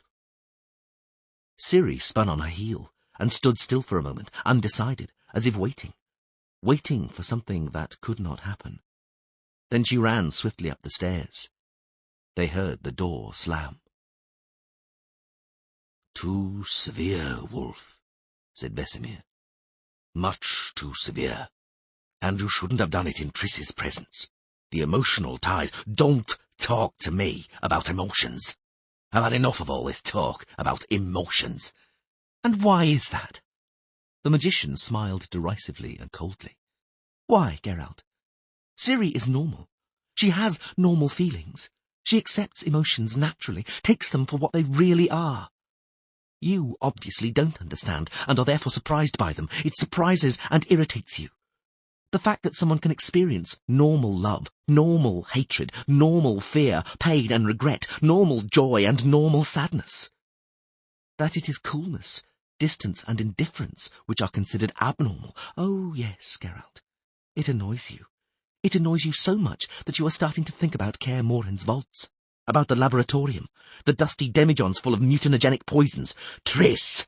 called Vesemir, gazing at Geralt's face, suddenly grown pale. But the enchantress refused to be interrupted, and spoke faster and faster, louder and louder. "Who do you want to deceive, Geralt? Me? Her? Or maybe yourself? Maybe you don't want to admit the truth, a truth everyone knows except you. Maybe you don't want to accept the fact that human emotions and feelings weren't killed in you by the elixirs and grasses. You killed them. You killed them yourself. But don't you dare kill them in the child." "Silence!" he shouted, leaping from the chair. "Silence, Merigold!" He turned away and lowered his arms defenselessly. "Sorry," he said quietly. "Forgive me, Triss." He made for the stairs quickly, but the enchantress was up in a flash and threw herself at him, embracing him. "You are not leaving here alone," she whispered. "I won't let you be alone. Not right now." They knew immediately where she had run to. Fine, wet snow had fallen that evening and had covered the forecourt with a thin, impeccably white carpet. In it, they saw her footsteps. Ciri was standing on the very summit of the ruined wall, as motionless as a statue. She was holding the sword above her right shoulder, the crossguard at eye level. The fingers of her left hand were lightly touching the pommel. On seeing them, the girl jumped, spun in a pirouette, and landed softly in an identical but reverse mirror position. "Ciri," said the Witcher. "Come down, please." It seemed she hadn't heard him. She did not move, not even a muscle. Triss, however, saw the reflection of the moon thrown across her face by the blade glisten silver over a stream of tears. "No one's going to take the sword away from me," she shouted. "No one! Not even you!" "Come down," repeated Geralt. She tossed her head defiantly, and the next second leapt once more. A loose brick slipped beneath her foot with a grating sound. Ciri staggered, trying to find her balance, and failed. The Witcher jumped. Triss raised her hand, opening her mouth to utter a formula for levitation. She knew she couldn't do it in time. She knew that Geralt would not make it. It was impossible. Geralt did make it. He was forced down to the ground, thrown on his knees and back. He fell, but he did not let go of Ciri. The magician approached them slowly. She heard the girl whisper and sniff. Geralt, too, was whispering. She could not make out the words, but she understood their meaning. A warm wind howled in the crevices of the wall. The Witcher raised his head. "Spring," he said quietly. "Yes," she acknowledged, swallowing. "There is still snow in the passes, but in the valleys, it is already spring. Shall we leave, Geralt? You, Ciri, and I?" "Yes, it is high time." Upriver we saw their towns, as delicate as if they were woven from the morning mist out of which they loomed. It seemed as if they would disappear a moment later, blown away on the wind which rippled the surface of the water. There were little palaces, white as nennuphar flowers. There were little towers, looking as though they were plaited out of ivy. There were bridges as airy as weeping willows. And there were other things for which we could find no word or name. Yet we already had names for everything which our eyes beheld in this new, reborn world. Suddenly, in the far recesses of our memories, we found the words for dragons and griffins, mermaids and nymphs, sylphs and dryads once more, for the white unicorns which drank from the river at dusk, inclining their slender necks towards the water. We named everything, and everything seemed to be close to our hearts, familiar to us, ours, apart from them. They, although so resembling us, were alien, so very alien that, for a long time, we could find no word for their strangeness. Hen Gediemdith, Elves and Humans. A good elf is a dead elf. Marshal Milan Rapinec. Chapter 4.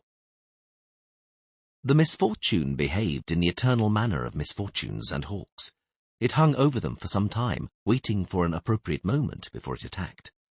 It chose its moment when they had passed the few settlements on the Gwenllech and Upper Bwina, past Ardcarach, and plunged into the forest below, deserted and intersected by gorges. Like a hawk striking, this misfortune's aim was true. It fell accurately upon its victim, and its victim was Triss. Initially it seemed nasty but not too serious, resembling an ordinary stomach upset. Geralt and Ciri discreetly tried to take no notice of the stops the enchantress's ailment necessitated. Triss, as pale as death, beaded with sweat and painfully contorted, tried to continue riding for several hours longer, but at about midday, and having spent an abnormally long time in the bushes by the road, she was no longer in any condition to sit on a saddle. Ciri tried to help her, but to no avail. The enchantress, unable to hold on to the horse's mane, slid down her mount's flank and collapsed to the ground. They picked her up and laid her on a cloak. Geralt unstrapped the saddlebags without a word, found a casket containing some magic elixirs, opened it, and cursed. All the phials were identical, and the mysterious signs on the seals meant nothing to him. "Which one, Triss?" "None of them," she moaned, with both hands on her belly. I can't take them." "What? Why?" "I'm sensitized." "You? A magician?" "I'm allergic." She sobbed with helpless exasperation and despairing anger. "I always have been. I can't tolerate elixirs. I can treat others with them, but can only treat myself with amulets." "Where is the amulet?" "I don't know." She ground her teeth. "I must have left it in Kaer Morhen, or lost it." "Damn it. What are we going to do? Maybe you should cast a spell on yourself." "I've tried, and this is the result. I can't concentrate because of this cramp." "Don't cry. Easy for you to say." The Witcher got up, pulled his saddlebags from Roach's back, and began rummaging through them. Triss curled up, her face contracted and her lips twisted in a spasm of pain. "Ciri?" "Yes, Triss? Do you feel all right? No unusual sensations?" The girl shook her head. "Maybe it's food poisoning. What did I eat? But we all ate the same thing. Geralt, wash your hands. Make sure Ciri washes her hands." "Calm down. Drink this." "What is it?" "Ordinary soothing herbs. There's next to no magic in them, so they shouldn't do you any harm, and they'll relieve the cramps." "Geralt, the cramps, they're nothing. But if I run a fever, it could be dysentery or paratyphoid." "Aren't you immune?" Triss turned her head away without replying, bit her lip and curled up even tighter. The Witcher did not pursue the question. Having allowed her to rest for a while, they hauled the enchantress onto Roach's saddle. Geralt sat behind her, supporting her with both hands, while Ciri rode beside them, holding the reins and leading Triss's gelding. They did not even manage a mile. The enchantress kept falling from Geralt's hands. She could not stay in the saddle. Suddenly, she started trembling convulsively and instantly burned with a fever. The gastritis had grown worse. Geralt told himself that it was an allergic reaction to the traces of magic in his witch's elixir. He told himself that, but he did not believe it. "Oh, sir," said the sergeant, "you have not come at a good time. Indeed, you could not have arrived at a worse moment." The sergeant was right. Geralt could neither contest it nor argue. The fort guarding the bridge, where there would usually be 3 soldiers, a stable boy, a toll collector, and at most a few passers-by, was swarming with people.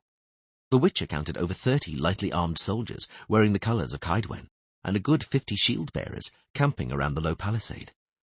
Most of them were lying by campfires, in keeping with the old soldier's rule which dictates that you sleep when you can and get up when you're woken. Considerable activity could be seen through the thrown-open gates. There were a lot of people and horses inside the fort, too. At the top of the little leaning lookout tower, 2 soldiers were on duty, with their crossbows permanently at the ready. On the worn bridge, trampled by horses' hooves, 6 peasant carts and 2 merchant wagons were parked. In the enclosure, their heads lowered sadly over the mud and manure, stood umpteen unyoked oxen. "There was an assault on the fort last night."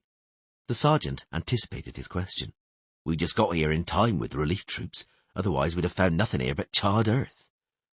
"Who were your attackers? Bandits? Marauders?" The soldier shook his head, spat and looked at Ciri and Triss, huddled in the saddle. "Come inside," he said. "Your enchantress is going to fall out of her saddle any minute now. We already have some wounded men there. 1 more won't make much difference." In the yard, in an open roofed shelter, lay several people with their wounds dressed with bloodied bandages. A little further between the palisade fence and a wooden well with a sweep, Geralt made out 6 still bodies wrapped in sacking, from which only pairs of feet in worn, dirty boots protruded. "Lay her there by the wounded men." The soldier indicated the shelter. "Oh, sir, it truly is bad luck she's sick. A few of our men were hurt during the battle, and we wouldn't turn down a bit of magical assistance. When we pulled the arrow out of one of them, its head stuck in his guts. The lad will peter out by the morning. He'll peter out like anything. And the enchantress who could have saved him is tossing and turning with a fever and seeking help from us. A bad time, I say. A bad time." He broke off, seeing that the Witcher could not tear his eyes from the sacking-wrapped bodies. 2 guards from here, 2 of our relief troops, and 2 of the others," he said, pulling up a corner of the stiff material. "Take a look if you wish. Ciri, step away." "I want to see too." The girl leaned out around him, staring at the corpses with her mouth open. "Step away, please. Take care of Triss." Ciri huffed, unwilling, but obeyed. Geralt came closer. "Elves," he noted, not hiding his surprise. "Elves," the soldier confirmed. "Scoia'tael." "Who?" "Scoia'tael," repeated the soldier. "Forest bands." "Strange name." "It means squirrels, if I'm not mistaken." "Yes, sir. Squirrels. That's what they call themselves in Elvish. Some say it's because sometimes they wear squirrel tails on their fur caps and hats. Others say it's because they live in the woods and eat nuts. They're getting more and more troublesome, I tell you." Geralt shook his head. The soldier covered the bodies again and wiped his hands on his tunic. "Come," he said. "There's no point standing here. I'll take you to the commandant. Our corporal will take care of your patient if he can. He knows how to sear and stitch wounds and set bones, so maybe he knows how to mix up medicines and what not too. He's a brainy chap, a mountain man. Come, Witcher." In the dim, smoky toll collector's hut, a lively and noisy discussion was underway.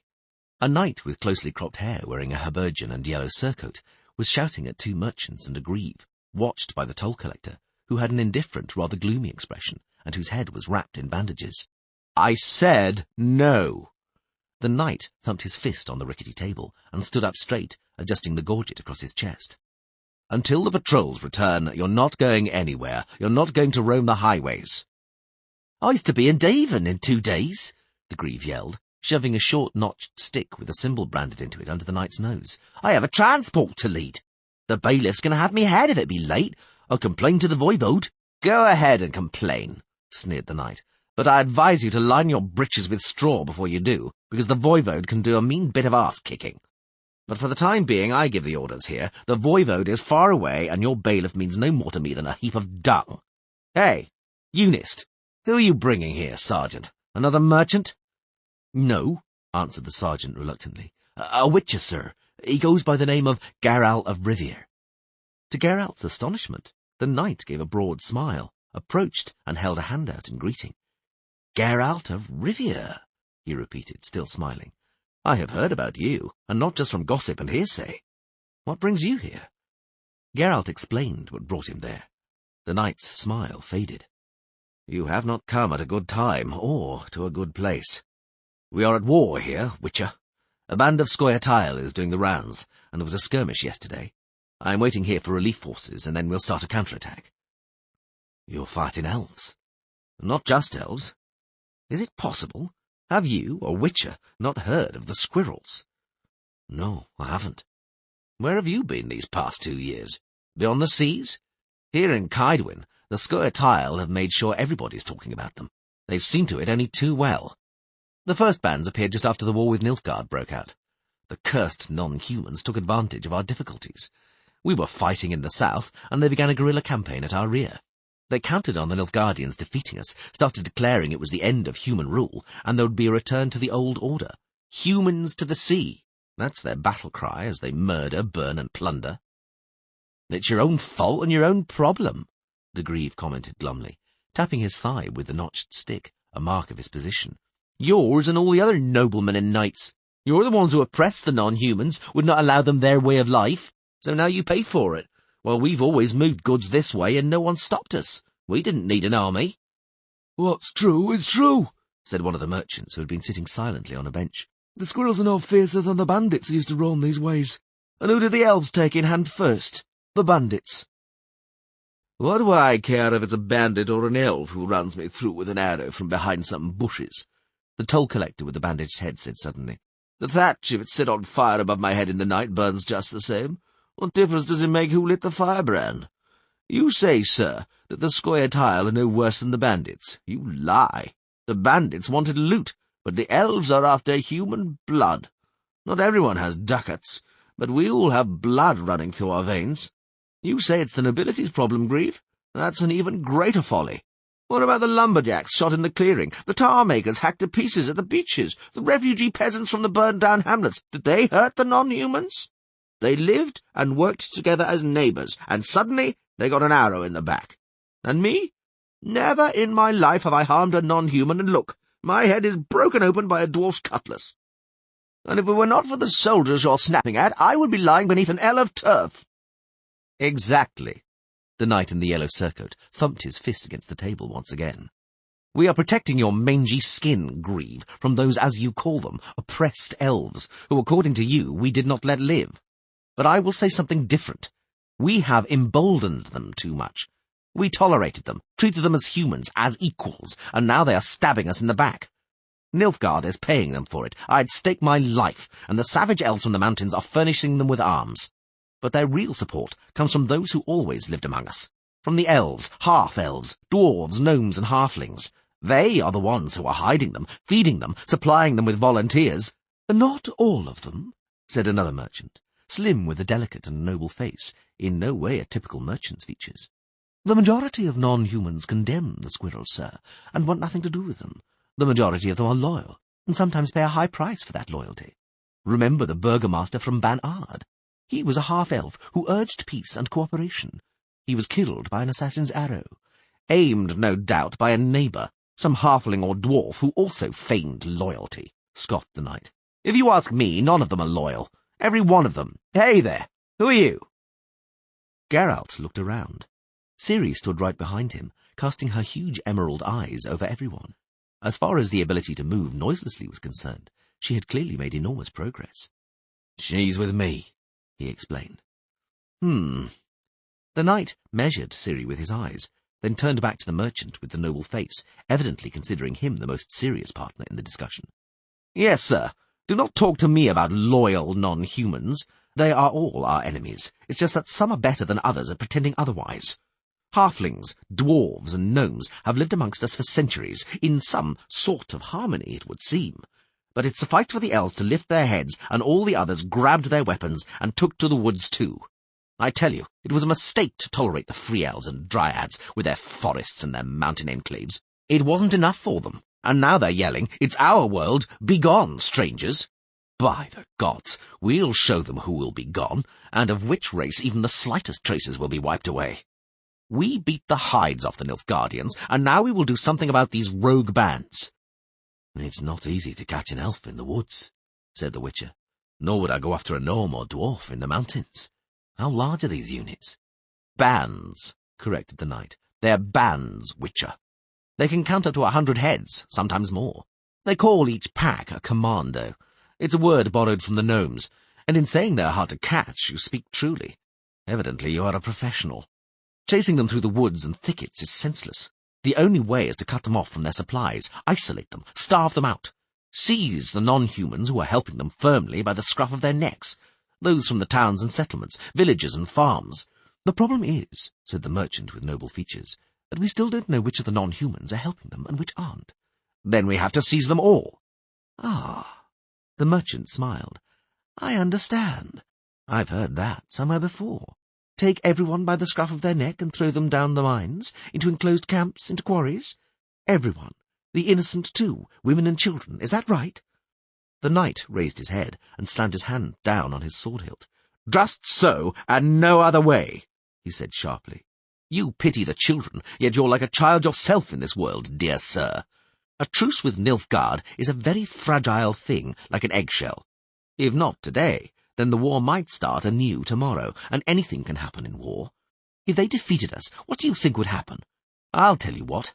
Elven commandos would emerge from the forests. They'd emerge strong and numerous, and these loyal elements would instantly join them. Those loyal dwarves of yours, your friendly halflings, do you think they're going to talk of peace, of reconciliation then? No, sir. They'll be tearing our guts out. Nilfgaard is going to deal with us through their hands, and they'll drown us in the sea just as they promise. No, sir. We must not pussyfoot around them. It's either them or us. There's no third way. The door of the hut squeaked, and a soldier in a bloodied apron stood in the doorway. Forgive me for disturbing you, he hawked. Which of you noble sirs be the one who brought this sick woman here? I did, said the Witcher. What's happened? Come with me, please. They went out into the courtyard. It bodes not well with her, sir, said the soldier, indicating Triss. Firewort with petre and saltpetre I gave her, but it be no good. I don't really. Geralt made no comment, because there was nothing to say. The magician, doubled over, was clear evidence of the fact that firewater with pepper and saltpetre was not something her stomach could tolerate. It could be some plague. The soldier frowned. Or that, what's it called? Zintery. If it were to spread to our men. She is a wizard, protected the Witcher. Wizards don't fall sick. Just so, the knight who had followed them out threw in cynically. Yours, as I see, is just emanating good health. Geralt, listen to me. The woman needs help, and we cannot offer such. Nor can I risk an epidemic amongst my troops. You understand? I understand. I will leave immediately. I have no choice. I have to turn back towards Davon or Ardcarrig. You won't get far. The patrols have orders to stop everyone. Besides, it is dangerous. The Scoia'tael have gone in exactly that direction. I'll manage. From what I've heard about you, the knight's lips twisted. I have no doubt you would. But bear in mind you are not alone. You have a gravely sick woman on your shoulders, and this brat, Ciri, who was trying to clean her dung-smeared boots on a ladder rung, raised her head. The knight cleared his throat and looked down. Geralt smiled faintly. Over the last 2 years, Ciri had almost forgotten her origins, and had almost entirely lost her royal manners and airs, but her glare, when she wanted, was very much like that of her grandmother.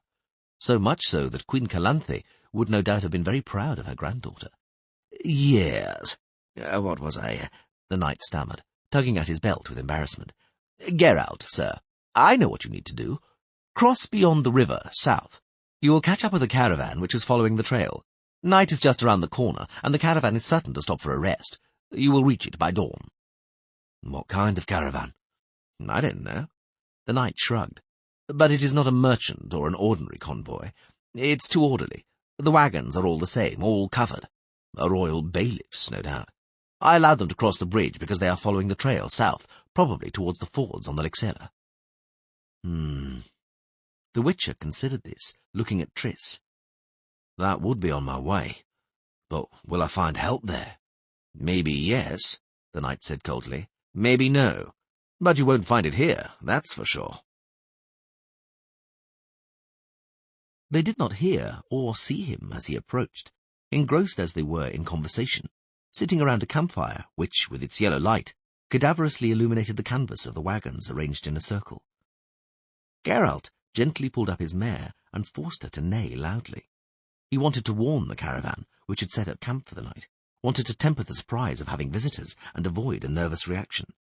He knew from experience that the release mechanisms on crossbows did not like nervous moves.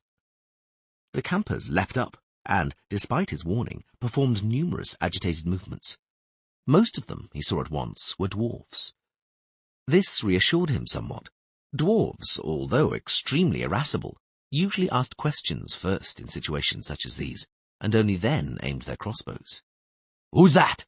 shouted one of the dwarves hoarsely, and with a swift, energetic move, prized an axe from a stump by the campfire. "Who goes there?" "A friend." The Witcher dismounted. "I wonder whose," growled the dwarf. "Come closer. Hold your hands out so we can see them." Geralt approached, holding his hands out so they could be seen even by someone afflicted with conjunctivitis or night blindness. "Closer." He obeyed. The dwarf lowered his axe and tilted his head a little. "Either my eyes deceive me," he said, "or it's the Witcher Geralt of Rivia, or someone who looks damn like him." The fire suddenly shot up into flames, bursting into a golden brightness, which drew faces and figures from the dark. "Jarpen Zigrin," declared Geralt, astonished. "None other than Jarpen Zigrin in person, complete with beard. Ha!" The dwarf waved his axe as if it were an osier twig. The blade whirred in the air and cut into a stump with a dull thud. "Call the alarm off! This truly is a friend!" The rest of the gathering visibly relaxed, and Geralt thought he heard deep sighs of relief. The dwarf walked up to him, holding out his hand. His grip could easily rival a pair of iron pincers. "Welcome, you warlock," he said. "Wherever you've come from and wherever you're going, welcome. Boys, over here. You remember my boys, Witcher? This is Yannick Brass, this one's Xavier Moran, and here's Paulie Dahlberg and his brother Regan." Geralt didn't remember any of them, and besides, they all looked alike, bearded, stocky, practically square in their thick quilted jerkins. "There were 6 of you." One by one, he squeezed the hard, gnarled hands offered him, if I remember correctly. "You've got a good memory," laughed Jarpen Zigrin. "There were 6 of us, indeed. But Lucas Corto got married, settled down in Mahakam, and dropped out of the company, the stupid oaf.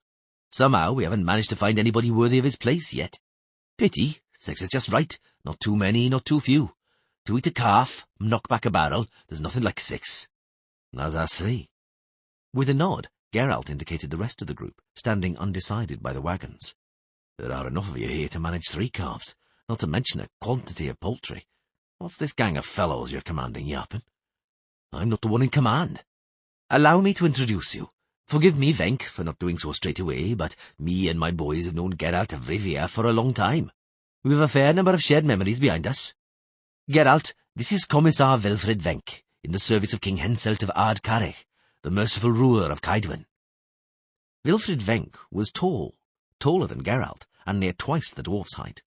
He wore an ordinary, simple outfit like that worn by greaves, bailiffs, or mounted messengers. But there was a sharpness in his movements, a stiffness and sureness, which the Witcher knew and could faultlessly recognize, even at night, even in the meagre light of the campfire. That was how men, accustomed to wearing hauberks and belts weighed down with weapons, moved. Venk was a professional soldier. Geralt was prepared to wager any sum on it. He shook the proffered hand and gave a little bow. "Let's sit down." Jarpen indicated the stump where his mighty axe was still embedded. "Tell us what you're doing in this neighborhood, Geralt." "Looking for help. I'm journeying in a threesome with a woman and youngster. The woman is sick, seriously sick, I caught up with you to ask for help. Damn it, we don't have a medic here. The dwarf spat at the flaming logs. Where have you left them? Half a furlong from here by the roadside. You lead the way. Hey, you there! 3 to the horses, saddle the spare mounts. Geralt, will your sick woman hold up in the saddle? Not really. That's why I had to leave her there. Get the sheepskin, canvas sheet and 2 poles from the wagon. Quick! Wilfred Venk, crossing his arms, hawked loudly. We're on the trail, Yapin Zigrin said sharply, without looking at him. You don't refuse help on the trail. Damn it. Yapin removed his palm from Triss's forehead. She's as hot as a furnace. I don't like it.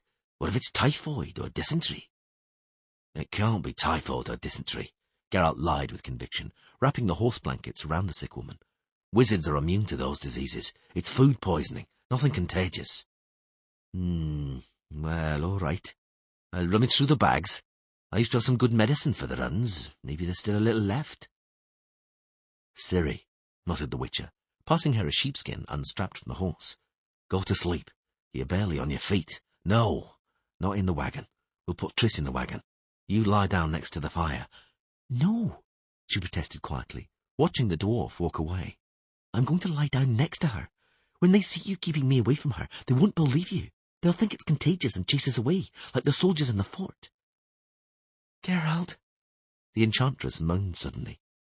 Where are we? Amongst friends. I'm here, said Ciri, stroking her chestnut hair. I'm at your side. Don't be afraid. You feel how warm it is here. A campfire's burning, and a dwarf is just going to bring some medicine for your stomach. Geralt, sobbed Triss, trying to disentangle herself from the blankets. No magic elixirs, remember? I remember. Lie peacefully. I've got to... Oh! The Witcher leaned over without a word, picked up the enchantress, together with her cocoon of caparisons and blankets, and marched to the woods into the darkness. Ciri sighed. She turned, hearing heavy panting. Behind the wagon appeared the dwarf, hefting a considerable bundle under his arm. The campfire flame gleamed on the blade of the axe behind his belt. The rivets on his heavy leather jerkin also glistened. Where's the sick one? He snarled. Flown away on a broomstick? Ciri pointed to the darkness. Right. The dwarf nodded. I know the pain, and I've known the same nasty complaint. When I was younger, I used to eat everything I managed to find, or catch, or cut down, so I got food poisoning many a time. Who is she, this enchantress? Triss Merigold. I don't know her. Never heard of her. I rarely have anything to do with the Brotherhood anyway. Well, but it's polite to introduce oneself. I'm called Yapin Zigrin, and what are you called, little goose? Something other than little goose, snarled Ciri with a gleam in her eyes. The dwarf chuckled and bared his teeth. Ah! He bowed with exaggeration. I beg your forgiveness. I didn't recognize you in the darkness. This isn't a goose, but a noble young lady. I fall at your feet. What is the young lady's name, if it's no secret? It's no secret. I'm Ciri. Ciri? Aha! And who is the young lady? That, Ciri turned her nose up proudly, is a secret. Yapin snorted again. The young lady's little tongue is as sharp as a wasp. If the young lady will deign to forgive me, I brought the medicine and a little food. Will the young lady accept it, or will she send the old boor Yapin Zigrin away? I'm sorry. Ciri had second thoughts and lowered her head. Triss really does need help, Master Zigrin. She's very sick. Thank you for the medicine. It's nothing. The dwarf bared his teeth again and patted her shoulder amicably. Come on, Ciri, you help me. The medicine has to be prepared. We'll roll some pellets according to my grandmother's recipe. No disease sitting in the guts will resist these kernels. He unwrapped the bundle, extracted something shaped like a piece of turf and a small clay vessel. Ciri approached, curious. You should know, Ciri, said Yapin, that my grandmother knew her medicine like nobody's business. Unfortunately, she believed that the source of most disease is idleness, and idleness is best cured through the application of a stick. As far as my siblings and I were concerned, she chiefly used this cure preventatively. She beat us for anything and for nothing. She was a rare old hag, and once, when out of the blue she gave me a chunk of bread with dripping and sugar, it was such a surprise that I dropped it in astonishment, dripping down. So, My gran gave me a thrashing, the nasty old bitch, and then she gave me another chunk of bread, only without the sugar. My grandmother, Ciri nodded in understanding, thrashed me once too, with a switch. A switch? The dwarf laughed. Mine whacked me once with a pickaxe handle. But that's enough reminiscing. We have to roll the pellets. Here, tear this up and mould it into little balls. What is it? It's sticky and messy. Ugh, what a stink. It's mouldy oil-meal bread. Excellent medicine. Roll it into little balls. Smaller than for a magician or a cow. Give me one. Good. Now, we're going to roll the ball in medicine. Ugh. Stinks? The dwarf brought his upturned nose closer to the clay pot. Impossible. Crushed garlic and bitter salt has no right to stink, even if it's 100 years old. It's foul. Ugh. Triss won't eat that. We'll use my grandmother's method. You squeeze her nose and I'll shove the pellets in. Yappin', Geralt hissed, emerging abruptly from the darkness with a magician in his arms. Watch out or I'll shove something down you. It's medicine. The dwarf took offence. It helps. Mould, garlic. Yes, moaned Triss weakly from the depths of her cocoon. It's true. Geralt, it really ought to help. See? Yarpin nudged Geralt with his elbow, turning his beard up proudly and pointing to Triss, who swallowed the pellets with a martyred expression. A wise magician knows what's good for her. What are you saying, Triss? The Witcher leaned over. Ah, I see. Yarpin, do you have any angelica or saffron? I'll have a look and ask around. I brought you some water and a little food. Thank you, but they both need rest above all. Ciri, lie down. I'll just make up a compress for Triss. I'll do it myself. Yarpin, I'd like to talk to you. Come to the fire. We'll broach a barrel. I want to talk to you. I don't need an audience. Quite the contrary. Of course. I'm listening. What sort of convoy is this? The dwarf raised his small, piercing eyes at him. The king's service, he said slowly and emphatically. That's what I thought. The Witcher held the gaze. Yarpin, I'm not asking out of any inappropriate curiosity.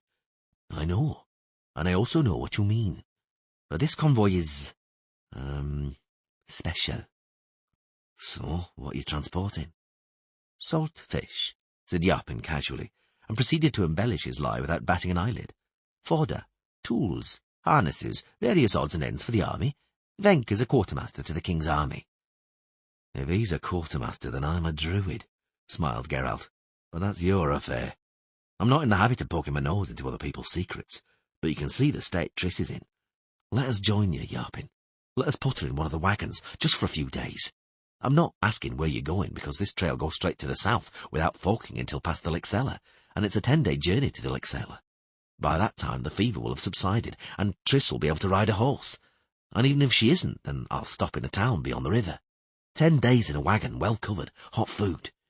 Please. I don't give the orders here, Venk does.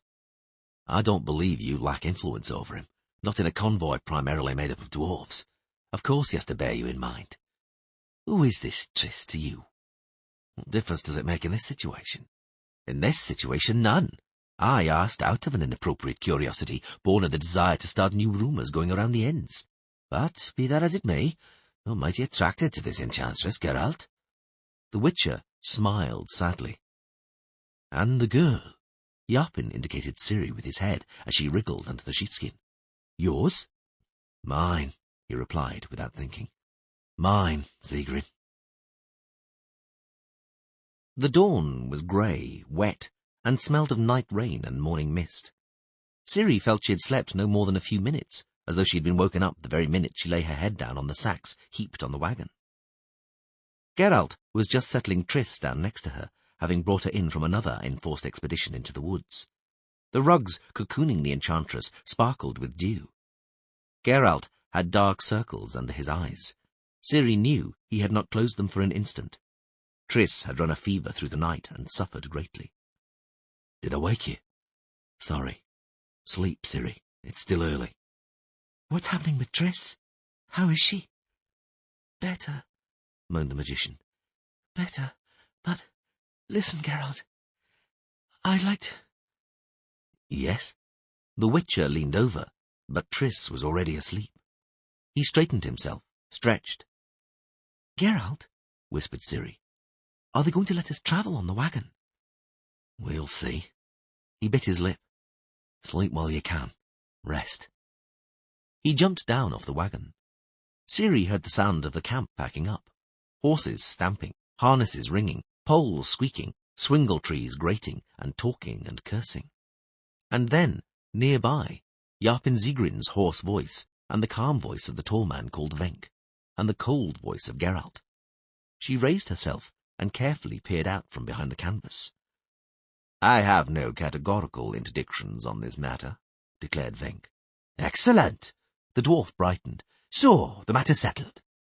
The commissar raised his hand a little, indicating that he had not yet finished. He was silent for a while, and Geralt and Yarpen waited patiently. "Nevertheless," Venk said finally, "when it comes to the safe arrival of this caravan, it's my head on the line." Again he said nothing. This time no one interrupted. There was no question about it. One had to get used to long intervals between sentences when speaking to the commissar. "For its safe arrival," he continued after a moment, "and for its timely arrival. Caring for this sick woman might slow down the march." "We're ahead of schedule on the route," Yarpen assured him after a significant pause. "We're ahead of time, thanks, sir. We won't miss the deadline, and as for safety, I don't think the Witcher's company will harm that. The trail leads through the woods right up to the Lixela, and to the right and left there's a wild forest, and rumour has it all sorts of evil creatures roam the forest." "Indeed," the commissar agreed, looking the Witcher straight in the eye. He seemed to be weighing out every single word. "One can come across certain evil creatures in Caedwin forests, lately incited by other evil creatures. They could jeopardize our safety. King Henselt, knowing this, empowered me to recruit volunteers to join our armed escort. Geralt, that would solve your problem." The Witcher's silence lasted a long while, longer than Venk's entire speech, interspersed though it had been with regular pauses. "No," he said finally. "No, Venk. Let us put this clearly. I am prepared to repay the help given Lady Merigold, but not in this manner. I can groom the horses, carry water and firewood, even cook. But I will not enter the king's service as a soldier. Please don't count on my sword. I have no intention of killing those, as you call them, evil creatures, on the order of other creatures whom I do not consider to be any better." Ciri heard Yarpen Zigrin hiss loudly and cough into his rolled-up sleeve. Venk stared at the Witcher calmly. "I see," he stated dryly. "I like clear situations. All right, then. Zigrin, see to it that the speed of our progress does not slow. As for you, Geralt, I know you will prove to be useful and helpful in a way you deem fit. It would be an affront to both of us if I were to treat your good stead as payment for aid offered to a suffering woman. Is she feeling better today?" The Witcher gave a nod, which seemed to Ciri to be somewhat deeper and politer than usual. Venk's expression did not change. "That pleases me," he said after a normal pause. "In taking Lady Merigold aboard a wagon in my convoy, I take on the responsibility for her health, comfort, and safety. Zigrin, give the command to march out." "Venk." "Yes, Geralt." "Thank you." The commissar bowed his head, a bit more deeply and politely, it seemed to Ciri, than the usual perfunctory politeness required. Yarpen Zigrin ran the length of the column, giving orders and instructions loudly, after which he clambered onto the coachman's box, shouted and whipped the horses with the reins. The wagon jolted and rattled along the forest trail. The bump woke Triss up, but Ciri reassured her and changed the compress on her forehead. The rattling had a soporific effect, and the magician was soon asleep. Ciri, too, fell to dozing. When she woke, the sun was already high. She peered out between the barrels and packages. The wagon she was in was at the vanguard of the convoy. The one following them was being driven by a dwarf with a red kerchief tied around his neck. From conversations between the dwarves, she had gathered that his name was Pauli Dalberg. Next to him sat his brother Regan. She also saw Venk riding a horse in the company of 2 bailiffs. Roach, Geralt's mare, tethered to the wagon, greeted her with a quiet neigh. She couldn't see her chestnut anywhere, or Triss's dun. No doubt they were at the rear, with the convoy's spare horses. Geralt was sitting on the coachman's box next to Yarpin. They were talking quietly, drinking beer from a barrel perched between them. Ciri pricked up her ears, but soon grew bored. The discussion concerned politics, and was mainly about King Henselt's intentions and plans, and some special service or missions to do with secretly aiding his neighbour, King Demavend of Aedion, who was being threatened by war. Geralt expressed interest about how 5 wagons of salted fish could help Aedion's defence. Yarpin, ignoring the jibe in Geralt's voice, explained that some species of fish were so valuable that a few wagon loads would suffice to pay an armoured company for a year, and each new armoured company was a considerable help. Geralt was surprised that the aid had to be quite so secretive, to which the dwarf replied that was why the secret was a secret. Triss tossed in her sleep, shook the compress off, and talked indistinctly to herself. She demanded that someone called Kevin kept his hands to himself, and immediately after that declared that destiny cannot be avoided. Finally, having stated that everyone, absolutely everyone, is a mutant to a certain degree, she fell into a peaceful sleep.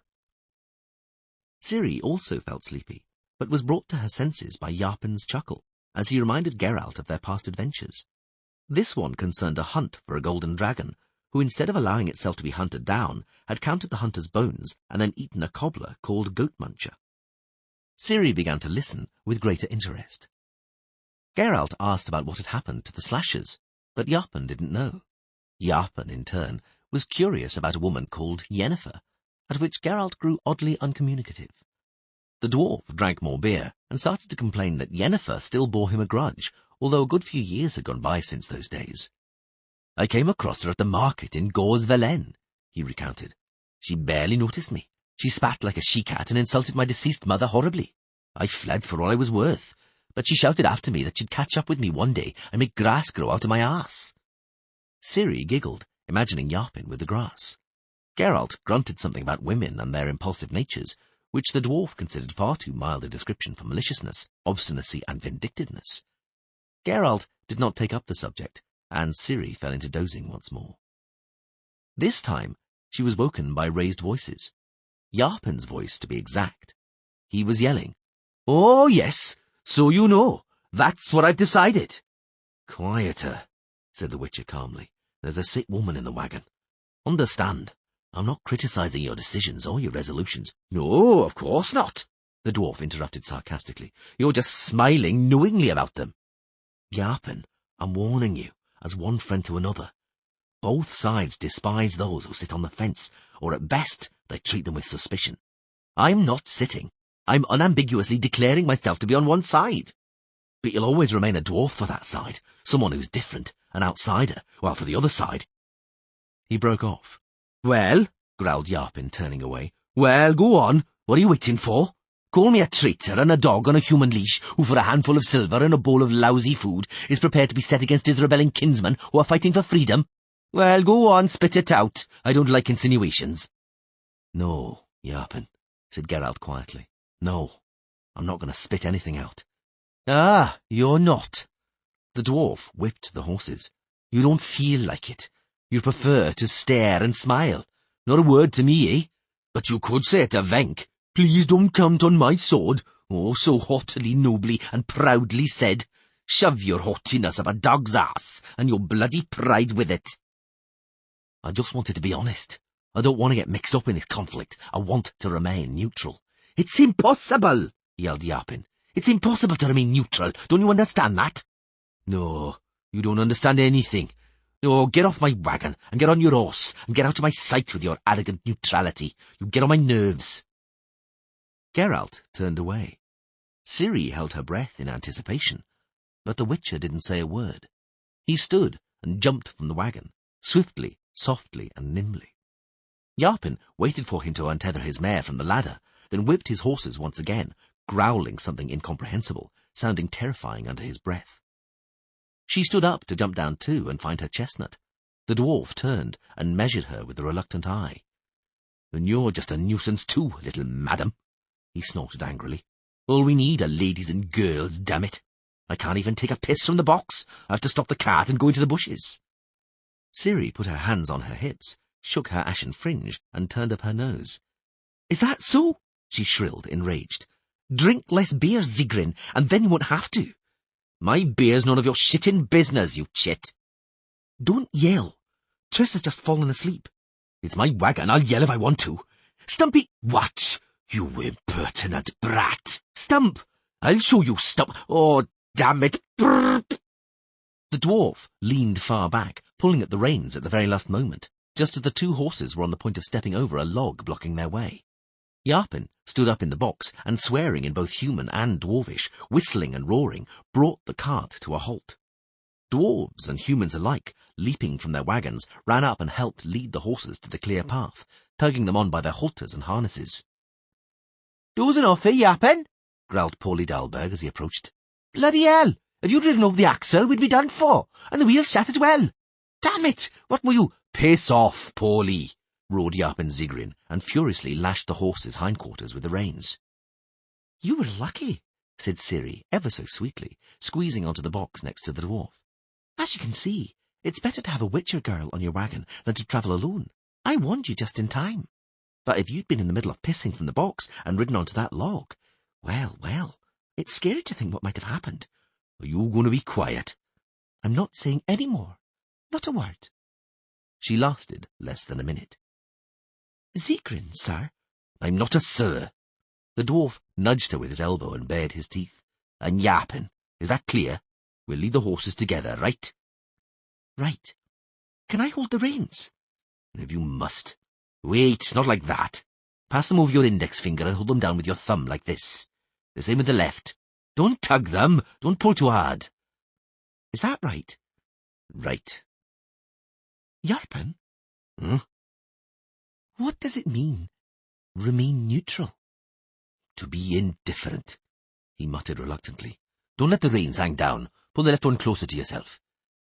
"What's indifferent? Indifferent to what?" The dwarf leaned far out and spat under the wagon. "If the Squire Tail attack us, your Geralt intends to stand by and look calmly on as they cut our throats. You'll probably stand next to him because it'll be a demonstration class. Today's subject, the witcher's behaviour in face of conflict between intelligent races."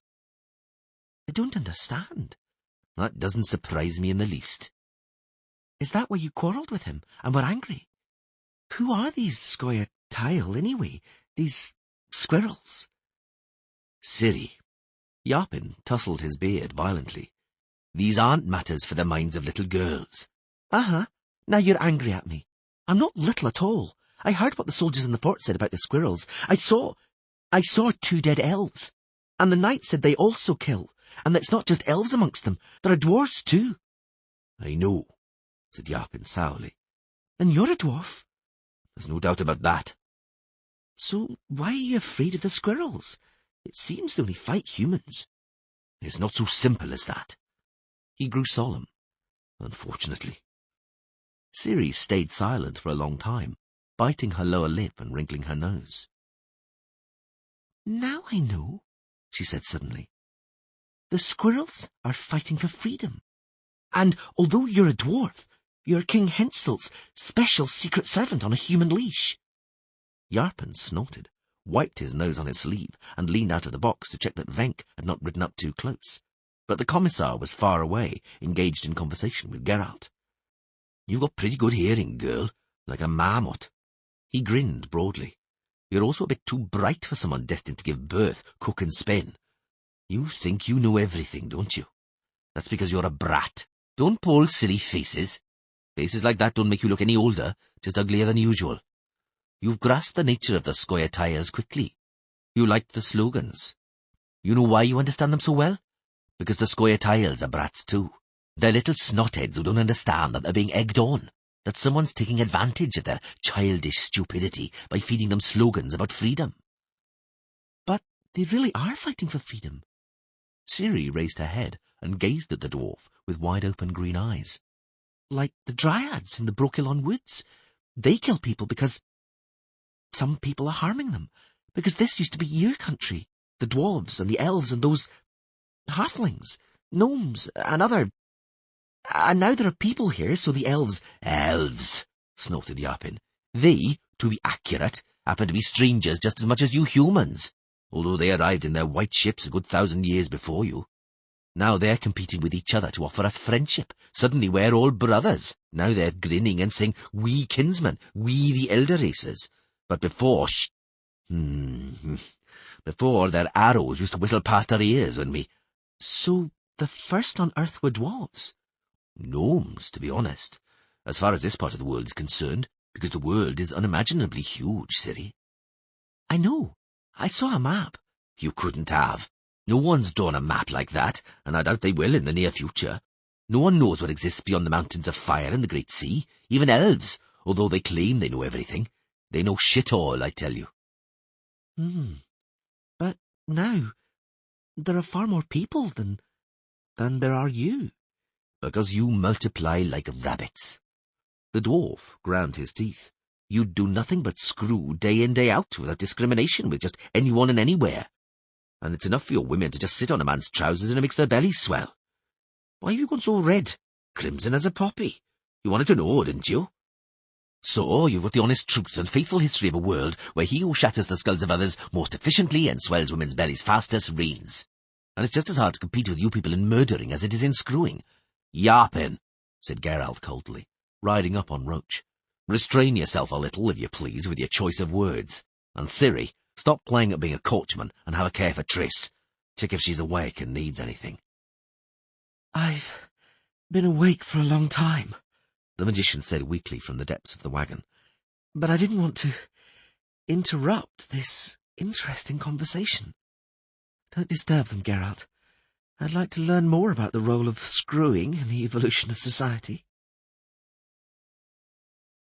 Can I heat some water? Triss wants to wash. Go ahead, agreed Yarpin Zigrin.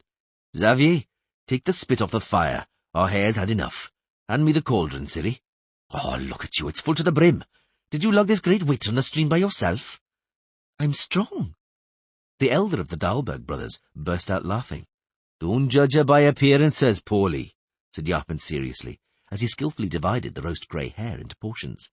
There's nothing to laugh at here. She's skinny, but I can see she's a robust and resilient lass. She's like a leather belt, thin, but it can't be torn apart in your hands. And if you were to hang yourself on it, it would bear your weight too.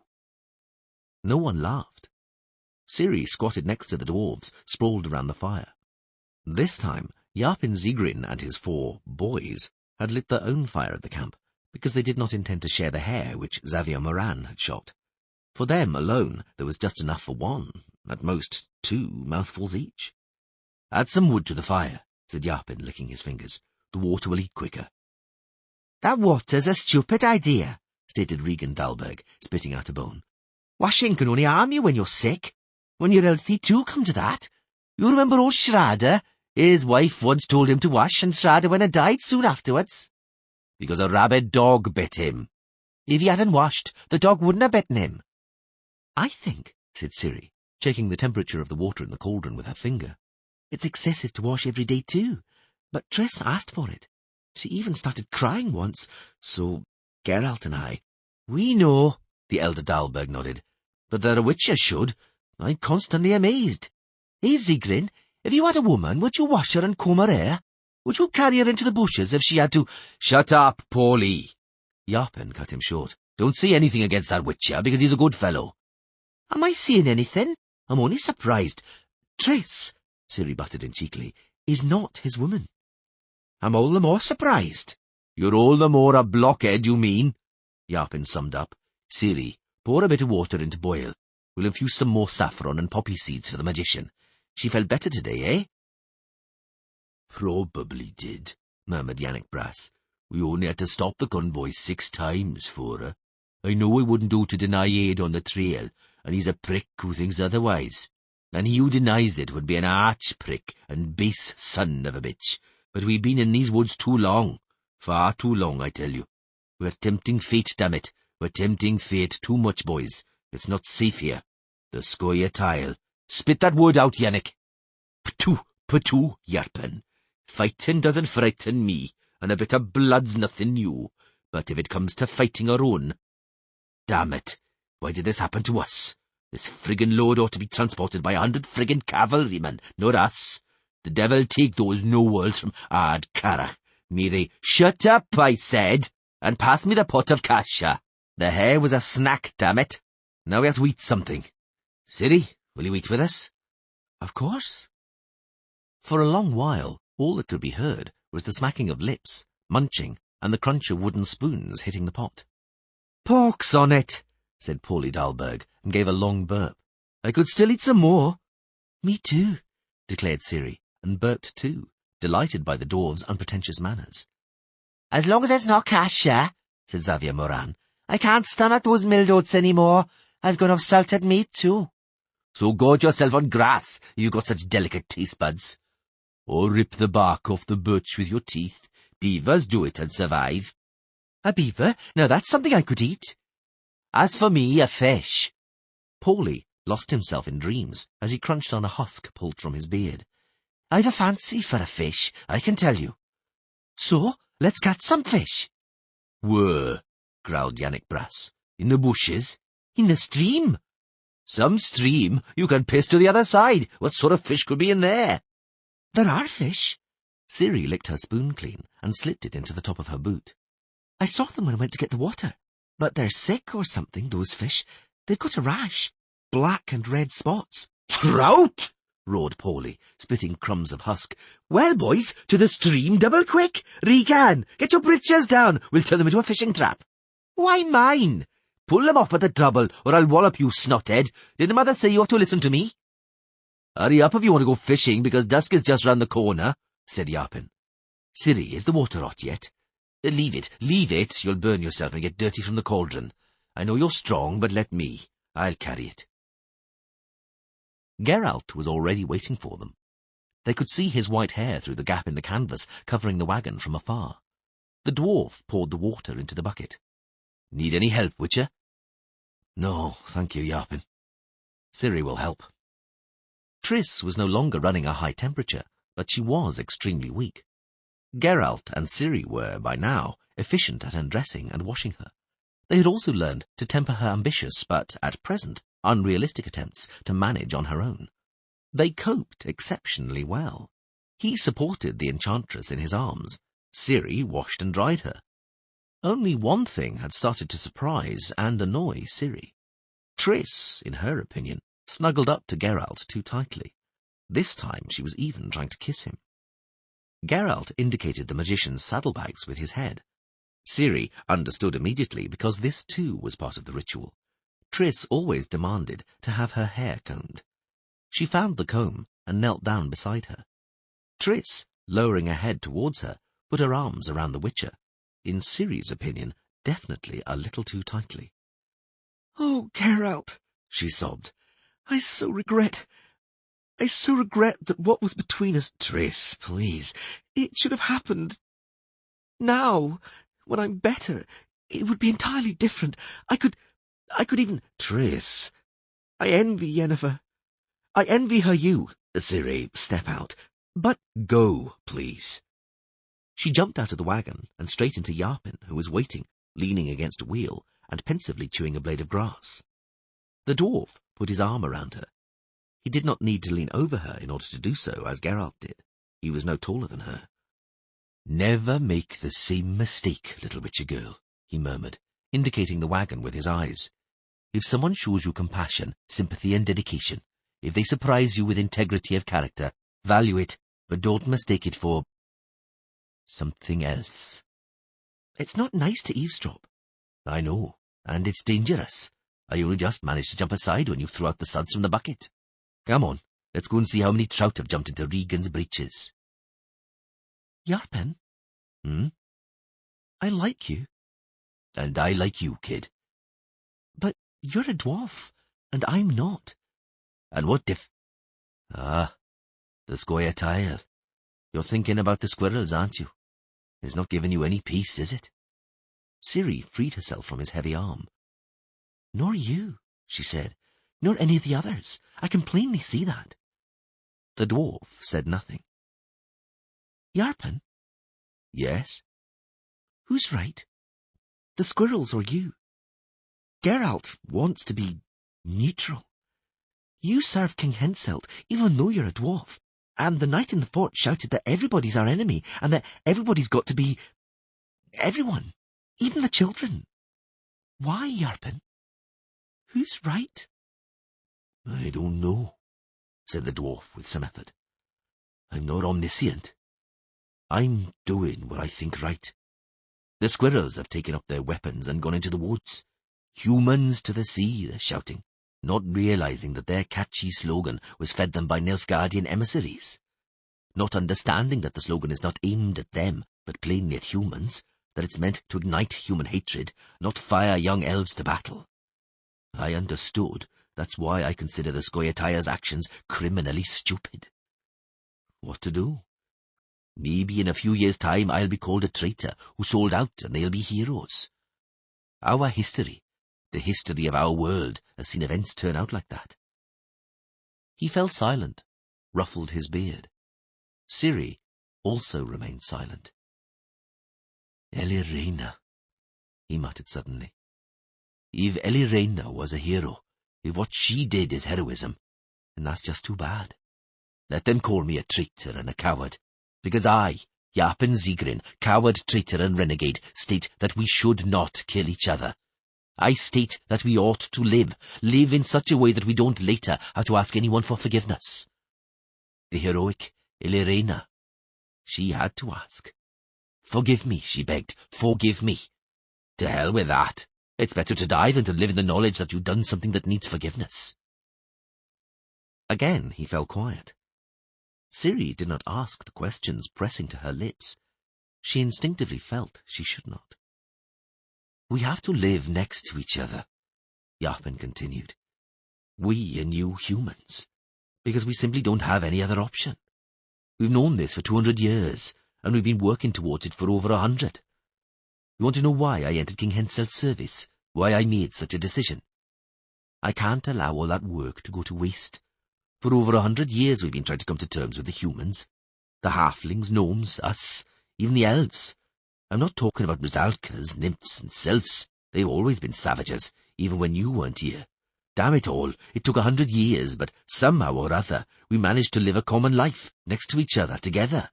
We managed to partially convince humans that we're not so very different. We're not different at all, Yarpen. The dwarf turned abruptly. We're not different at all, repeated Ciri. After all, you think and feel like Geralt, and like I do. We eat the same things from the same pot. You helped Triss, and so do I. You had a grandmother, and I had a grandmother. My grandmother was killed by the Nilfgaardians in Sintra. And mine, by the humans, the dwarf said with some effort, in Brugge, during the pogrom. Riders! Shouted one of Venk's advance guards. Riders ahead! The commissar fluttered up to Yarpen's wagon, and Geralt approached from the other side. Get in the back, Ciri, he said brusquely. Get off the box and get in the back. Stay with Triss. I can't see anything from there. Don't argue, growled Yarpen. Scuttle back there and be quick about it, and hand me the martel. It's under the sheepskin. This? Ciri held up a heavy, nasty-looking object, like a hammer, with a sharp, slightly curved hook at its head.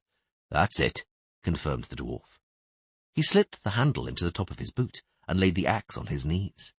Venk, seeming calm, watched the highway, while sheltering his eyes with his hand.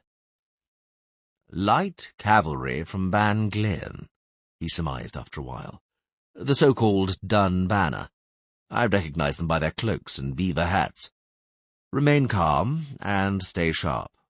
Cloaks and beaver hats can be pretty quick to change owners.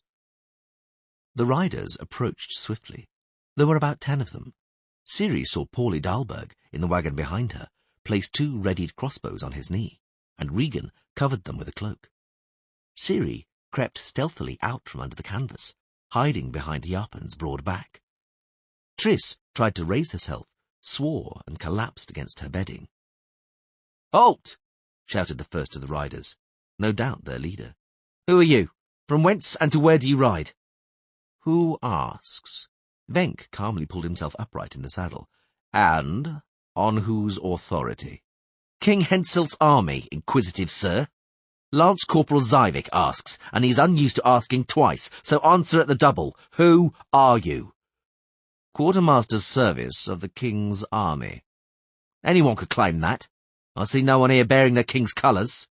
"Come closer, Lance Corporal, and examine this ring." "Why flash a ring at me?" The soldier grimaced. "Am I supposed to know every ring or something? Anyone could have a ring like that. Some significant sign." Yarpen Zigrin stood up in the box, raised his axe, and with a swift move, pushed it under the soldier's nose. "And this sign?" he snarled. "You know it, smell it, and remember how it smells." The Lance Corporal yanked the reins and turned his horse. "Threaten me, do you?" he roared. "Me? I'm in a king's service." "And so are we," said Venk quietly, "and have been for longer than you at that, I'm sure. I warn you, trooper, don't overdo it." "I'm on guard here. How am I to know who you are?" "You saw the ring," drawled the commissar, "and if you didn't recognize the sign on the jewel, then I wonder who you are. The colours of your unit bear the same emblem, so you ought to know it." The soldier clearly restrained himself, influenced, no doubt, equally by Venk's calm words and the serious, determined faces peering from the escort's carts. He said, shifting his fur hat towards his left ear. "Fine. But if you truly are who you claim to be, you will not, I trust, have anything against my having a look to see what you carry in the wagons." "We will, indeed," Venk frowned, "and very much at that. Our load is not your business, Lance Corporal. Besides, I do not understand what you think you may find there." "You do not understand?" The soldier nodded, lowering his hand towards the hilt of his sword. "So I shall tell you, sir. Human trafficking is forbidden, and there is no lack of scoundrels selling slaves to the Nilfgaardians. If I find humans in stocks in your wagons, you will not convince me that you are in the king's service, even if you were to show me a dozen rings." "Fine," said Venk dryly. "If it is slaves you are looking for, then look. You have my permission." The soldier cantered to the wagon in the middle, leaned over from the saddle and raised the canvas. "What's in those barrels?" "What do you expect? Prisoners?" sneered Yannick Brass, sprawled in the coachman's box. "I'm asking you what's in them, so answer me." "Salt fish." "And in those trunks there?" The warrior rode up to the next wagon and kicked to the side. "Hooves," snapped Paulie Dahlberg, "and there in the back are buffalo skins." "So I see." The Lance Corporal waved his hand, smacked his lips at his horse, rode up to the vanguard, and peered into Yarpen's wagon. "And who is that woman lying there?" Triss Merigold smiled weakly, raised herself to her elbow, and traced a short, complicated sign with her hand. "Who am I?" she asked in a quiet voice. "But you can't see me at all." The soldier winked nervously, shuddered slightly. "Saltfish," he said, convinced, lowering the canvas. "All is in order. And his child?" "Dried mushrooms?" said Ciri, looking at him impudently. The soldier fell silent, frozen with his mouth open. "What's that?" he asked after a while, frowning. "What?" "Have you concluded your inspection, warrior?" Venk showed cool interest as he rode up on the other side of the cart. The soldier could barely look away from Ciri's green eyes. "I have concluded it." "Drive on, and may the gods guide you. But be on your guard. 2 days ago, the Scoia'taia wiped out an entire mounted patrol up by Badger Ravine. It was a strong, large command. And it's true that Badger Ravine is far from here, but elves travel through the forest faster than the wind. We were ordered to round them up, but how'd you catch an elf? It's like trying to catch the wind. Good enough, we're not interested." The commissar interrupted him brusquely. "Time presses, and we still have a long journey ahead of us. Fare you well, then. Hey, follow me." "You heard, Geralt," snarled Yarpen Zigrin, watching the patrol ride away. There are bloody squirrels in the vicinity. I felt it. I've got this tingling feeling in my back all the time, as if some archer was already aiming at me. No, damn it. We can't travel blindly as we've been doing until now, whistling away, dozing and sleepily farting. We have to know what lies ahead of us. Listen, I have an idea. Ciri pulled her chestnut up sharply, then launched into a gallop, leaning low in the saddle. Geralt, engrossed in conversation with Venk, suddenly sat up straight. "Don't run wild," he called. "No madness, girl. Do you want to break your neck? And don't go too far." She heard no more. She had torn ahead too fiercely. She had done it on purpose, not wanting to listen to the daily cautions. Not too quickly, not too fiercely. Ciri, pa, don't go too far, pa. Be careful, pa. Exactly as if I were a child, she thought. And I'm almost 13, and have a swift chestnut beneath me, and a sharp sword across my back, and I'm not afraid of anything. And it's spring. Hey, careful, you'll burn your backside. Yarp and Zigrin, another know-it-all, pa. Further, at a gallop, along the bumpy path, through the green grasses and bushes, through the silver puddles, through the damp golden sand, through the feathery ferns. A frightened fallow deer disappeared into the woods, flashing the black and white lantern of its tail and rump as it skipped away. Birds soared up from the trees, colourful jays and bee-eaters, screaming black magpies with their funny tails. Water splashed beneath her horse's hooves in the puddles and the clefts. Further, even further. The horse, which had been trudging sluggishly behind the wagon for too long, carried her joyously and briskly, happy to be allowed speed. It ran fluidly, muscles playing between her thighs, damp mane thrashing her face. The horse extended its neck as Ciri gave it free rein. "Further, dear horse, don't feel the bit. Further, at the gallop, sharp, spring." She slowed and glanced back. There, alone at last, far away at last. No one was going to tell her off any more, remind her of something, demand her attention, threaten that this would be the end of such rides. Alone at last, free, at ease, and independent. Slower. A light trot. After all, this wasn't just a fun ride, she also had responsibilities. Ciri was, after all, a mounted foray now, a patrol, an advance guard. Ha! She thought, looking around. The safety of the entire convoy depends on me now. They're all waiting impatiently for me to return and report. The way is clear and passable. I didn't see anyone. There are no traces of wheels or hooves. I'll report it, and thin Master Venk, with his cold blue eyes, will nod his head gravely. Yarp and Zigrin will bare his yellow horse teeth. Paulie Dalberg will shout, "Well done, little one," and Geralt will smile faintly. He'll smile, although he very rarely smiles recently. Ciri looked around and took a mental note. 2 felled birches, no problem. A heap of branches, nothing the wagons couldn't pass.